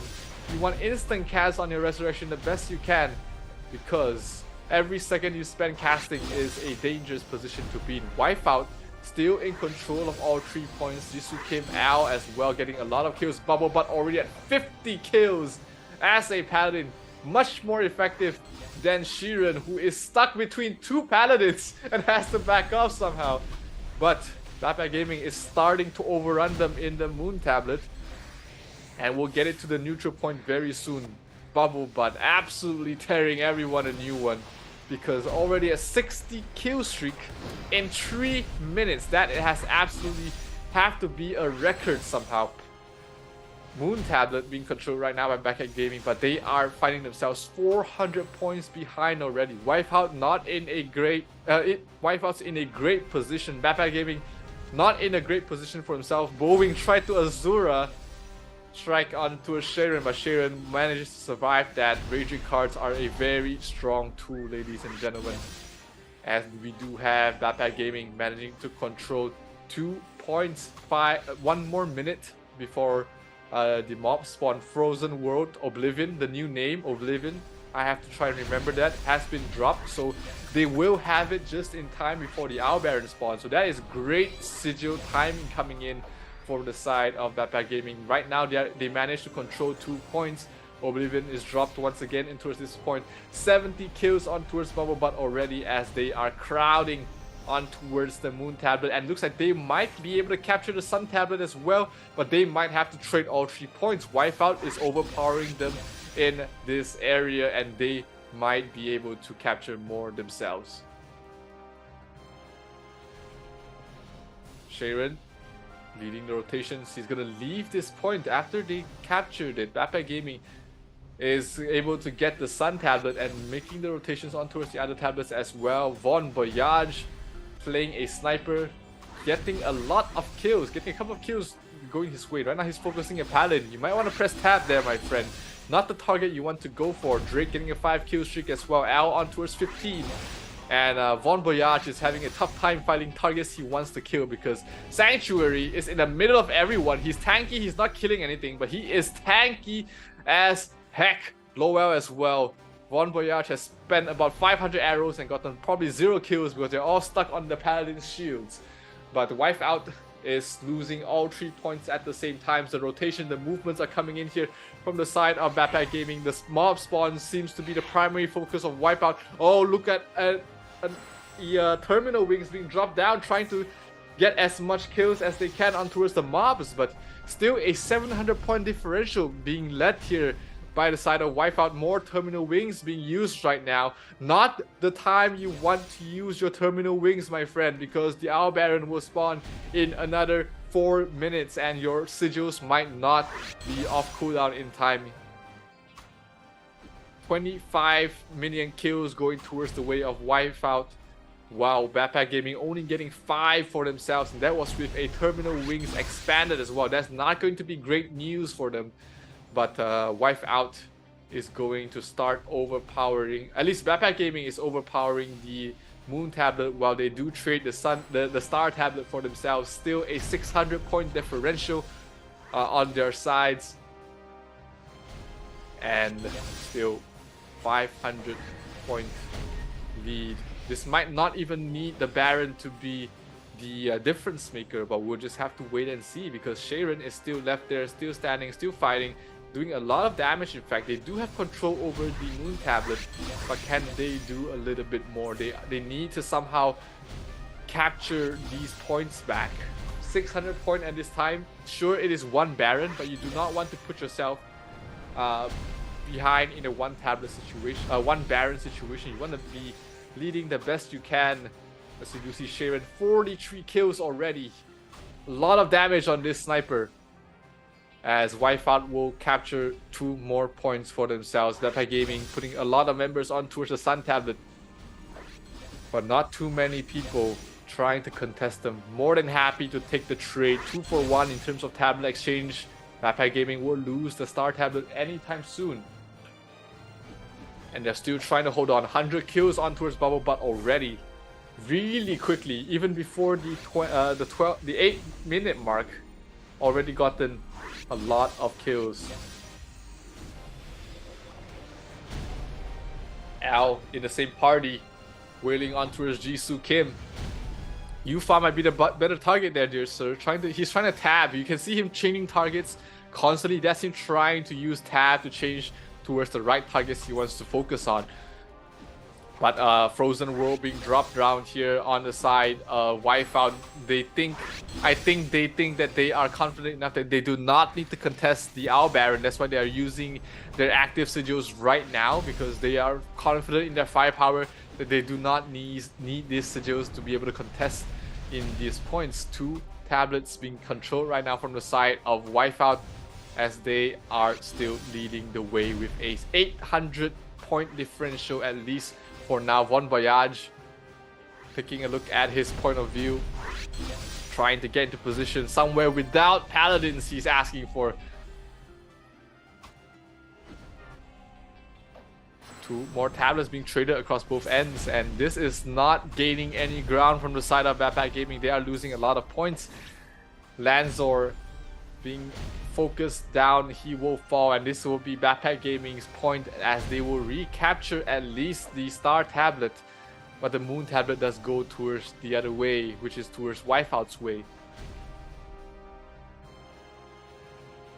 Tough situation to be in right now for Wipeout. You don't have too much ways, don't have too many openings right now to try and come back from this game. The Owl Baron will spawn in another minute, so that is where you can get the most amount of points in the shortest amount of time, but they have to try and get it the best they can, because right now with an 800 point lead for the side of Wipeout, Backpack Gaming find themselves in a very tough spot. Leah4 being chased out, Torture absolutely not even trying to torture them. He's just killing them. Sharon is caught out. Sharon is being chased down there by Torture. Torture, can he kill him? That is the linchpin of Backpack Gaming's entire damage dealer. But looks like he might have been able to survive 120 kills on Bubble Butt already. Sharon manages to survive, it seems, keeping her streak alive and managing to back off. The Huan shields way too strong here. 60 kill streak onto a Sharon side. But if you compare the top 2, if you compare the aces on both ends, Bubble Butt has twice the amount of kills of Sharon right now, and he is on an absolute tear. 800 points. Baron about to spawn, and we have both guilds moving their way, congregating their way here. Backpack Gaming does have the numbers, but do they have the control? Do they have enough of the members to kill off everyone as well as the Owl Baron in time? Oh no, Sharon caught out. Sharon is stuck, but he is healing back. He is fighting back, standing his ground, fighting back, making sure that his team will be the ones to get the Baron. But Backpack Gaming still has the numbers in this area. Still a 800 point lead here for Wipeout. They absolutely do not need the Baron, but they do not want it to fall into the hands of Backpack Gaming.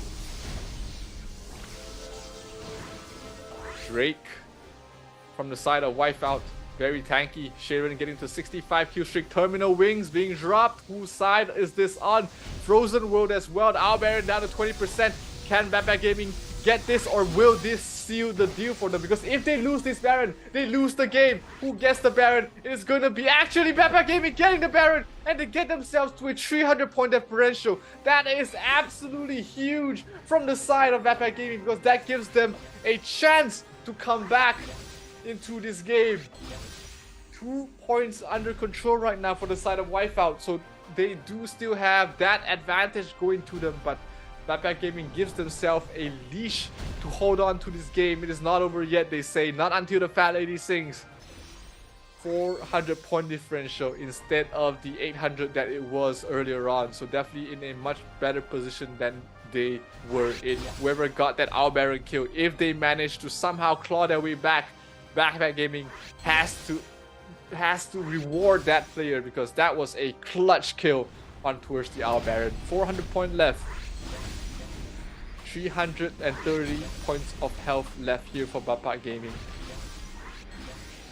400 point differential. They do not have 2 points under control, which is a huge detriment in terms of their point gaining, and they are just constantly trading points, which is not what you want to see when you're this far behind. 140 kills on this monster right here, and it is not going down. He's not dying anytime soon. He's just at a full point of health every time. Bubble Butt is absolutely a menace to deal with. You basically need a Minora's card and a Shroud card when you're fighting against him, because man, that Paladin is a large demon. 200 points left remaining here for Backpack Gaming to try and desperately hold on. They are keeping everyone in the middle. Wipeout is slowly wiping them out on the other side. Sharon is caught out once again. Will he fall? Will this be the death of Sharon? That will be the kill streak ended. 89 kill streaks for Sharon has been ended here for, and looks like that might be all she wrote here for the side of Backpack Gaming, because 130 points left remaining, only controlling 2 points. Actually, they might find themselves a little bit closer though, but the point differential is way too far right now, way too little too late. I don't think that Backpack Gaming has any way to come back into this, as this might be the last and final fight. Terminal Wings should be off cooldown in another second or so, and we will be seeing them drop down to seal the deal here. Backpack Gaming does have 2 points, but Wipeout really just needs to hold on to 1 point at this point of the game. 40 points left for Backpack Gaming, desperately trying to hold on. Jisoo Kim has 30 kills, Sanctuary has 20 for himself, but these points do not matter if you don't win the game, and win the game it shall for Wipeout, as they will take what seemed to be a very convincing victory at the start, because of the Owl Baron made it a lot closer than it's shown. But Backpack Gaming was not in control throughout the game, but it was Wipeout who had all the cards in their favor, and they will take game number 1. Congratulations to Wipeout, because they actually gave us domination, even if Backpack Gaming was able to kill the Owl Baron. Which is actually interesting. For all of the games matches, there are different outcomes per matches. And this time, it's a different outcome. And we can see that even if you get a lot of points, but you cannot defend the tablets well, or you cannot capture the tablets well, or you cannot dominate the map itself, and there's a big points deficit, you won't be able to secure the score for the Yeah. first match. Absolutely. Like there's just so many little mechanics on all these sides of the game that you have to control, that there's sometimes you just have to give up on something to gain something else. So in this case, Wipeout, even though they lost the Baron, they just had the better map control since the start, so that they managed to get the early point lead, and even though they lost that 500 points, they were still in a comfortable position to win the entire thing. Yeah, it didn't really matter if Bapak Gaming killed the Al Baron or got the last hit, because in the first early minutes, it was already a big point deficit, and it didn't really matter for Wipeout. So, wow, what a big domination coming in from Bubble Butt. Absolutely. Bubble Such a fun name to say. Butt. But of course, our matches aren't really done yet, because it's only game number 1, and we still have game number 2, and who knows, game number 3 again coming in from today's series. Yeah, And Wipeout might or needs to sustain this momentum. Unlike on Bapak Gaming, they have to really formulate what's gonna happen next. Let's change strategies. Let's try to control more tablets than giving them out. Yeah, and the stats will tell a very telling story. In fact, for this side, Wipeout getting a lot more morale on their secondary battlefield, and a bit more kills as well. But it was mainly their map movement, it seems, that gotten them the wins, because if you look at the points captured, they've managed to hold on to points the longest. They didn't lose too many points, and those kills differentials were only basically 80 points. But everything else, especially if I remember correctly, Wipeout had 25 mob kills in the first on the first side, compared to Bapak Gaming, who only gotten 5 mobs. So in terms of objective gameplay, definitely Bapak Gaming was the weaker one in this matchup. And let's check out our secondary stats coming here. Wipeout versus Bapak Gaming. And total damage is 100 diff, or less than 100 diff. Yep, not too much. Not too much. Still in, not in a way where you start panicking. It's still a very manageable position. In terms of bosses, it looks like they pretty much traded as well. So it was in this game how it ended, how Wipeout was able to control pretty much the entire game was basically at the 5-minute mark, when the first mob spawned.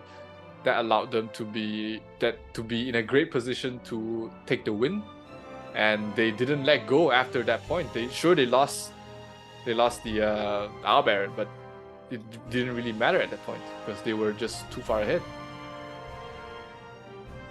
Really do agree. But now we can see the MVP of our first game is Bubble Butt. Of course, there was no one else. I mean, we just kept seeing his or her name jumping up non-stop, and that shows in this case. It was 100 over 120 kills for Wipeout at least, and for Bubble Butt at least, and she's definitely doing her job. Leading by example as the guild leader of Wipeout, and doing a very great job in terms of kills. Congratulations, Wipeout. You just actually got a watch from Huawei, which is a good cool time. Yeah, And he or she, now I'm getting confused. She got 2,160 points with 150 kills, assisting 224. 150 kills, that's a lot. That is a lot. That's a lot. That was 25% of his entire guild's kills on one player.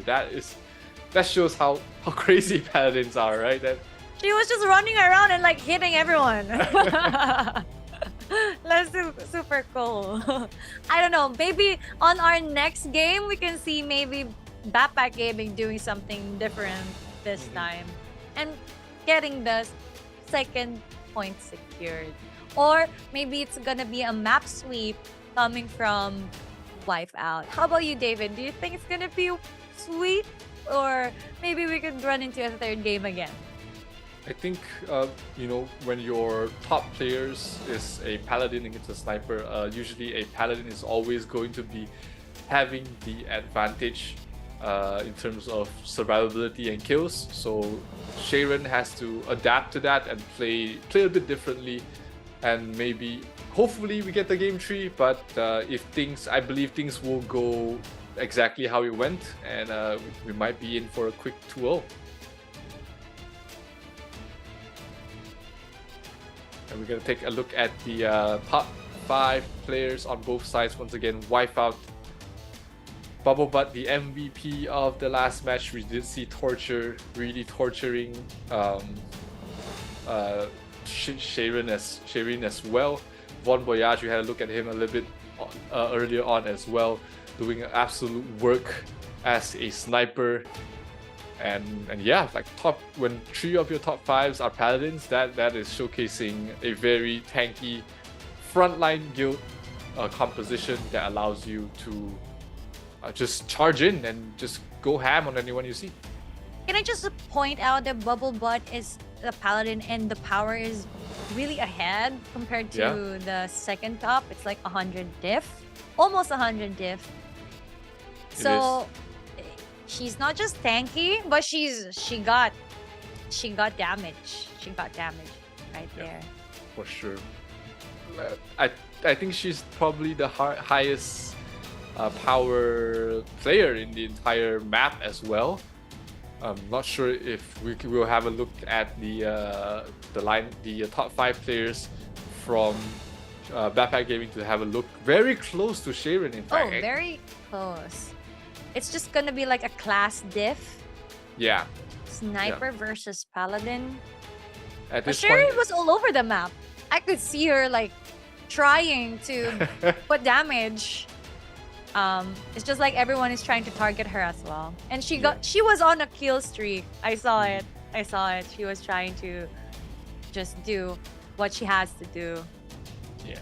Trying to be as effective as possible. You can see her trying to avoid the paladins, always moving, weaving in and out, knowing where your teammates are, knowing when to be able to back off.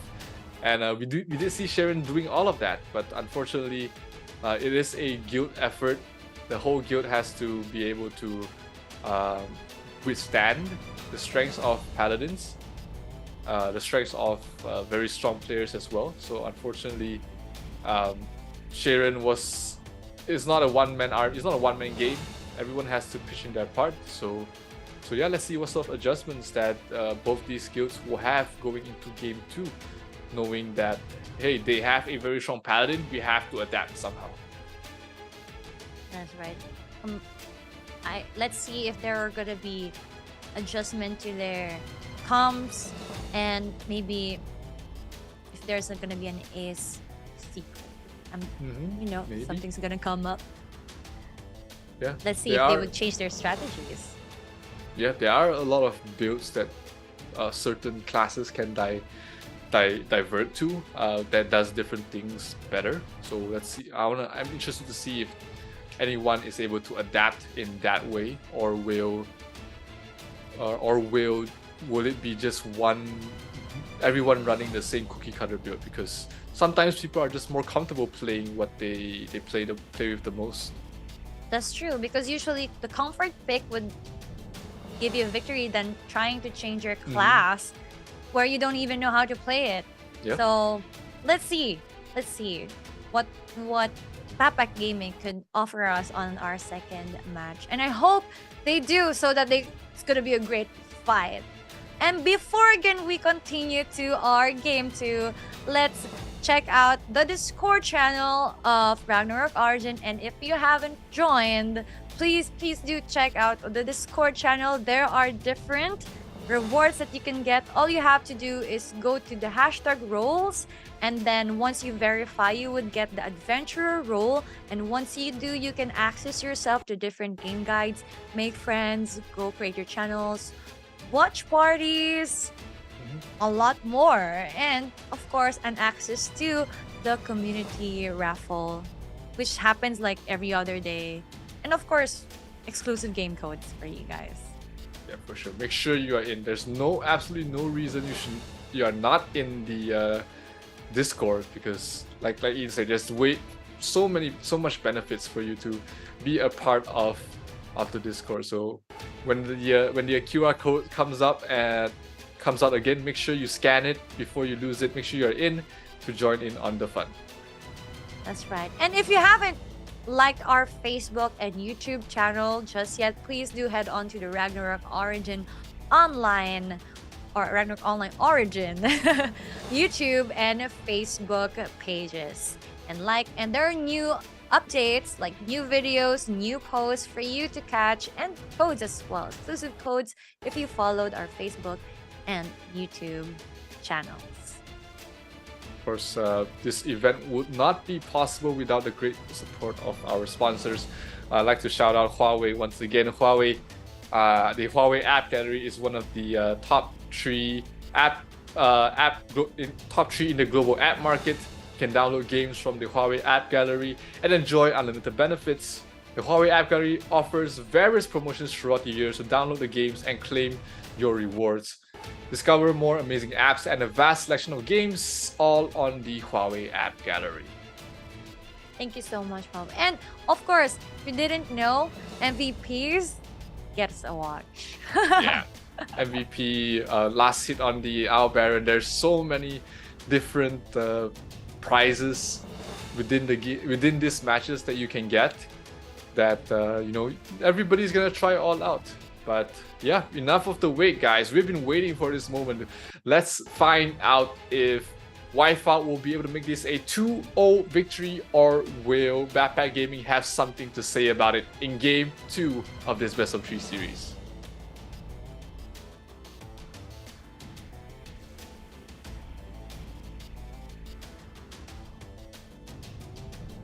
Loading in. Ragnarok continent. 2 guilds representing 2 different servers. These are the best guilds in their respective servers. It's Wipeout representing Geffen 4, led by Bubblebutt, and Backpack Gaming representing Payon 7, led by Sharon. Who will it be? Who will take the match victory? Will it be Wipeout securing a 2-0, or will Backpack Gaming be getting their revenge and forcing this into a game number 3? Let us wait and find out, as we have 2 more minutes in towards this preparation phase. Absolutely important time. I've stressed again and again that this is not the time to sit around at the spawn, because you need to walk around. You need to find out what your opponents are doing, what they are running, where they are positioned, and let's see if the adjustments have been made here from the side of Backpack Gaming in order to try and win in this very important game number 2. Because if you lose here, if you lose for the side of Backpack Gaming, you are out of the tournament. You are out of Odin Cup 2023, and you will have to try again in the next one in a different guild versus guild format. But before they look at the future, they have to look at today. 5 more seconds before they start, and we will find out if Backpack Gaming has what it takes to be able to take this to a game number 3.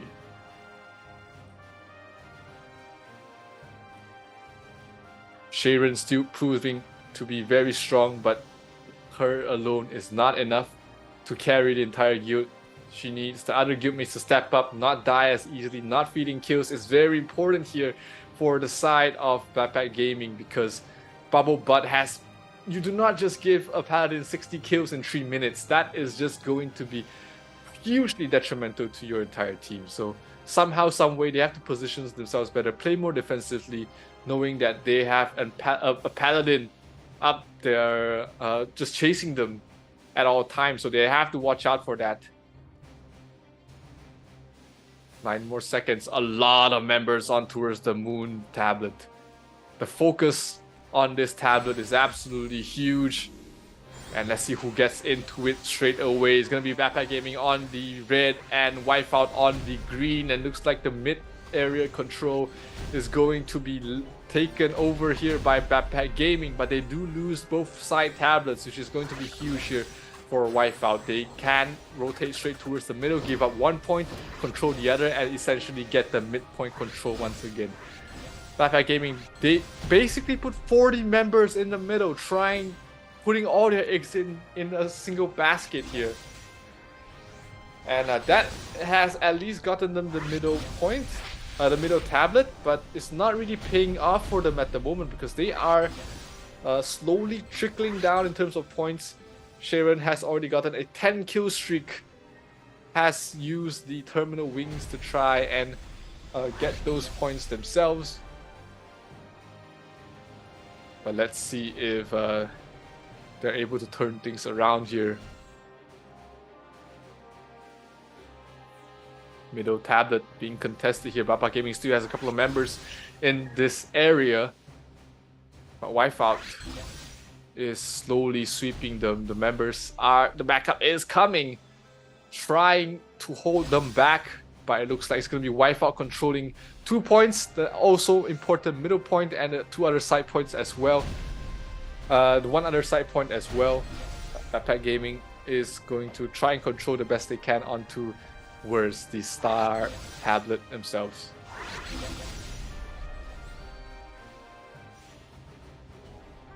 Shadow being an absolute menace. Some storm gusts being dropped down here. Backpack Gaming trying to rotate the best they can, but the CCs coming from the Wizards are dealing a lot, slowing them down a lot, and the rotations from the side of Backpack Gaming is very good. They managed to capture the 2 side tablets for themselves, and they do have the numbers at the moment, stopping them from even entering the sites, the points. So right now, still a 200 point lead for Wipeout. It is mostly just kill points at the moment for the side of Wipeout, because in terms of tablet control, they are pretty much neck and neck. But for everyone else, it is going, but in terms of kills, they are falling quite far behind. 100 point differential already. Sharon, as you can see, has turned it up a notch. She is going absolutely ham. 23 kills already, more kills than Bubble, but gets caught out in a Storm Gust. But this is a completely different Sharon that we did see in the first game. Much more aggressive, much more the amount of kills going their way, and proving that she can turn it up a notch to try and carry the rest of her guild. Still 2 points under control of Backpack Gaming, and they are not giving up. They are holding on quite strong here, capturing 2 tablets for themselves. And let's see if they are able to do a little bit more here. Losing the middle tablet, not going to be really good for them, but they will be rotating there very soon, because they just managed to capture 1 tablet, and they are going to capture the back towards the moon tablet as well. They have control, they have the numbers. Wipeout still leading by 40, but let's see if they manage to catch up here. Terminal wings have not been dropped for some time now, so they should be online in a couple of moments. Wipeout still with a slim point differential lead, but this is much closer than it was in the previous game here. 16 kills here for Bubble, but not really effective this game. The adjustments, whatever they are, coming from the side of Backpack Gaming has completely neutered Bubble Butt, and Wipeout's strongest paladin is not really finding much success in this game. Sure, 17 kills, no deaths is still very strong, but this is not what was expected after what was a complete massacre from Bubblebutt in the first game. 2 points now, still being held out here by Backpack Gaming. Sure, they are losing 1 point, but they are keeping up in terms of points.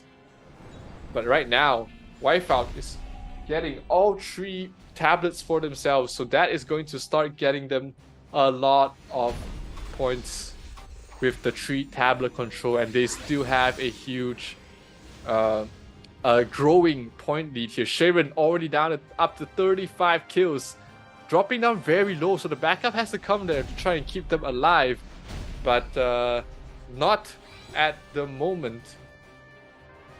Mobs about to spawn. Backpack Gaming do not have the numbers to contest this spawn, so it looks like Wipeout might be the one to completely wipe this out. And no, actually, Backpack Gaming somehow is targeting the mobs better. They got a couple of mobs. Oh, here comes a huge terminal wings drop down, but basically getting nothing here. Backpack Gaming finding themselves a 200 point lead at the moment here. All 3 points being controlled here by Backpack Gaming, but not for long, as Wipeout will start to congregate on towards the Sun as well as the Star Tablet. They do have a very healthy 200 point lead right now, but this is dangerously close to our Baron territory. They have to make sure that they do not lose the Owl Baron, because 200 points is basically nothing at the moment. Both sides, whoever gets the Baron, will tip the scales in their favor with this point differential. So Wipeout definitely has to play a little bit tighter, play together as a team. Bubblebutt gets a kill onto a Sharon. That's absolutely huge. 10 seconds without your main DPS. The sub battlefield, looking at the morale, looks like Backpack Gaming actually has control over the sub battlefield at the moment. So huge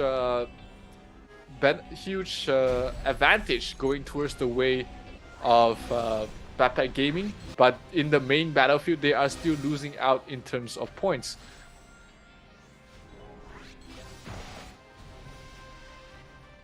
Two tablets under the control of Backpack Gaming right now, but they still somehow can't find a way to close the gap. The gap is not widening a lot, but it is slowly widening throughout the duration of the match. Right now it is 230, 240, dipping down, back and forth. Still a very close game across both sides. Still anybody's game to be able to take it. But Wipeout, somehow, some way, despite constantly having less tablet control, is able to get those points back with kills. Right now, 200 point lead right now for Wipeout. Still only in control of one tablet, but right now they are trying to control two more. Trying to control one more tablet going their way. They did manage to drop one. Frozen World being dropped down here on the side of Backpack Gaming, being able to hold off the Star Tablet. But the moon and the sun and the moon, and everything you do, what can Backpack Gaming do right now? 200 point difference still, 2 minutes before the Owl Baron spawns. Everybody congregated on towards the moon tablet. Frozen Worlds drop down. This is going to be very important, because if you do not capture the tablet after using all these sigils, that means that you do not have the firepower, you do not have the crowd control that you need for the Owl Baron, which is spawning in 2 more minutes. Sharon stuck in the outside, not moving. Bubblebutt trying to find him, but Sharon is very, very aware of the map. If you look at how Sharon is moving around, she sees Bubblebutt chasing her, she immediately moves somewhere else. And Bubblebutt, maybe that's why Bubblebutt has not been that effective, because he's been trying to chase down a single player, trying to finish him off, and that has wasted a lot of time on the Paladin. 70 kills already on towards Bubblebutt. Sharon did die earlier on, remember that? Killed there by Bubblebutt. Looks like a shift of strategy. Sharon caught out. Sharon might die here. He's surrounded by everybody. Sharon, are you gonna die once again? Looks like he might die once again, but morale has been caught up here from the side of Wipeout, as they are slightly leading in terms of the in terms of the morale. 300 point lead right now for the side of Wipeout. 2 points in control for the side of Wipeout, as the Baron will spawn in 3 more minutes or so. Point of POV of Alex jumping straight to the middle tablet here. We're gonna have a look. Bubblebutt slashing, not able to kill off the assassin, but chasing down someone else. 2 hits, kills off 3 hits actually, kills 3. And he is on a tear. He heard me saying he does not have enough kills, and he said, "Hold my beer, I got this." 400 kill, their 400 point differential right now going towards the way of Wipeout, as Backpack Gaming is still able to hold off ever so slightly. The Owl Baron is going to spawn. This is going to be important. If Backpack Gaming is able to get this Baron, they find themselves in the lead. But if they lose this, it is basically a death sentence for them. So let's see if Backpack Gaming is somehow able to get the Baron like they did in the previous game, or will they lose out on this once again? Everyone's starting to congregate here. The tablets are being captured there by Backpack Gaming, trying to give them a breath of reprieve before trying to take this Baron. But in doing so, they do lose out in the positioning. Terminal Wings is dropped down. 60 kills given to Sharon. That is a lot of kills in a short amount of time, all thanks to the Terminal Wings. And looks like Backpack Gaming is getting completely wiped out in this Owl Baron. This might be the end of it. Bubble Butt already up to 100 kills.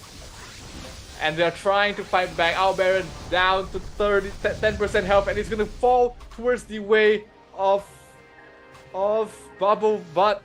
Of Wipeout, not Bubble Butt, of Wipeout, as Backpack Gaming loses that 500 points, and they find themselves staring down the barrels of a shotgun as they only have 300 points of health left remaining. Not a great spot right now, and with 2 tablets being controlled, they do not lose health very quickly.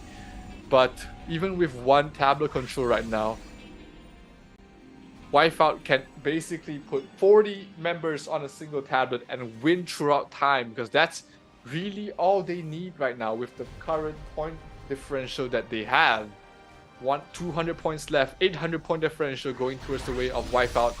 And ladies and gentlemen, we might have another top 16 guild in the making in a couple of moments, because this is going to be an almost impossible climb for Backpack Gaming from 800 point deficit, staring down imminent destruction here. 100 points remaining, going up against the 900 of Wipeout. This might be the end. One more Wipeout from the side of Wipeout, and Backpack Gaming will have to pack their bags and call it quits here for the Odin Cup 2023.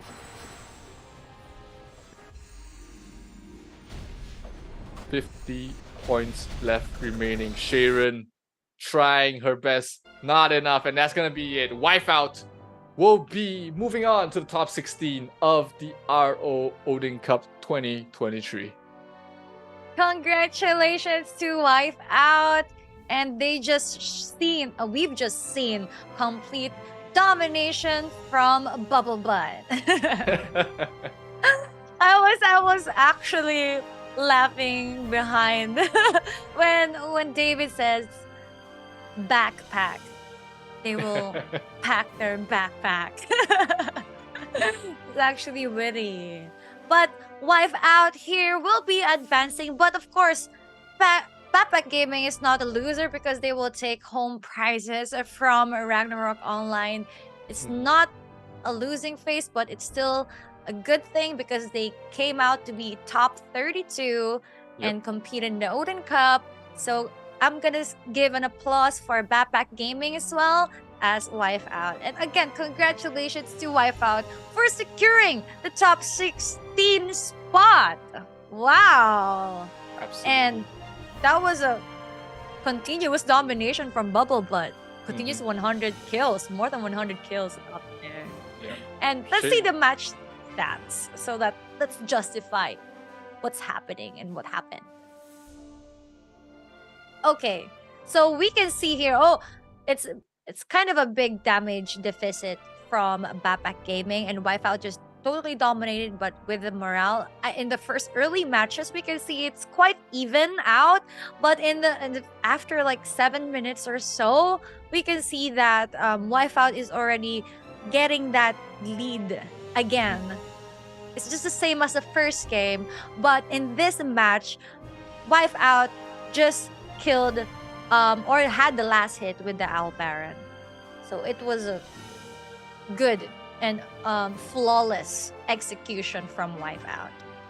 Yeah, absolutely. And in the secondary was a more telling story where Backpack Gaming in the secondary battlefield, Backpack Gaming had the early lead, getting the morale, getting more morale on their end earlier, but the Wipeout eventually did catch up. And looking at the stats here, it was very even in the sub battlefield. Basically, no difference in terms of kills, total damage dealt. Even in minions and bosses, they were pretty much neck and neck. So their secondary battlefield squads did a great job keeping things close. But unfortunately, I think Bubble Butt was just way too much to handle. They had no answer for him.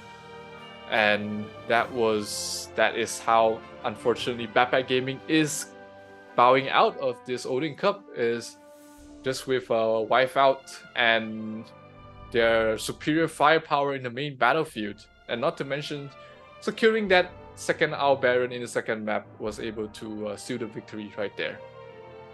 That's right. I think when they had the last hit with the Owl Baron, they already congratulated themselves as they can continue dominating and get that secure win.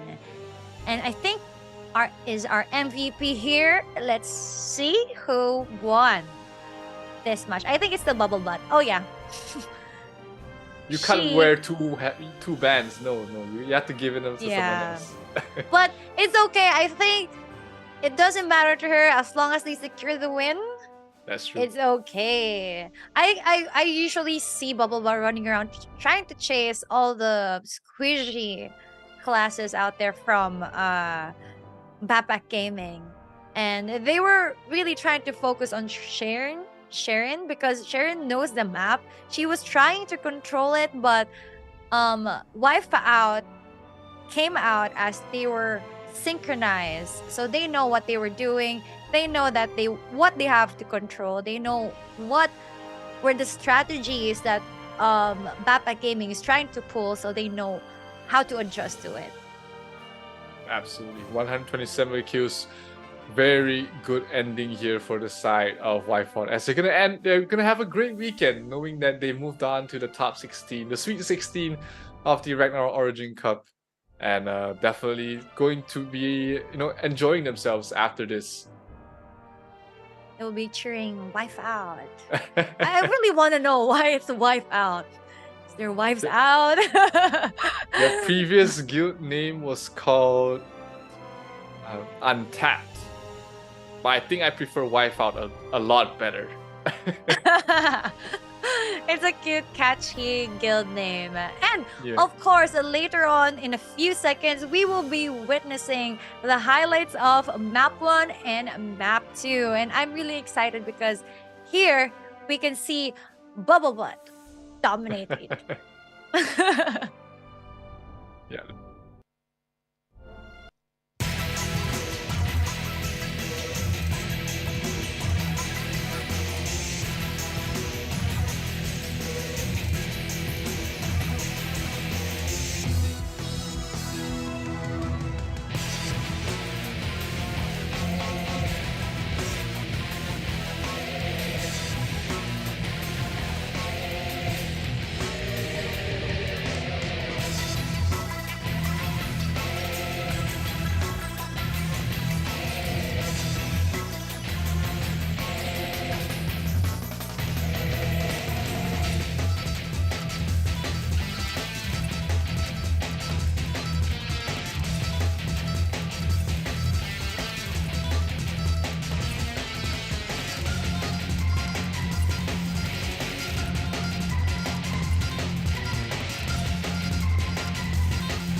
Does this go straight to break?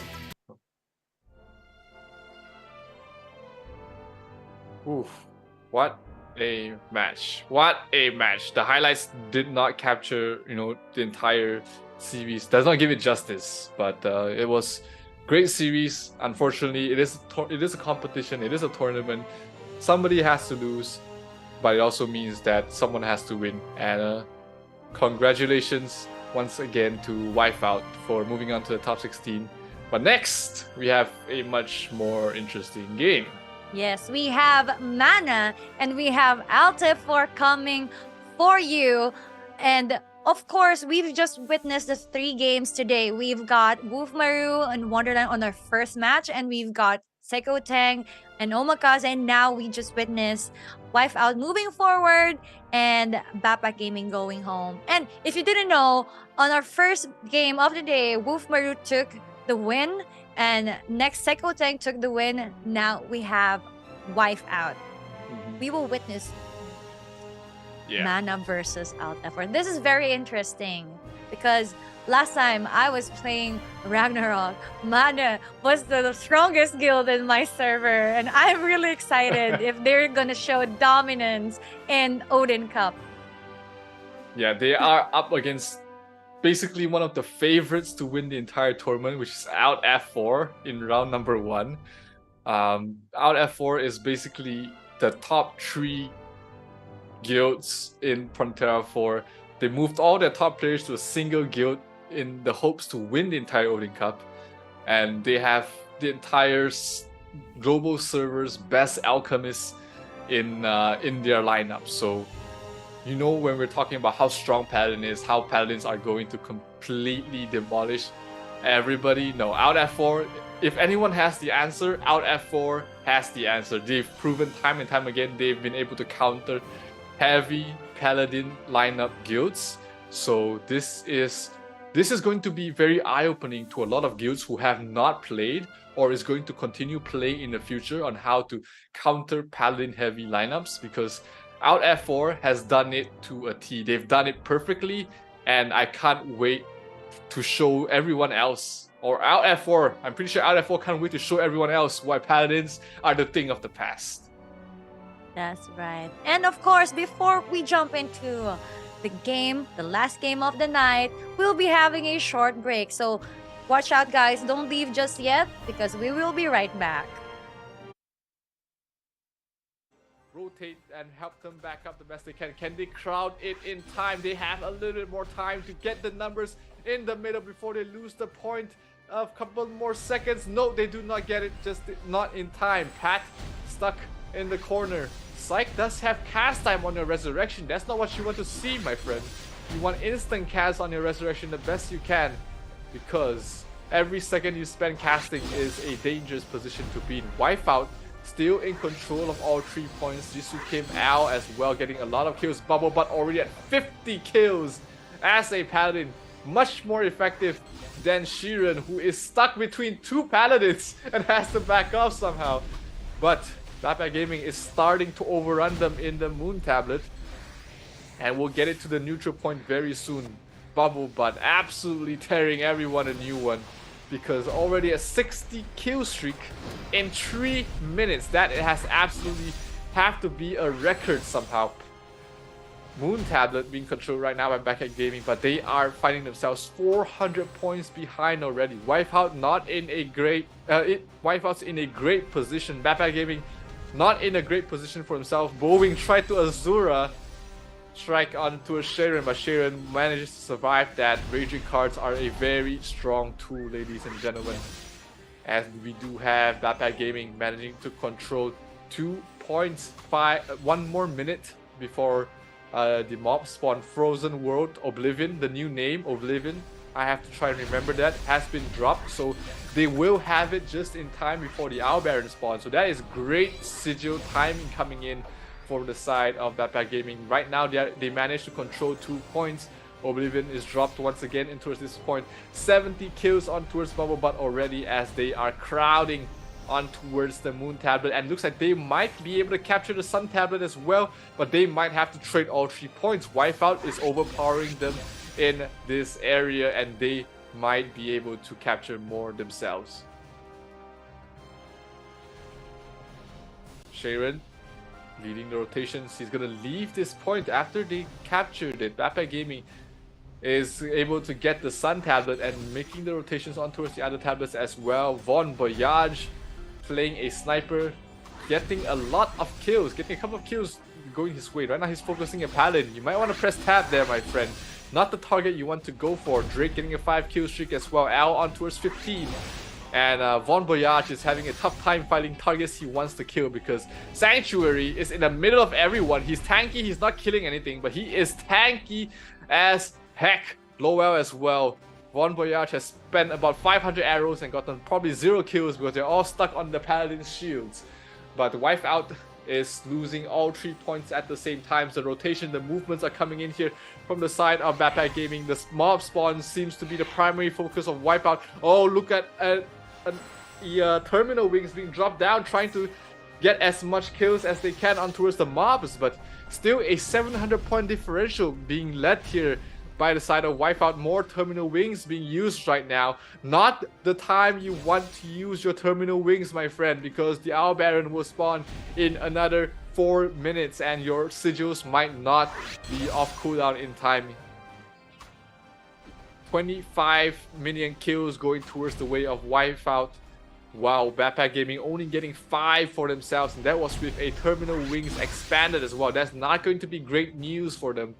But Wipeout is going to start overpowering, at least Backpack Gaming is overpowering the Moon Tablet while they do trade the Star Tablet for themselves. Still a 600 point differential on their sides. And still 500 point lead. This might not even need the Baron to be the difference maker, but we'll just have to wait and see because Sharon is still left there, still standing, still fighting, doing a lot of damage. In fact, they do have control over the Moon Tablet, but can they do a little bit more? They need to somehow capture these points back. 600 point at this time. Sure, it is one Baron, but you do not want to put yourself behind in a one Tablet situation, one Baron situation. You want to be leading the best you can. As you do see Sharon, 43 kills already. A lot of damage on this sniper. As Wipeout will capture 2 more points for themselves. Backpack Gaming putting a lot of members on towards the Sun Tablet. But not too many people trying to contest them. More than happy to take the trade. 2 for 1 in terms of tablet exchange. Backpack Gaming will lose the Star Tablet anytime soon. And they're still trying to hold on. 100 kills on towards Bubble Butt already.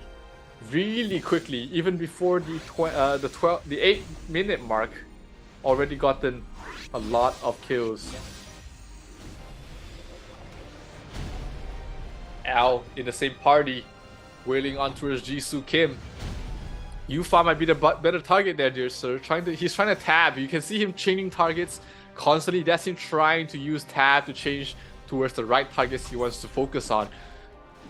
But Frozen World being dropped down here on the side. Wipeout, I think they think that they are confident enough that they do not need to contest the Owl Baron. That's why they are using their active sigils right now, because they are confident in their firepower that they do not need these sigils to be able to contest in these points. 2 tablets being controlled right now from the side of Wipeout, as they are still leading the way with a 800 point differential at least for now. Von Voyage taking a look at his point of view, trying to get into position somewhere without Paladins he's asking for.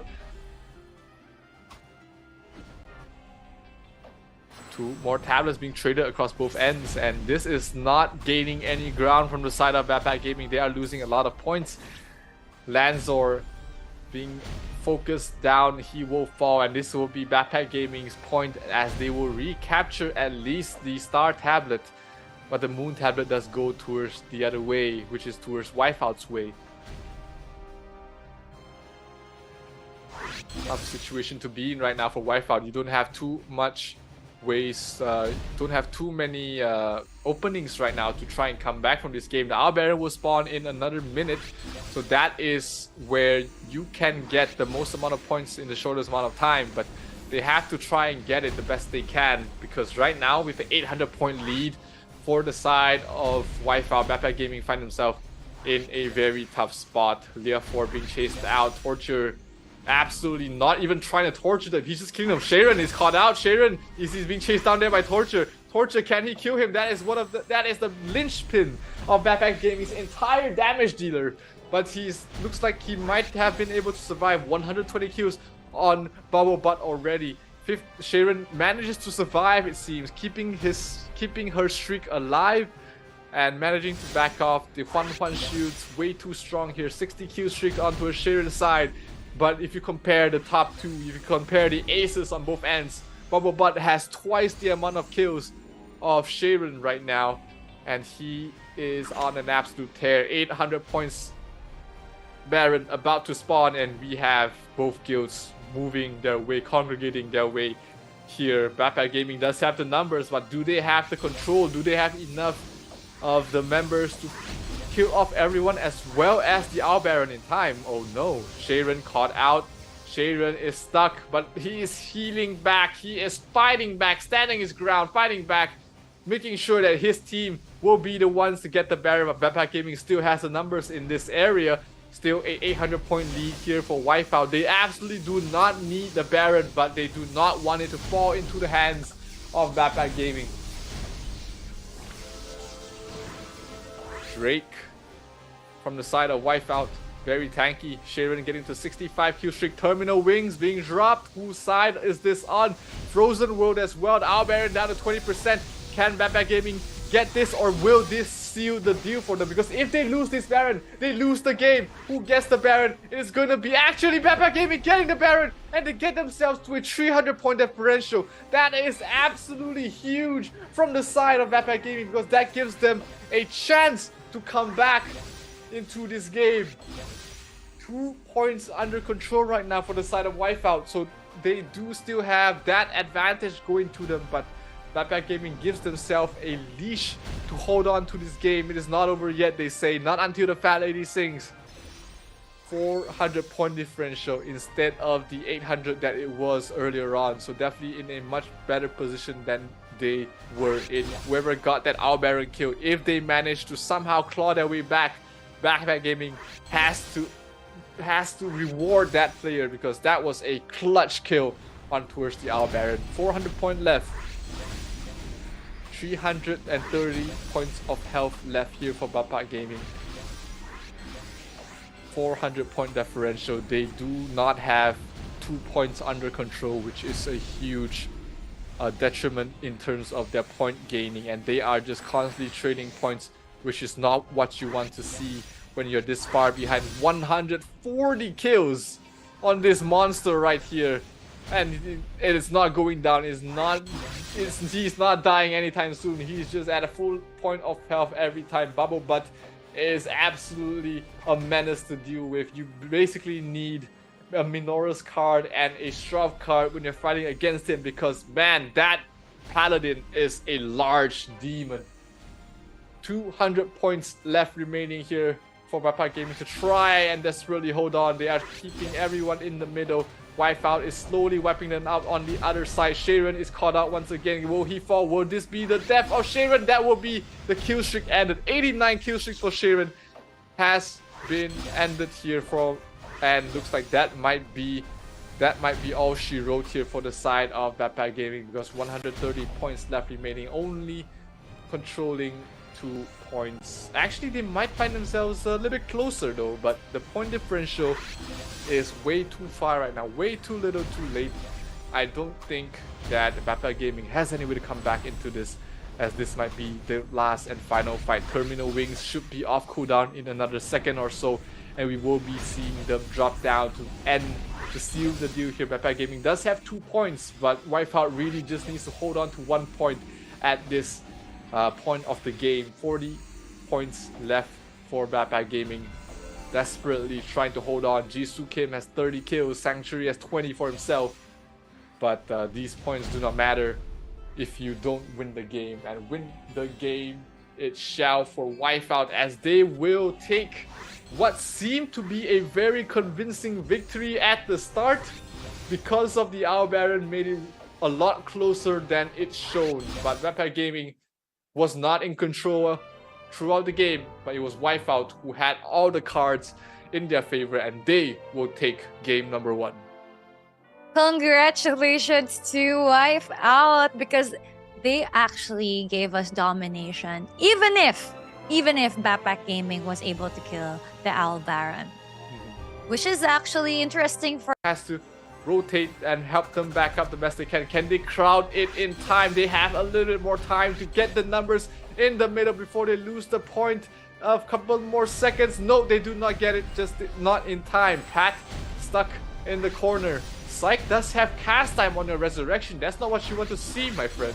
You want instant cast on your resurrection the best you can, because every second you spend casting is a dangerous position to be in. Wipeout still in control of all 3 points. Jisoo Kim, Al as well getting a lot of kills. Bubble Butt already at 50 kills as a paladin. Much more effective than Sheeran, who is stuck between 2 paladins and has to back off somehow. But Bappa Gaming is starting to overrun them in the Moon Tablet, and we'll get it to the neutral point very soon. Bubble Butt absolutely tearing everyone a new one, because already a 60 kill streak in 3 minutes. That it has absolutely have to be a record somehow. Moon Tablet being controlled right now by Bappa Gaming, but they are finding themselves 400 points behind already. Wipeout not in a great Wipeout's in a great position. Bappa Gaming not in a great position for himself. Bowing tried to Azura strike onto a Sharon, but Sharon manages to survive that. Raging cards are a very strong tool, ladies and gentlemen, as we do have Bappa Gaming managing to control 2 points. 1 more minute before the mob spawn. Frozen World Oblivion, the new name Oblivion, I have to try and remember that, has been dropped, so they will have it just in time before the Owl Baron spawn. So that is great sigil timing coming in for the side of Bappa Gaming. Right now they managed to control 2 points. Oblivion is dropped once again in towards this point. 70 kills on towards Bubble Butt already, as they are crowding on towards the Moon Tablet, and looks like they might be able to capture the Sun Tablet as well, but they might have to trade all 3 points. Wipeout is overpowering them in this area, and they might be able to capture more themselves. Sharon leading the rotations. He's gonna leave this point after they captured it. Bappa Gaming is able to get the Sun Tablet and making the rotations on towards the other tablets as well. Von Voyage playing a sniper, getting a lot of kills, getting a couple of kills going his way. Right now he's focusing a Paladin. You might want to press tab there, my friend. Not the target you want to go for. Drake getting a 5 kill streak as well. Al on towards 15. And Von Voyage is having a tough time finding targets he wants to kill, because Sanctuary is in the middle of everyone. He's tanky, he's not killing anything, but he is tanky as heck. Lowell as well. Von Voyage has spent about 500 arrows and gotten probably 0 kills because they're all stuck on the Paladin's shields. But Wipeout is losing all 3 points at the same time. So the rotation, the movements are coming in here from the side of Bappa Gaming. The mob spawn seems to be the primary focus of Wipeout. Oh, look at the terminal wings being dropped down, trying to get as much kills as they can on towards the mobs, but still a 700 point differential being led here by the side of Wipeout. More terminal wings being used right now. Not the time you want to use your terminal wings, my friend, because the Owl Baron will spawn in another 4 minutes and your sigils might not be off cooldown in time. 25 minion kills going towards the way of Wipeout. Wow, Bappa Gaming only getting 5 for themselves, and that was with a terminal wings expanded as well. That's not going to be great news for them. But Wipeout is going to start overpowering. At least Bappa Gaming is overpowering the Moon Tablet, while they do trade the Star Tablet for themselves. Still a 600 point differential on their sides,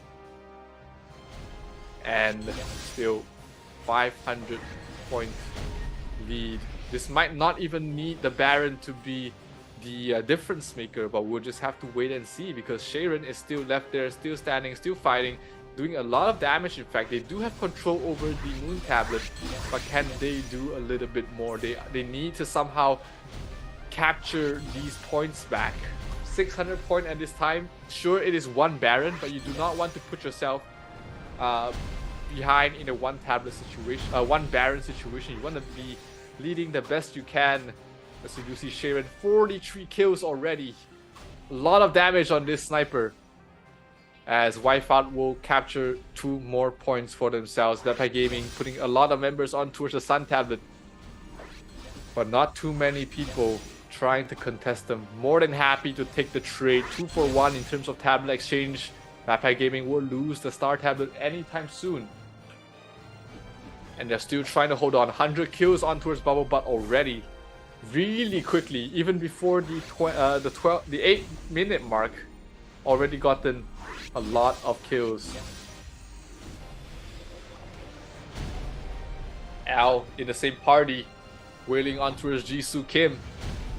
Yufa might be the better target there, dear sir. He's trying to tab. You can see him changing targets constantly. That's him trying to use tab to change towards the right targets he wants to focus on.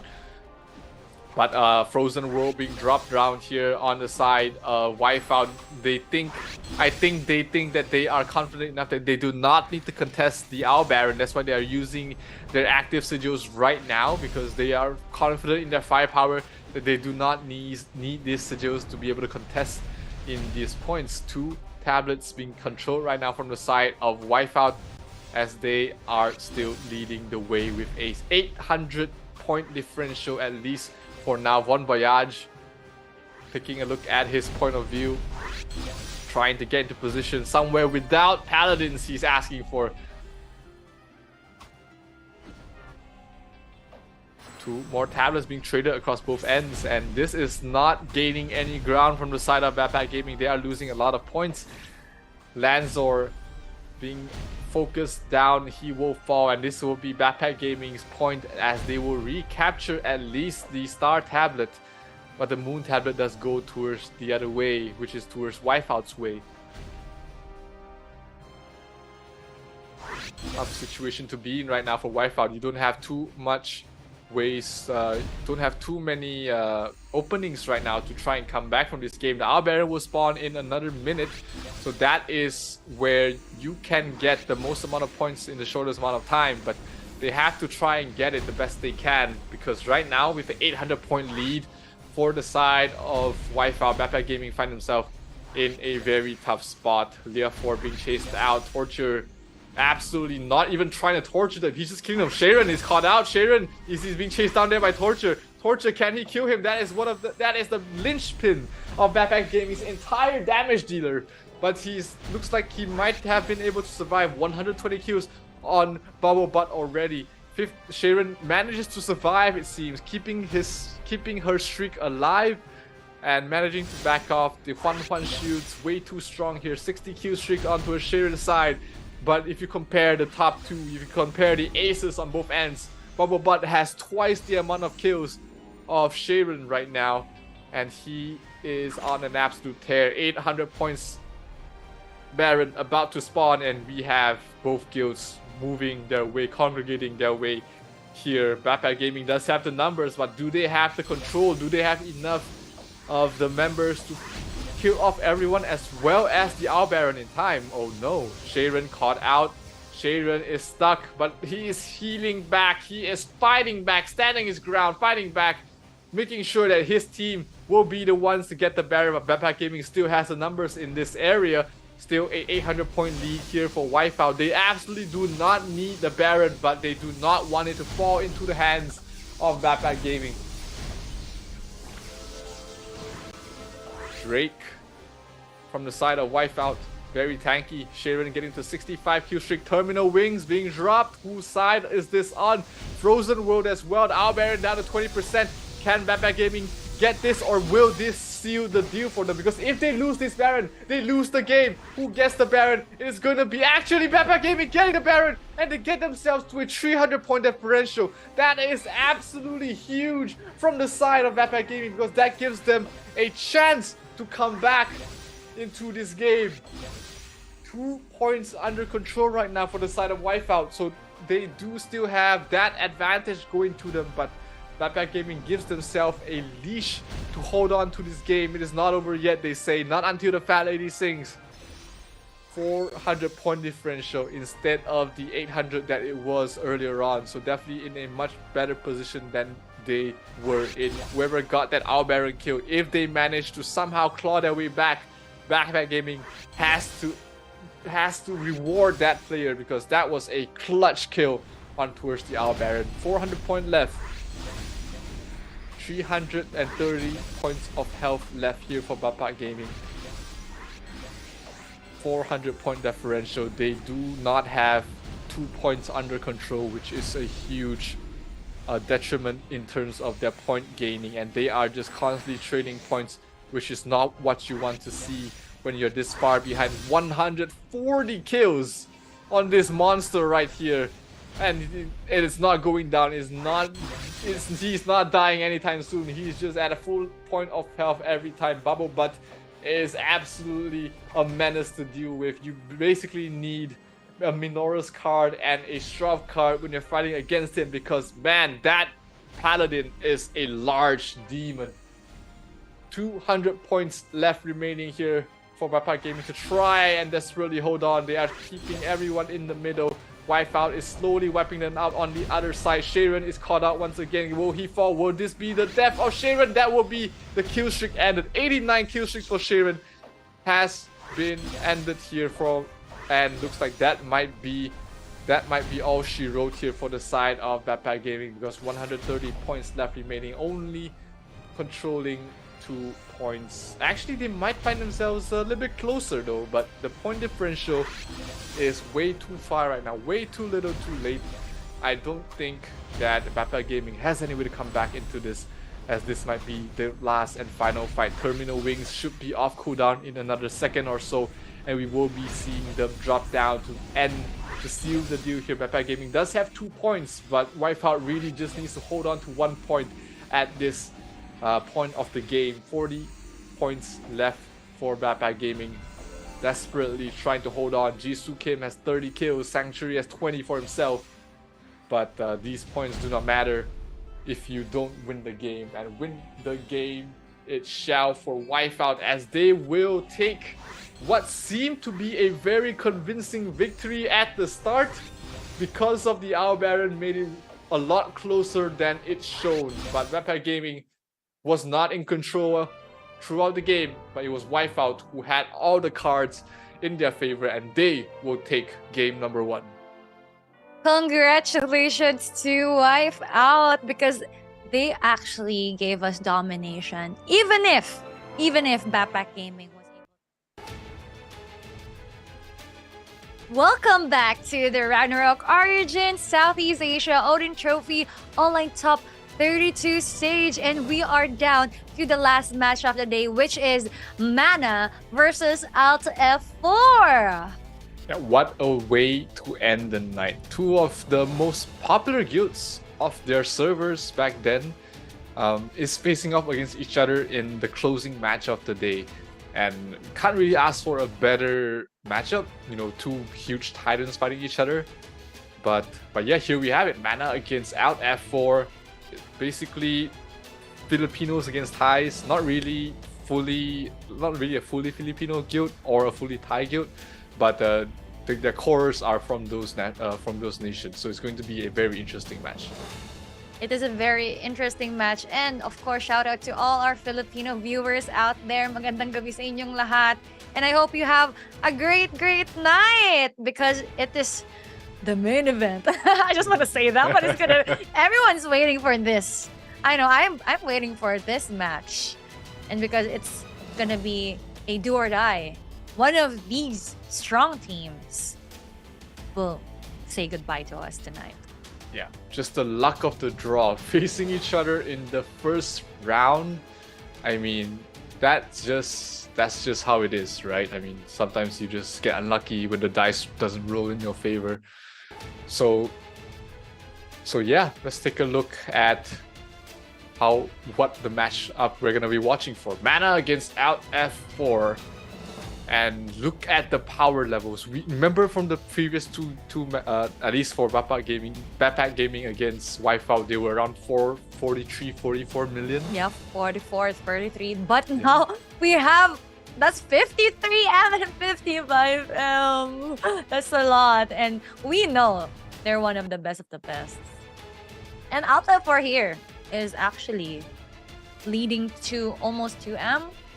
Yeah. Against Mana. But we don't know the win rates yet, because we will know in this match.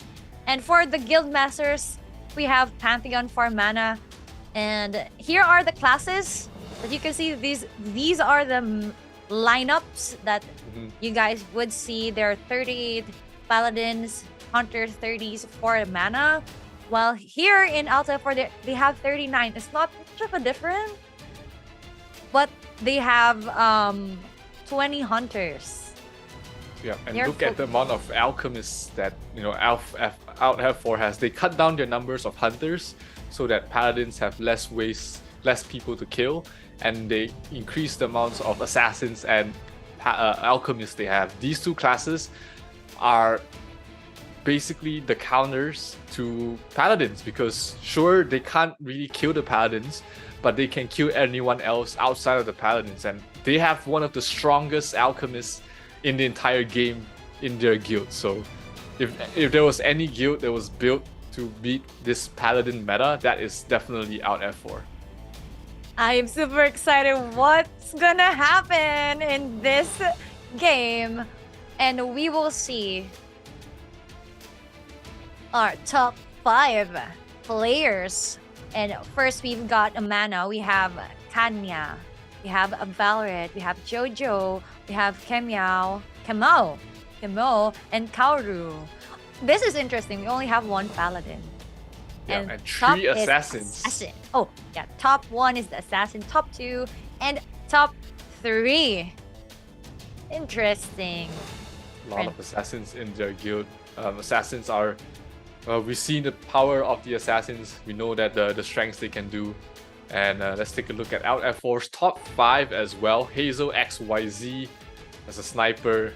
And there we have it on their second top power. It is that feared alchemist. That one alchemist is absolutely crazy. I can't read the name, but let's just call him 10. But yeah, 10 is absolutely crazy. They also have another assassin in the top 3 as well as 2 paladins of their own. I think they had 39 paladins for themselves as well for the start of Out F4. So definitely looking to be a very interesting matchup. A lot of assassins in the top 5 against an alchemist, something we haven't seen too much of in the first 3 series. It's really interesting to see that our previous matches came top 1 is Paladin. Well, I want to just highlight Bubble Butt from the from our last match, but right now it's a different thing coming up for us. And let's now check our virtual arena and see our officers, guild masters, and vice guild masters. Yeah, mana side, they have a lot of popular players here. Valrath is pretty widely known in the Ragnarok scene, and not just Origins, but other versions of the game as well. I believe he's the vice guild master. Yeah, vice guild master of Mana. Pantheon as the guild leader. Kaoru as the another vice guild master as well. Tralala, Tatun as officers. Komachi is their charisma baby, while the 2 other officers are Teglas and Badai, and Tups as their commander. And for Alt F4, we still got to see one of the best. And here are the officers and the guild master and the vice guild master. We just have to zoom it in a bit. But for the officer, we've got Rising. Oh no, it's not Rising. It's okay. Guild master, we've got Thai character. Sorry. Mickey Peepee for our officer. Kyodu and 10 is there. Hazel is here. Rising Face and okay, Thai character. Hazel XYZ, their strongest, highest power is a sniper. One of the highest power is a sniper, so it's going to be interesting to see how they are gonna deal with this paladin meta, because they've beaten very strong paladin heavy guilds in the cross server league as well. So they are definitely they have the plans. They have the experience fighting against these paladins, so it's going to be exciting to see in live, right, in real life, with a wider POV on how they are able to do it. That's right. And we will be seeing a lot of matches coming. Great fights. especially in capturing the tablets, and of course, who will gain the last hit on the Al Baron? Yeah, Do you I want to think bet on? Oh, this might be one of those matches where it will not go down to the Baron. Like it will be close, but at some point, you know, Out F4 will just run over their opponents. Probably after the 5-minute mark, I think that's when Out F4 will really gather the momentum once their sub battlefield gets the advantage, because they're not just strong in terms of their main 40, the elite party, 40 party, but their sub battlefield is very strong as well. So the moment that they get that morale advantage over their opponents, that is where I believe we'll see Out F4 start running away. But I might be surprised. I might be completely wrong. I mean, Mana might have some tricks up their sleeves. There might be some secrets and some things. I think this is a do or die match, so they have to, you know, give out their best of the best and dominate the game. But of course, let's not wait furthermore and let's dive into our first game versus Mana and Alt F4. Game that most of us have been waiting for. That's the reason we tune into the streams. It is Mana going up against Alt F4 in a best of 3 in the round of 32 of the Odin Cup. Not the place where both these guilds want to face, but unfortunately that's how the cookie crumbles. Pantheon will have to rally the rest of his guild as well as the support from the rest of his server in Frontera 8 to bring Mana to a victory. Or will Alt F4, representing the best of Frontera 4, be able to take this win? Let's just wait and see as we head into the first map. Right now I play an alchemist, so I definitely look up to 10. I want to see how he plays, how his positioning is, because there's just so many things you can learn from all these top players, and it's going to be an eye-opening experience to hopefully see Paladins just completely neutered. 3 minutes left on the timer on the preparation phase. Looking at the parties, Hazel as well as Ten is partied up with a couple more Paladins. Looking at it, no supports on their party, it seems, which is very interesting. While on the other side, it's just Kanya, Valrav, Jojo, the top 5 of the top 3 partied up. They are here to cause mayhem across the map. So let's see, against 39 Paladin guild, how well will 3 assassins fare? And it's going to be interesting to see if they will be using the Meteor Assault build or be running different builds like Grimtooth or the Soul Destroyer build as well. So much versatility that assassins can do. It is going to be interesting to see which of these options that they will be able to bring to this game here. Jojo, that's an interesting costume. I've never seen some of these costumes from some of the players that are wearing them. There was an ongoing meta in the Taiwanese servers where everyone just changes to the same name and wears the same costume so that no one will know who they're targeting. No one will know which is the main DPS. No one will know who's the support. They just have to sort of gauge on what skills they're using. So we might see that happen when we head into the later stages of this tournament. But for now, the round of 32, we do not see those shenanigans happening. Let's see, 1 minute left on the clock over here.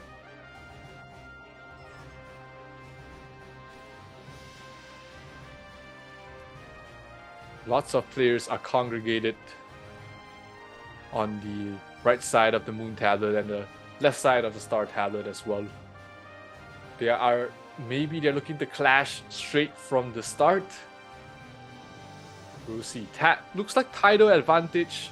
Mana is pretty far behind in terms of title. There is a lot of red titles on the Alt F4 side, while Mana we do still see some Sun Warriors walking around. And for those who do not know, each level difference of a title is 5% extra damage, or 5% less damage you deal to someone of a higher title. So title advantage definitely looking like Out F4 has the advantage. Look at the amount of Fairyland Walkers that they do have on their end. So just off the get-go, Out F4 in the green, definitely looking like they are the stronger guild at the moment. Mana's a lot of Sunwalker trees. This is not a good sign for them, because Sunwalker trees against Paladins, they're just gonna melt here. 5 seconds in, let's see how things go. Flashing straight in towards the Moon Tablet.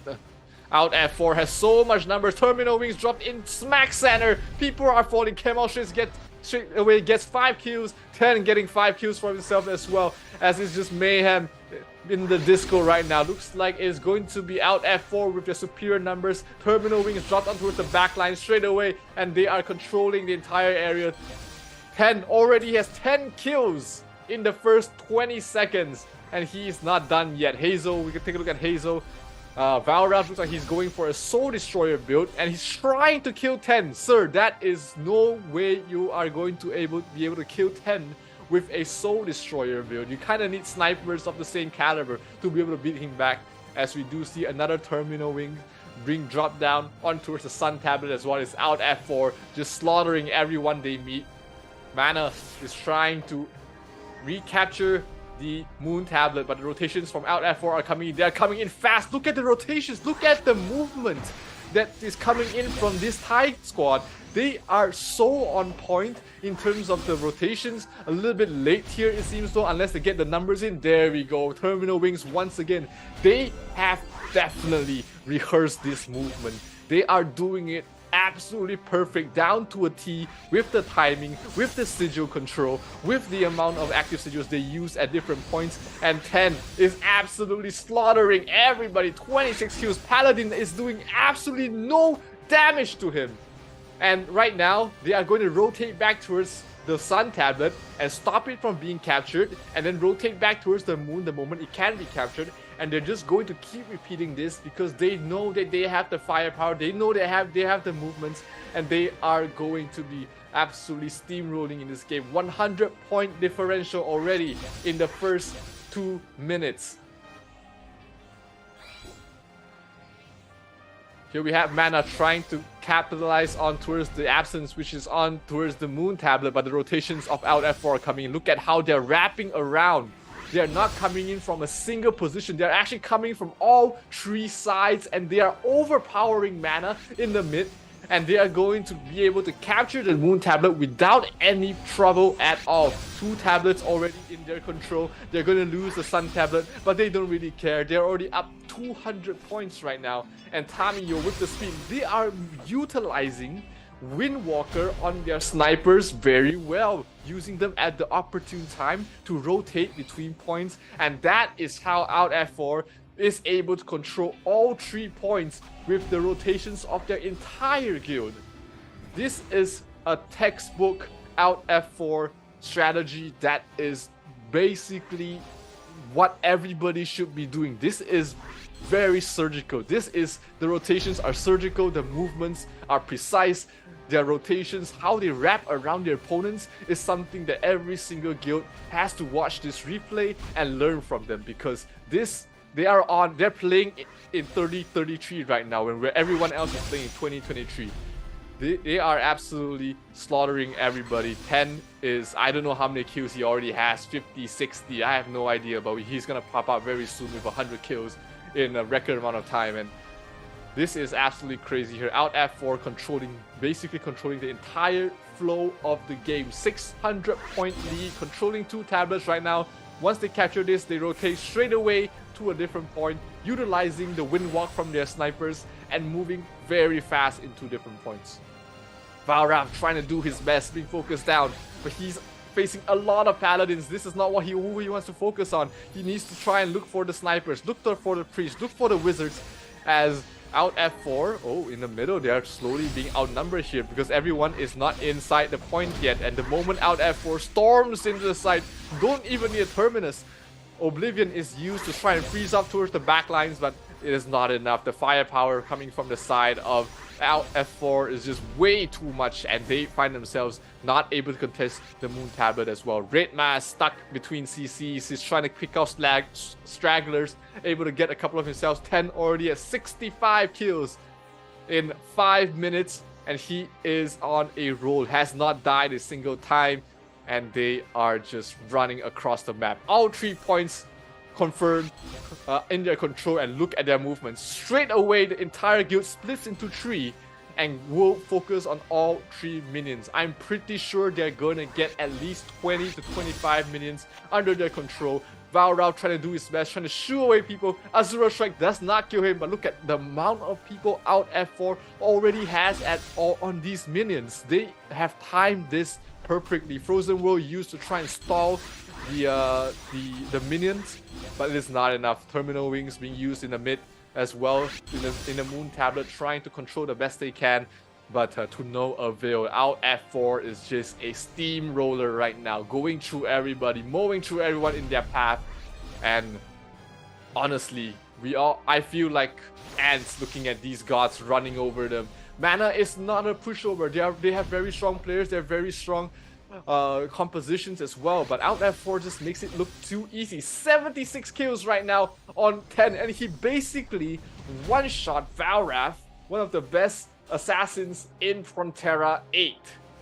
That is the power, the difference of this player right now. And he's 3-shotting Paladins on 10.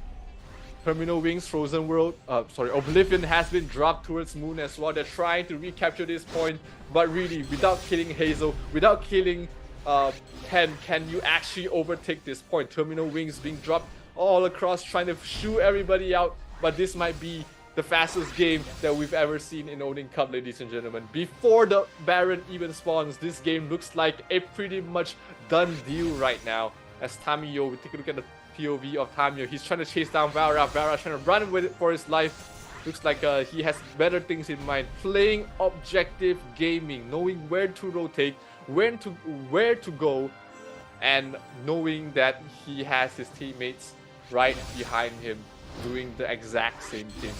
This is why Thai guilds, Thai-centric guilds are one of the scariest things in all of Ragnarok Online history. Not just in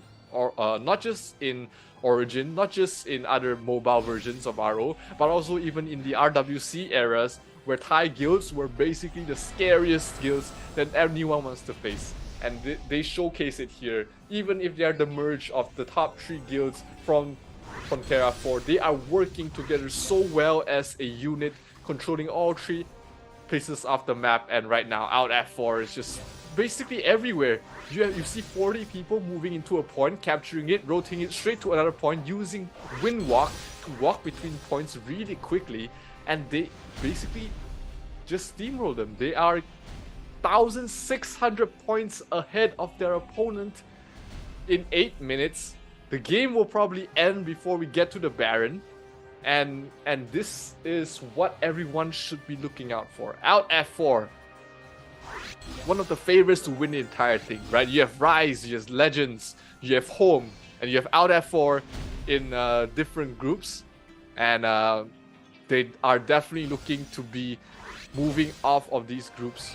They are number 1 of their groups for a reason, and they are showcasing it to us right here. Just slaughtering everybody right now. Look at the amount of red names everywhere. Just, they don't fight a single person at a time. They fight as a pack of 4, as a pack of 5. 10 already at 100 kills in 9 minutes. And he's an alchemist, a job that we've basically not seen the spotlight on throughout this entire tournament so far. Sure, it's been 1 day, but 10 is the peak of what an alchemist can do. And right now, they are having a 1,800 point lead with all 3 points secured, and things are not looking good here for Mana. Out F4 is just being slaughtered here at the moment. 300 points left remaining before the Owl Baron even spawns. They should have a very decisive victory over here. 2,000 point differential. Morale, look at the sub morale difference. 10,000 morale points difference going towards the way of Alpha F4. Terminal Wings trying to do their best. 10, is he gonna die? He's stuck between Frozen World and Terminus. He's slowed down, but he's still full HP. Everyone's still trying to kill him. Everyone wants a piece of him, but little do they know, they can't handle it. Looks like it's going to be a very, very quick victory here for the side of Alpha F4. Our Baron is about to spawn, but to what avail? 100 points left remaining here from Mana, trying to desperately hold on for dear life, but at this point, I think they know that they have been out-strategized, out-moved, and outplayed here by Out F4, who is going to take a very, very decisive Game 1 victory in a couple of moments, and Kamiya knows it. He knows that there is no way that they can come back from this. Even if they get the Baron, even if they get every single minion at this point, it is far too late. There we have it. Out F4 getting game number 1 in the most convincing fashion I've ever seen. You were right, David, because here we can see the Paladin meta breaker. Alt F4, they have the strongest Alchemist, and we can see the domination. We can see there's a big diff. They don't even need the Al Baron. Yeah, it's amazing. And it was super fast. It was like on the first few minutes or the first few seconds, we can see like, oh, maybe this could go matchy, like 50-50. But then as the minutes go forward, we can see the control, the domination, the strength. There's just like bigger diff. Because, of course, the alchemist there was the best. Yeah, you look, best. The way they move, they definitely rehearsed this. They definitely talked about their game plan, prepared for these matches, because the way they moved was as an entire unit. No one was left behind. Everyone was getting the buffs from the snipers, being able to rotate between points very, very quickly. And this is peak performance for an entire guild, not just individual players, but the entire guild working as a unit to achieve a common goal. And that's what guilds are actually all about. And that's what everyone should strive to be. A guild like Out F4 who plays so well together. That's right. And I don't know if in the map 2 or the game 2, is there gonna be a big adjustment for mana? Maybe they will pull up something that would counter Out F4, who knows? But as we can see, as I can predict, I think Alt F4 is gonna dominate this series. And oh my gosh, they have the bestest of the best. Trying to figure out a way to counteract their game plan within 10 minutes is not something easy to do. They have very limited amounts of time to be able to figure out a way to break out of this chokehold that they're currently in, which is just the rotations being spot on here by Out F4. So let's hope Mana is able to rally the troops, find a way out of this, because if not, we're in for an early night in. That's right. And whatever this match outcome will be, it's gonna be you put out the best there. We've seen it. We've put out a great show. We've put out everything there. So let's commend all of the teams that have joined today. But of course, let's see the match statistics and know who is who for Alt F4. Oh, the difference. That was a big... Okay, so among all the 4 games that we've seen the statistics, this is the only time I've seen it's like half a diff. Like that's 200, more than 200. And look at the morale. That's way a lot. That's a big diff. 11,000 difference in the sub battlefield. Absolutely slaughtered. They got 0 bosses. They got 40 minions in total. Half the amount of damage. Not even half the amount of kills that Out F4 got them. And Mana is just... This might be a little bit way above their pay grade right now. The power of Out F4 is way too much to withstand. They have to somehow find a way to outmove or out-strategize them. But it looks like in terms of firepower, they are just straight up way too far behind. That's right. And as what I can see also for Alta 4, they really don't need the monsters. They just have to kill and kill and kill because they know they're more powerful than mana. So they're just like rotating, doing the right rotations, they're doing the right strategies, and they can dominate it. So we'll see who is the MVP here. It's 10. I knew I it. know. It's 10. 10 is the best alchemist in the game. Yeah, in the entire game, Entire- regardless of all the servers, it is 10, 103 million damage as an alchemist, and I believe it was over 100 kills at one point. The only reason he didn't get more kills is because it ended so fast. But if it was a closer game, I'm pretty sure he's going to be able to get a lot more kills on his end. But yeah, this is showcasing what an alchemist do. One of the newer jobs, one of the newer classes in Ragnarok Online Origin right now that hasn't been fully figured out. But if anyone has figured things out, 10 is definitely the one as the MVP of this game, and he's going to get himself a Huawei Band 6 as well. Congratulations then. Actually, if you guys want to check out maybe the alchemist guides, maybe 10 is the best person to ask. Absolutely. Check out the Discord channel. Look for 10. And you can see the highest points, 2,049. The total kills of 121. I think that's the highest one we've got today. Highest assists that we've seen today, at least. Kills, I think Bubblebutt had 150 or... Oh, or 150. Yeah. Yeah, I think that's 150. But highest assists for sure. I mean, the only reason he couldn't gotten more kills is because it ended before they even killed the Baron. So I'm pretty sure that if they wanted to have a little bit more fun, he could have gotten 200 kills if they wanted to. But they were playing to win. They were playing to move themselves to the Sweet 16 of the Odin Cup. And it's not just 10, but the entire guild of Out F4 as well. It was definitely a group effort if you look at their movements and gameplay, but 10 was the one that just shined the brightest. That's right. Congratulations, 10. And we'll see game 2 in a few minutes. Wow, it's just a big diff. I don't know how will Mana bounce back to that on what Alta F4 has just shown us, but it was actually like a butchery. It was slaughterhouse for them. Every time they spawn, it's gonna be like a dead thing and everyone is getting captured. At first, I was watching and Mana was kind of showing us, oh, it can be balanced, like 2 of the tablets.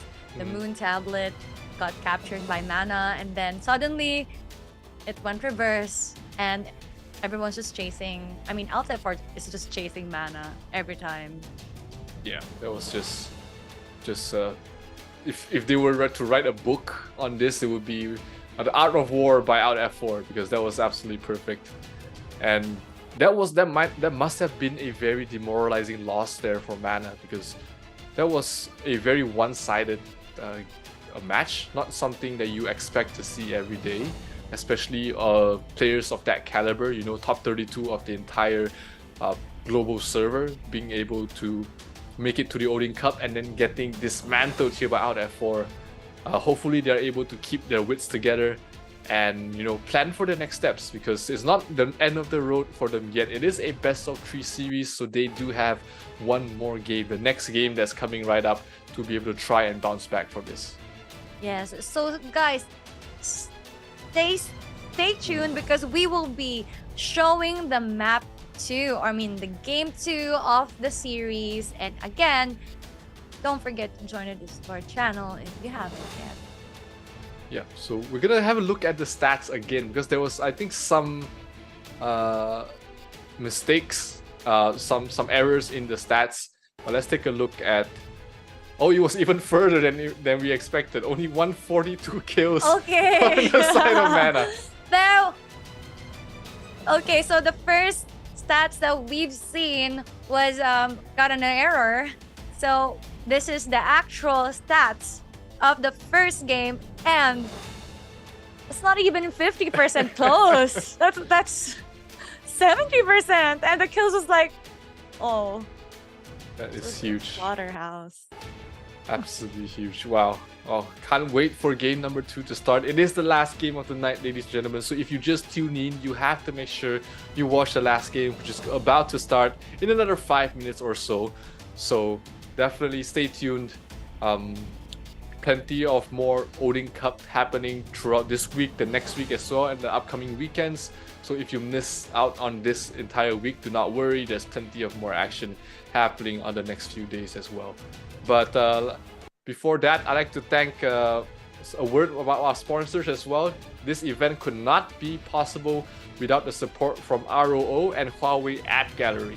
The Odin Cup is co-hosted by ROO and Huawei App Gallery, which are the top 3 global app markets. You can download games from the Huawei App Gallery and enjoy unlimited benefits. Huawei App Gallery offers various promotions throughout the year, and so you can download the game and claim your rewards. Discover more amazing apps and a vast selection of games all on Huawei App Gallery. And they gave me a very cute pillow. Where is the pillow? Wow, cute. This was from one of the events here in Malaysia. So yeah, they've definitely been a huge supporter of Ragnarok Origin and the Odin Cup. So definitely show them some love, show them some support. And I should have brought my stuff too. I have like a pouring plushie and a fan and a notebook and a pen. We got a pouring plushie as well. Also from the no, same we event. have the Is the same one? We have the same. I have that. I'm gonna bring it up tomorrow. I'm just gonna look for where I put it. I think it's somewhere there. But yeah, I'm super happy. I hope Ragnarok Origin can give that away to our viewers. Maybe people who cannot go to actual events, and give out loot box to our viewers right there, to our loyal viewers right there. And of course, and if you haven't know or you haven't seen the matches a while ago, after the stream you can replay the games and watch Hoofmaru versus Wonderland, Sekotang versus Omakaze, Backpack Gaming versus Wife Out, and of course the game that is happening right now is Mana versus Alt F4. Meanwhile, for tomorrow's event, we've got Legends versus Perfect, KOK Fams versus Nox, Rugpool versus Laughtail, and Thailand teams, sorry, Thailand characters versus a VapeCon. So it's a jam-pack teams for just 2 days this weekend. Can't wait to know who will complete the top 16. And if you guys didn't know yet, again, the Discord channel is up for you, for those you who haven't joined or your friends who are interested in playing Ragnarok Online Origin.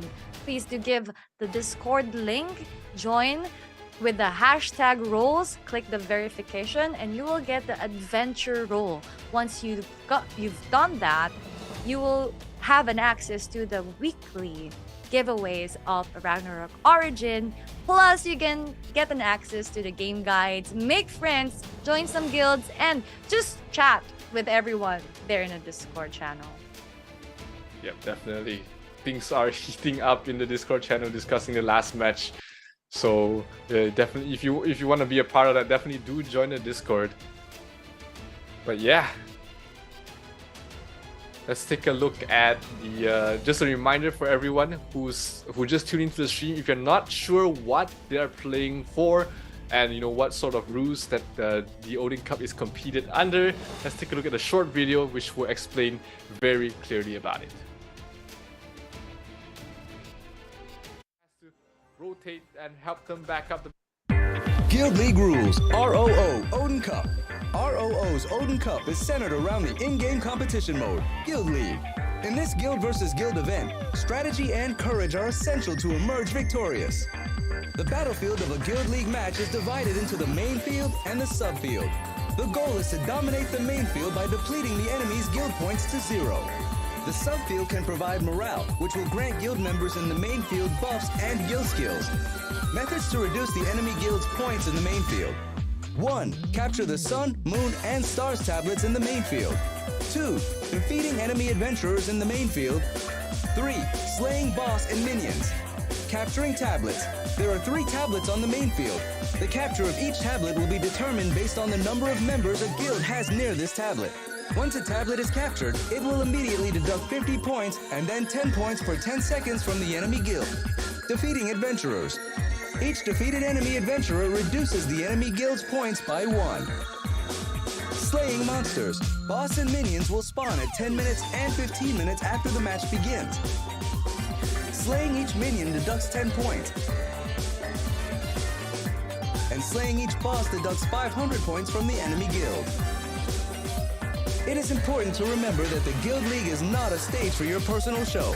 It requires strategy, tactics, and team play. Valhalla is calling.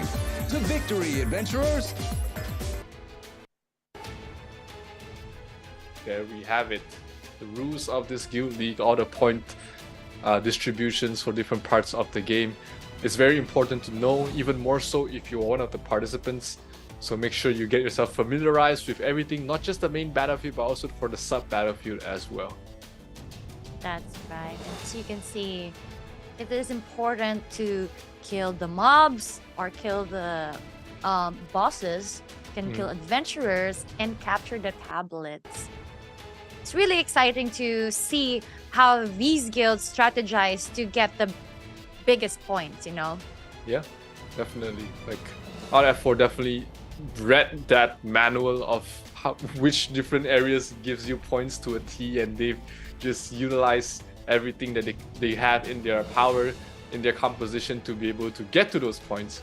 And that's why we see such a one-sided matchup here in that previous match. Sure, this is not Mana at their full power. A couple of their top players did move to home to be able to have a chance to fight further after seeing their first round matchup was against such a strong guild in Out F4.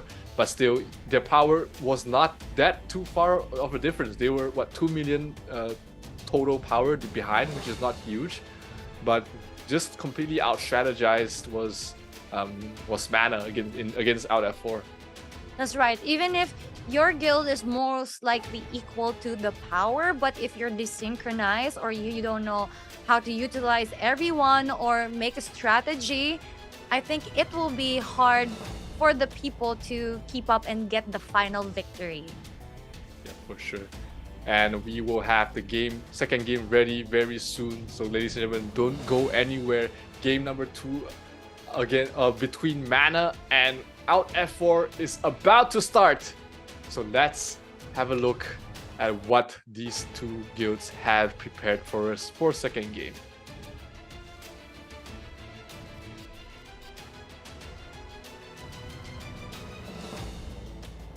Tough situation to be in here for Mana. Down 0-1, being absolutely dismantled. Their Pantheon has to carry the weight of their fans and their server from Frontera 8, while Out F4 looking very poised to demolish them once again and bring the flag of Frontera 4 to greater heights, as we're going to jump into game number 2 of Out F4 going up against Mana in the main battlefield once again.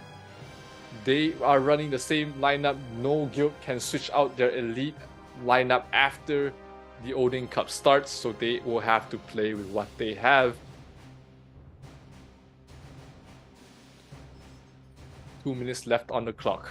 Now Mana had a taste of Out F4. They know the strength, they know the key players, they know that there is an unkillable alchemist on one side. They know that they know the rotations of Out F4 are absolutely on point, so they have to somehow find a way to counteract that. Let's see if they've already been able to spot that out, but looks like they have not made any. They haven't selected a tablet to really commit to. They haven't committed to any side of the map as of yet. We do have Out F4. I believe they're gonna do the same thing. Run all 40 members in towards the sun, in towards the moon tablet, and then start rotating on towards either side.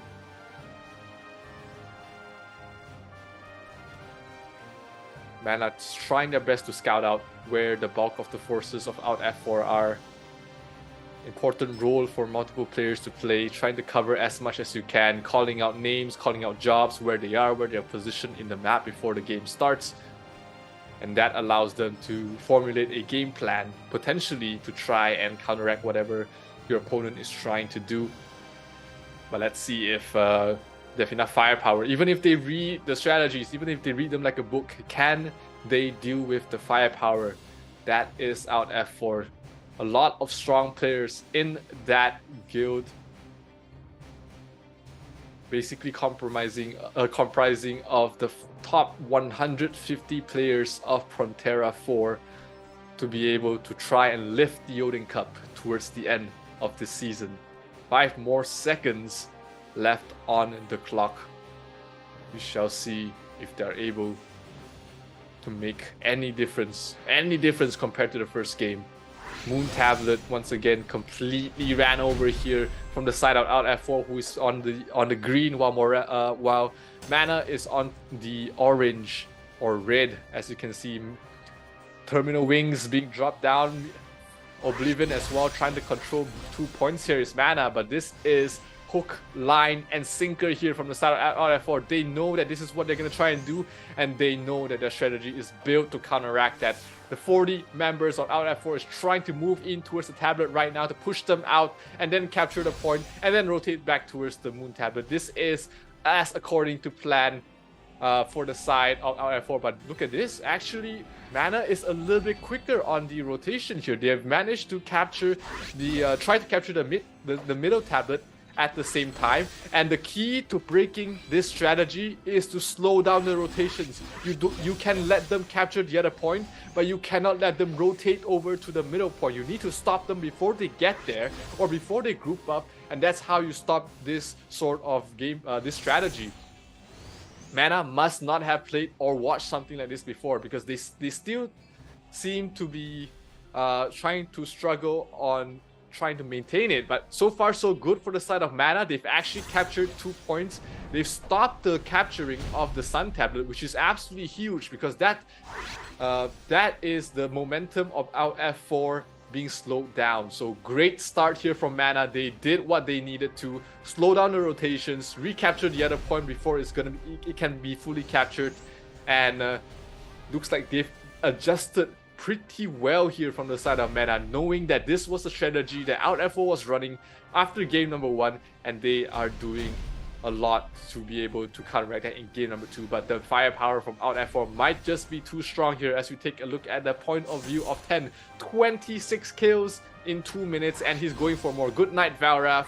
See you later, as they're going to be able to capture the Moon Tablet very securely. And the moment they capture this, they're going to just hang around here for a little bit and then capture this and then rotate towards the Star Tablet, and that is exactly what we're seeing right now. The movements using Windwalk to try and get into the point. They don't want to enter too early. This is exactly where they want to enter. The moment it crosses the neutral point is where, the moment you capture it, there is another 30 seconds of immunity for your tablet to be counter captured. So great movements here coming from out F4, stopping the entire gameplay, and right now they will be moving towards the middle of Moon and Star as well, waiting for them to capture down to half and then start storming. Look at them, they're not entering until the last moment. This is 100% rehearsed on both ends. The moment it crosses half the neutral point, that is where out F4 starts storming them. And this is, they've definitely practiced this over and over again. Very well done here for Mana, and they're gonna repeat it once again. Right now, rotate all the way towards the edge of Star. Don't enter Star. Wait for Star to be captured to half neutral point, and then enter right now. Very well planned here from Mana. They from the start out F4. This movement, this entire guild movement has been on point. Now Mana, they know the strategy is coming. They need to stall here. They need to slow them from the rotations going towards Moon from this point in time. And this is where they need to fight them from behind. Slow them down so they are able to capture the Moon Tablet in time with the minimum amount of people they have. Using Frozen World, using their sigils, they have to drop everything, the whole kit and caboodle, to try and slow down their tempo. Because if they do not slow down the tempo, this method, this gameplay, this strategy coming from out F4 is just going to slowly bleed them to bits. morale difference is showing a huge lead here from the side of Out F4 in the sub battlefield here.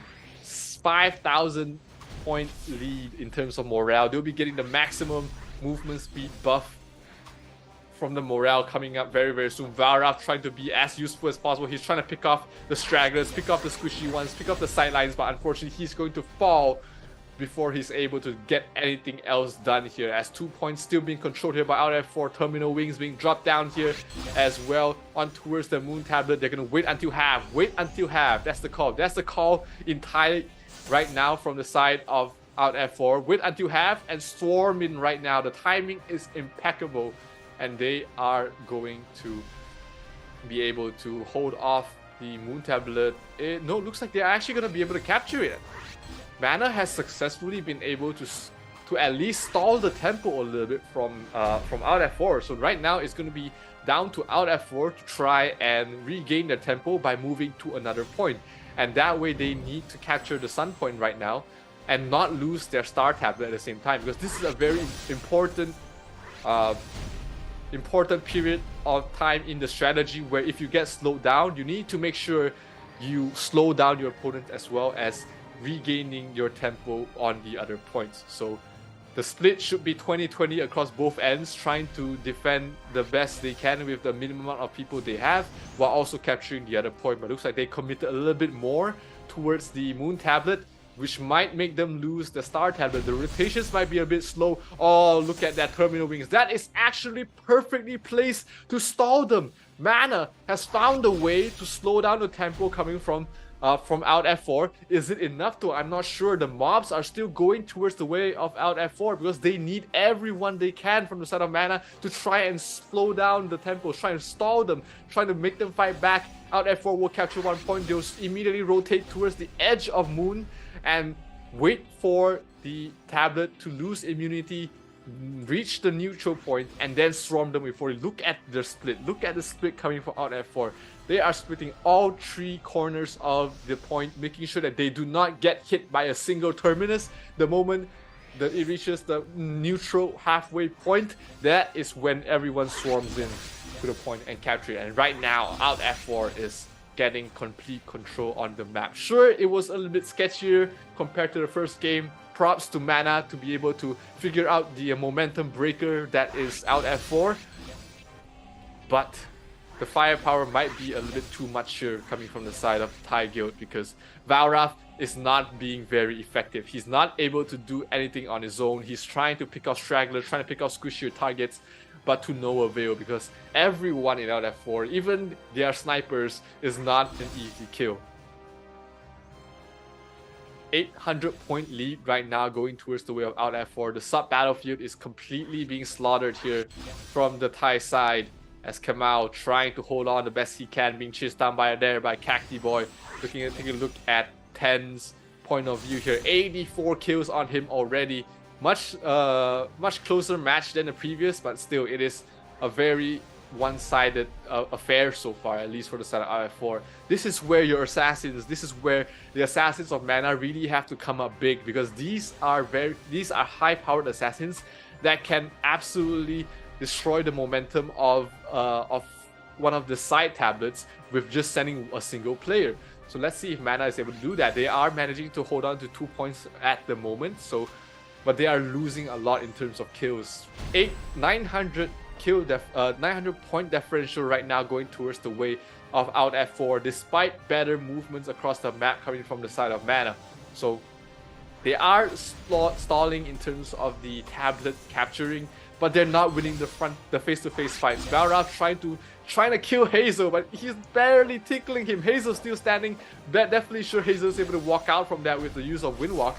And Cacti Boy has to be chased down by 4 paladins to try and kill him, but to no avail, because 10 is already at 100 kills. Tamiyo getting a 40 kill streak for himself, as Out F4 able to stabilize their tempo, getting 2 tablets of their own and trying to get the 3rd as well. The moment they capture this, it's all in towards the Sun tablet. Definitely the call being made right now. They might not make it in time though, so they will... Actually no, they managed to sneak him just in time. Stop the full capture of the side of the Sun tablet, and Mana suddenly finds himself outnumbered here. And Out F4's plan is back on track, controlling 2 points, moving between 2 points. We're using the Windwalk to rotate in time, and if you're not able to constantly disrupt this sort of movement coming from the side of Mana, it's going to be a quick and early night for you in the Odin Cup, and a quick and early goodbye to the top 32 as well. Mana trying to hold on. Out F4. Still not going in yet. They're waiting for the halfway point. There we go. Halfway point has been reached. Go in, says Out F4.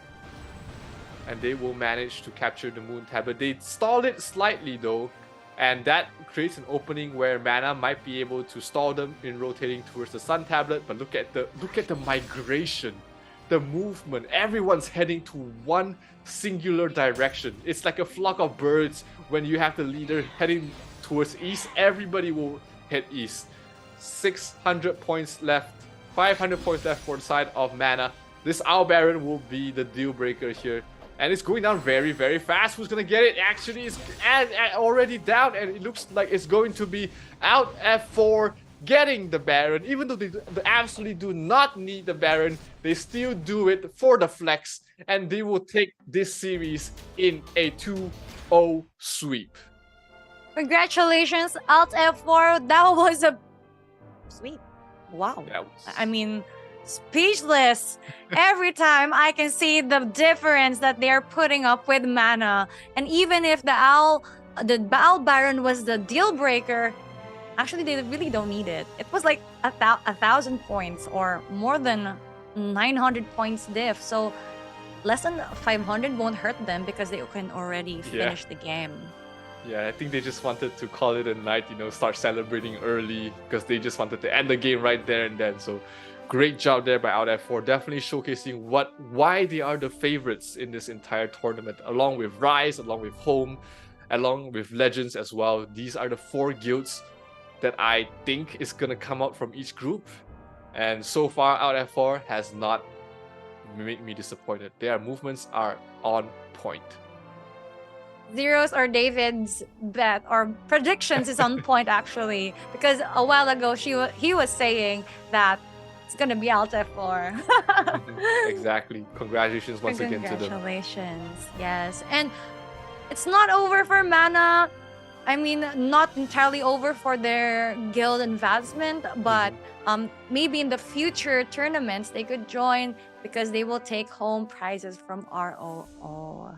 But for the top 16, we have Alt F4, we have Wipeout, we have Seiko Teng, and we have Woof Maru taking our first 4 in the top 16.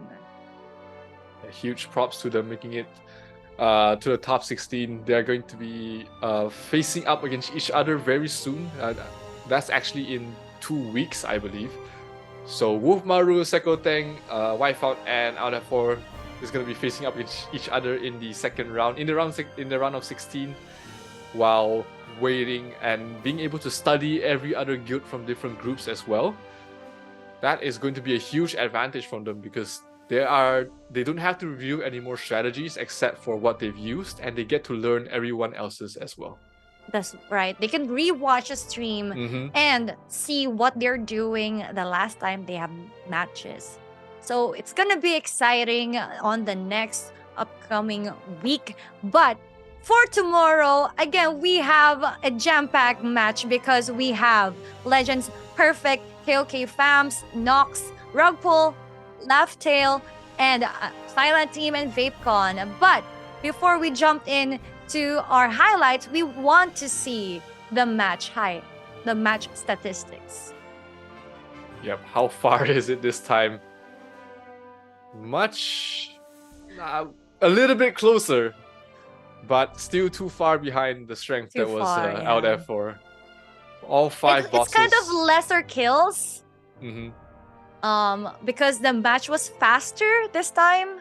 So they were like, I think they focused more on getting points, not just on kills, but they killed bosses, they killed minions. So it was lesser kills. But the total damage that they've put out there, it's so much diff from Mana.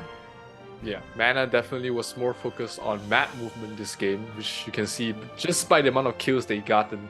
But the secondary battlefield was once again just a slaughter here from Out F4. Morale difference, they barely gotten the first tier of the morale boost for the entire guild, which is 20% damage reduction, and not a single boss to their name, and only 50 minions. Kills are around almost about half of the side of Out F4 as well. So Mana definitely have to work on their secondary battlefield strategy, and as well as their entire guild.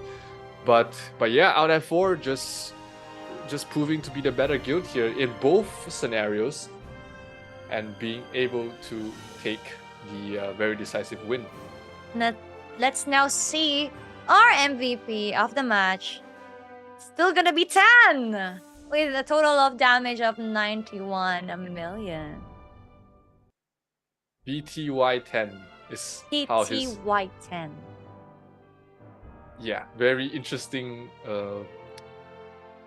High names are always very difficult for us to pronounce, just because of us not being able to read it in an English way, at least in their traditional writing form. But yeah, BTY10, 120 kills, 197 assists, 91 million damage, and getting the MVP once again for the side of Out F4. Congratulations to Alt F4. And of course, PTY10 is getting the MVP twice, because she is the best alchemist Absolutely. of the game. I think there was no two ways around it. Our F4 just came in with a plan. They executed the plan perfectly, and it was just up to Mana to try and react. And when you're playing reactive, you don't have much time to be able to try and formulate a plan to stop it. So all in all, great 4 games we had today. Great 4 series. But we only actually the best... seen different types of games today, which is interesting. First, we have like same matchup, but then who gets lucky with the last hit? Yeah. Our second game is almost the same, and our third match would be like kind of a diff because it's a sweep. Yeah, but now it's a total big diff. It's a total slaughterhouse.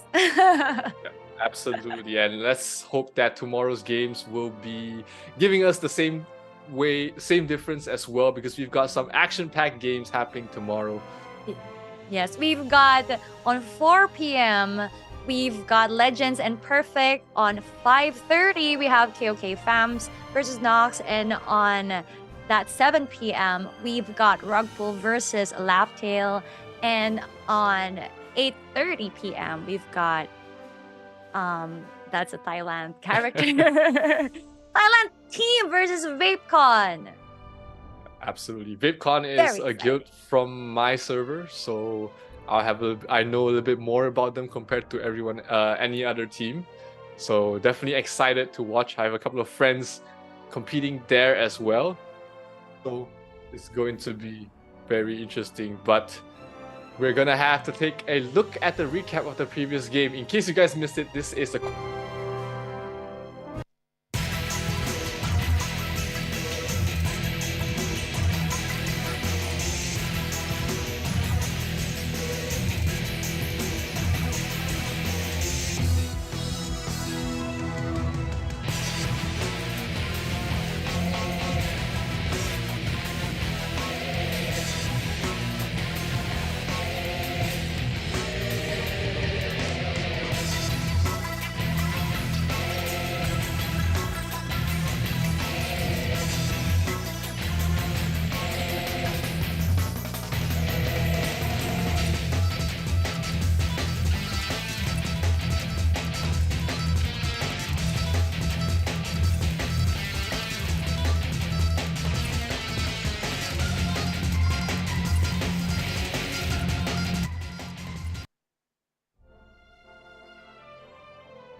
Okay, that was faster than I expected, but yeah, that was essentially how quickly the match ended between Mana as well as Out F4.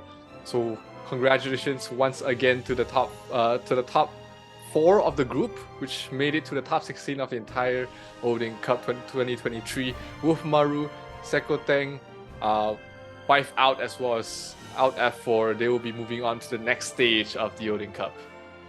That's right. Again, congratulations to everyone who've won, but you won't go home if you lost. I mean, you won't go home sad if you lost the game today because you have rewards.